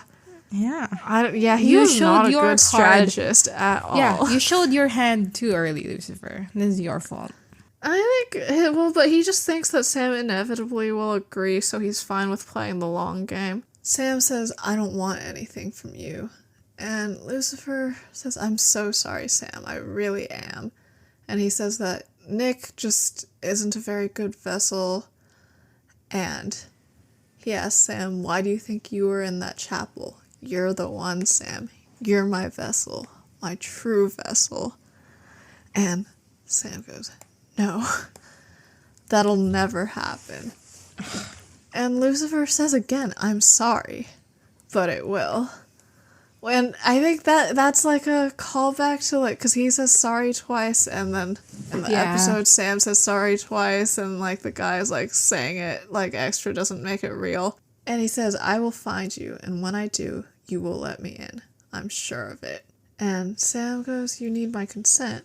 And Lucifer says, of course, I'm an angel. Sam sort of like has like a little sigh of relief during this section of the conversation. And he also goes, I will kill myself before letting you in. And Lucifer goes, I'll just bring you back. Which, you know, is upsetting for Sam. He does do. Yeah, and he does do that, right? He does it in Apocalypse World, Season right? 13, yeah. Yeah, he says, Sam, my heart breaks for you. The weight on your shoulders, what you've done, what you still have to do. Which is a callback to Cass telling Dean, I don't envy the weight on your shoulders in 407, I think. You really think so? I think it's meant to echo it a little bit. I mean, I think it's Maybe more not. Chuck, right? Like, doesn't Chuck say this? I was thinking it was a combo of a callback to Cass and Chuck. Well, what Chuck... I think it was like... Because I think I was thinking about Cass more because of the phrase, weight on your shoulders. Does Chuck say that? Chuck says, so you gotta carry the weight as well. So, and then Sam at the end goes, and does it? Like, I'll rest on my shoulders. And Chuck goes, that seems to be where the story's headed. And Lucifer goes, it is more than anyone could bear. If there was some other way, I think that's why I was thinking about Cass also. If there was some other way, is sort of similar to like the 416 shit. But anyway, he goes, if there was some other way, but there isn't. And he goes, I will never lie to you. I will never trick you, but you will say yes to me. Bro, you were tricking him like literally just then when you were being Jess. Yeah. Like, but it's like, I feel like Supernatural does think that Lucifer never lies. Like, that's what he said, like, in 501 too. I think we're supposed to be like, oh my god, like, he doesn't ever lie, but like, he does. No, but like, he doesn't say that he's Jess. Yeah, so like, it's like, oh, like, it's a lie of omission. Technically, yeah. Also, like this entire conversation is interesting for what will come in season 6 and 7, I believe. Yeah. I look forward to that. Sam says, you're wrong, and Lucifer goes, I'm not. I think I know you better than you know yourself. Is that something Dean said at any point, or am I making that up in my head? That's something Dean says to Cass, I think. I know you better. I've known you for years. You just met yourself. In season 7. What, Lebanon? Oh. In Emmanuel times, when Cass realizes that he's actually Castiel, and he's like, I shouldn't be here, I should be dead. And Dean is like, well, you shouldn't be. And also, I know you better than you know yourself, because you just met yourself. I've known you for years, you've just met yourself. Truly is an iconic line to me. I know it's not that famous of a Daciel line as the others. Yeah, but I think that is a crazy thing to say. The final lines are an exact echo of the conversation between Sam and Ruby in Lucifer Rising, which is Sam goes, "Why me?" And Lucifer goes, "Because it had to be you, Sam. It always had to be you." Yeah. Just like Frank Sinatra. Yeah. Just like that. And then Lucifer disappears. Well, episode... I was gonna say good episode or bad episode, but I couldn't figure out what to say, so I just said episode. Well, it sure is an episode. What did we think about it? I think I was frustrated with it more than I enjoyed it. I enjoyed watching it. I think talking about it is interesting, but for completely different reasons for why I enjoyed watching it. Like, I enjoyed Cass, like, in his moments. Like, you know, like demons, and all that stuff. But, like, I think the rest of it was just not particularly anything that I wanted to see, so. Yeah. Oh, wait, also Raphael was cool. I don't want to leave that out. Raphael was cool also. There were two good things, and they were Cass and Raphael. What's our best line? Who worst line? I think my best line ought to be, when Raphael goes, "Careful boy, that's still my father," or something.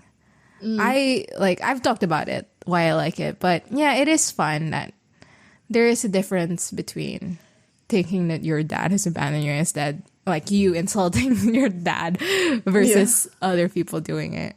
I liked when he suggested to Cass that Lucifer brought him back, because I think it was such a neat thing to say.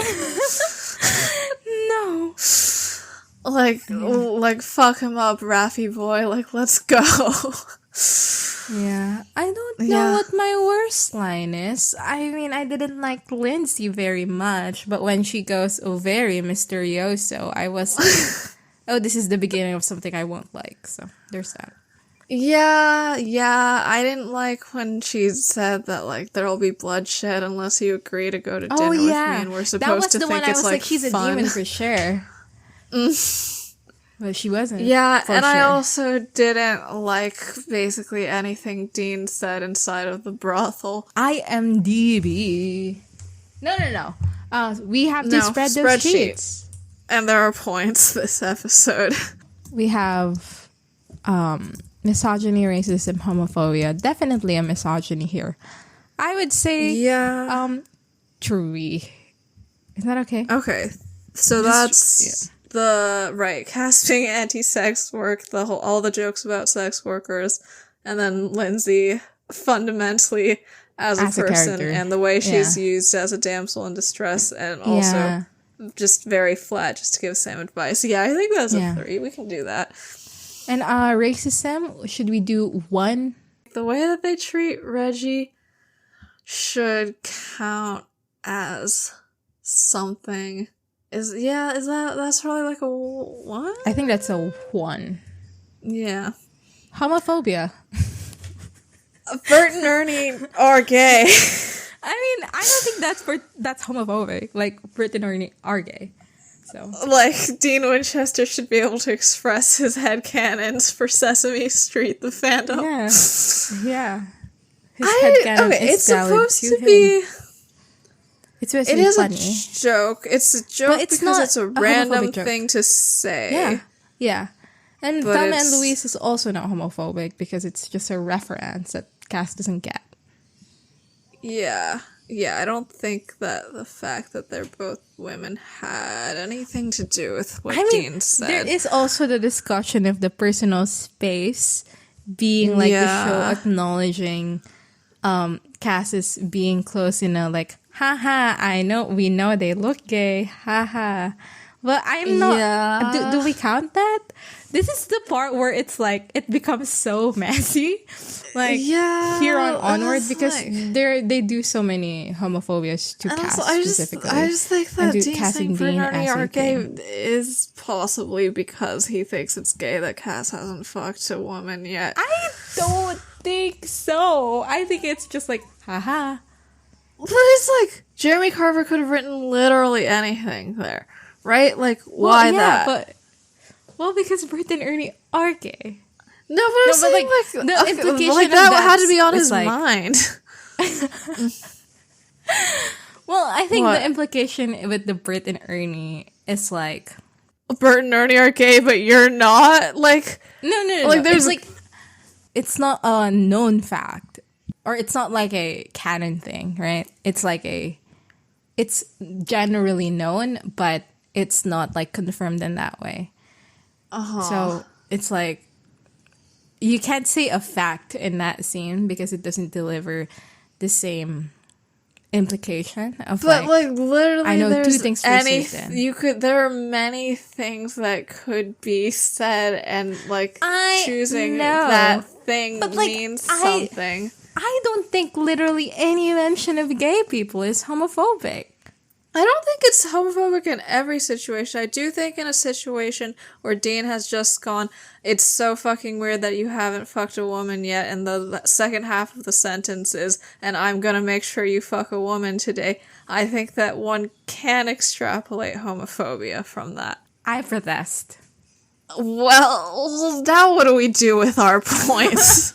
0.5, like average between the hosts?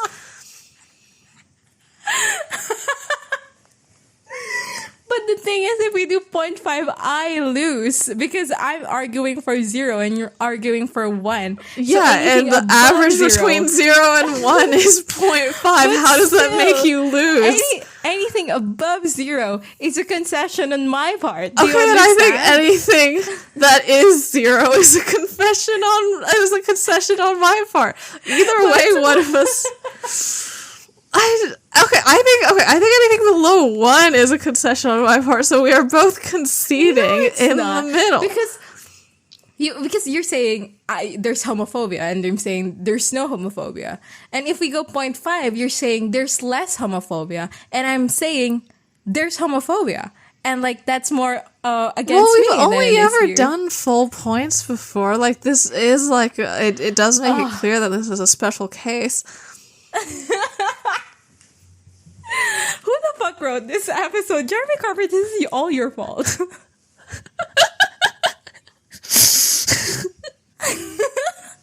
Wait, what are we gonna do?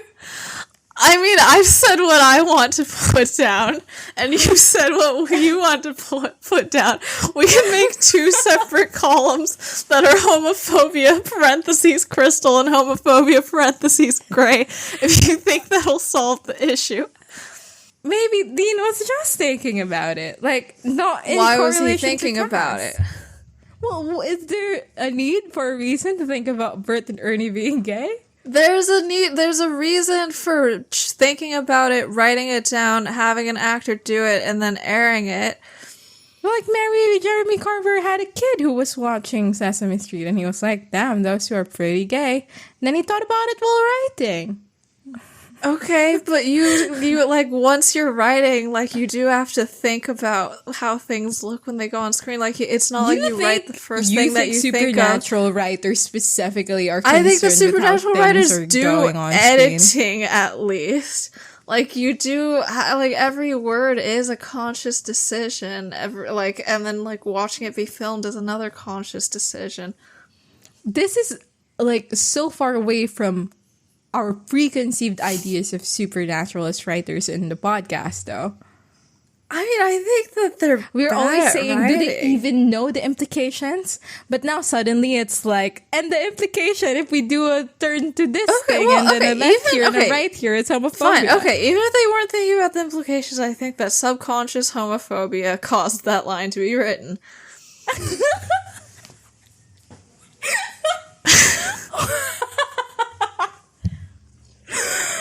What if we set this up for a vote? Let the audience like we put a poll? Well, I'm gonna lose because people love that line. I vehemently think that it's fine. Like, it's not homophobia. We need to define homophobia. What is homophobia? Okay, yeah, we do need to define homophobia. Like, okay, a lot of it's built on the idea that queerness is unnatural. Yeah. Which I'd say that Dean expressing shocked that Cass has never fucked a woman before, is verging on thinking that queerness is unnatural. Okay, or that acting we can add outside a point of for that, but not for the Brit and Ernie. Okay, You get your point, yeah. but it's vehemently. Let's put it in the notes. No. Okay, I'm gonna insert a comment. Okay, add a Google Docs comment about Brit and Ernie. Okay, well, there we go. We're done. Wow, that is all in caps, and you put a lot of extra letters in there. Well, it is not about Bert and Ernie, as I said in the note. Well, IMDb.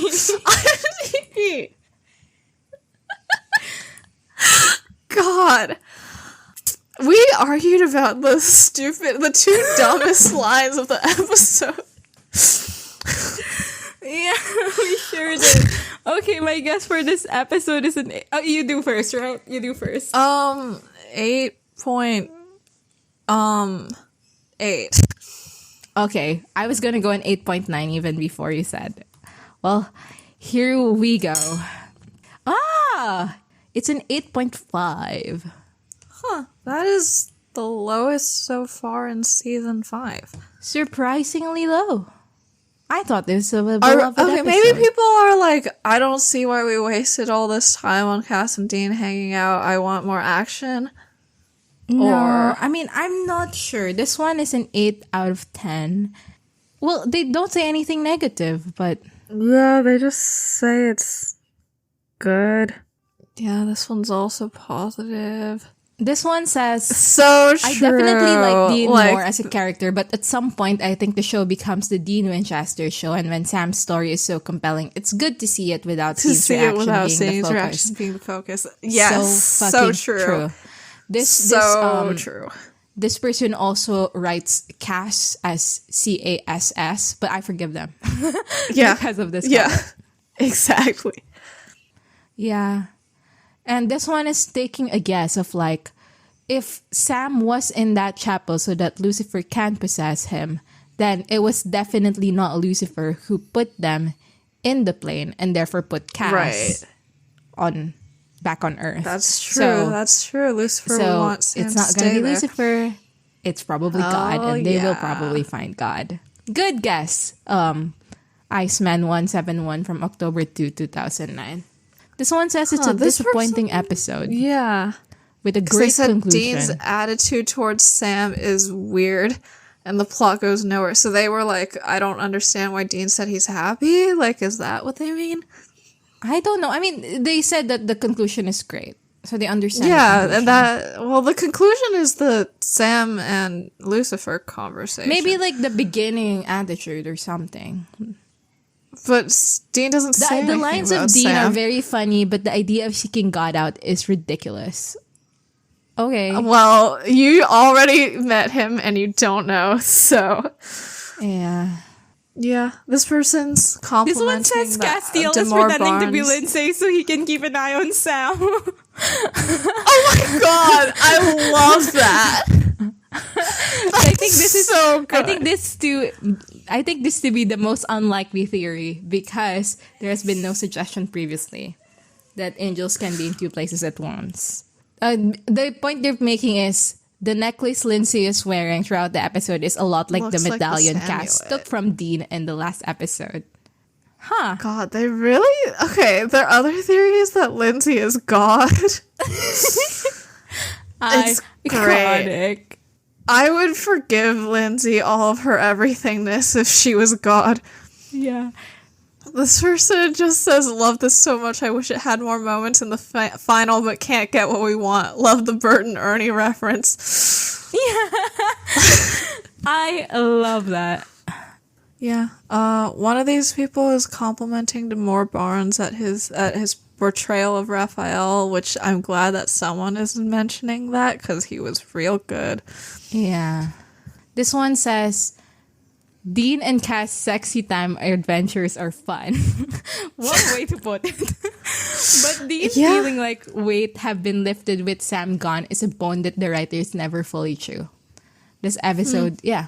And I fully agree. Like, that is an interesting concept. Mm-hmm. But they gaff. Or they do. They just don't really gaff enough. Well, we've been here so long. So that's it for this episode of Busty Asian Munis. Next week, we will be discussing Season 4, Episode 4, The End. Leave us a rating or review wherever you get your podcasts. Follow us on social media. We are on Tumblr at bustyasianbeautiespod.tumblr.com. Our official tag is babpod, B-A-B-pod.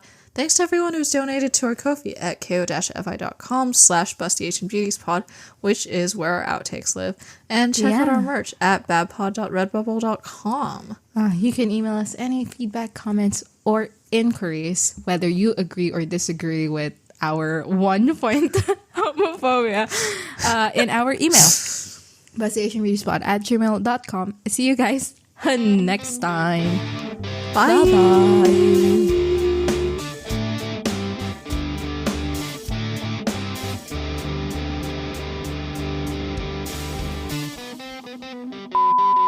So, have I told you one time? Wait, this is such a tangent. One time, Reese tells me that she's watched Chicago, like the musical. And I was like, oh my god, how is it? Like, did you love it? Crystal says that it's like, oh, some of the songs are good, and like the more modern renditions could be acceptable, but there's so much inherent misogyny and racism in the show.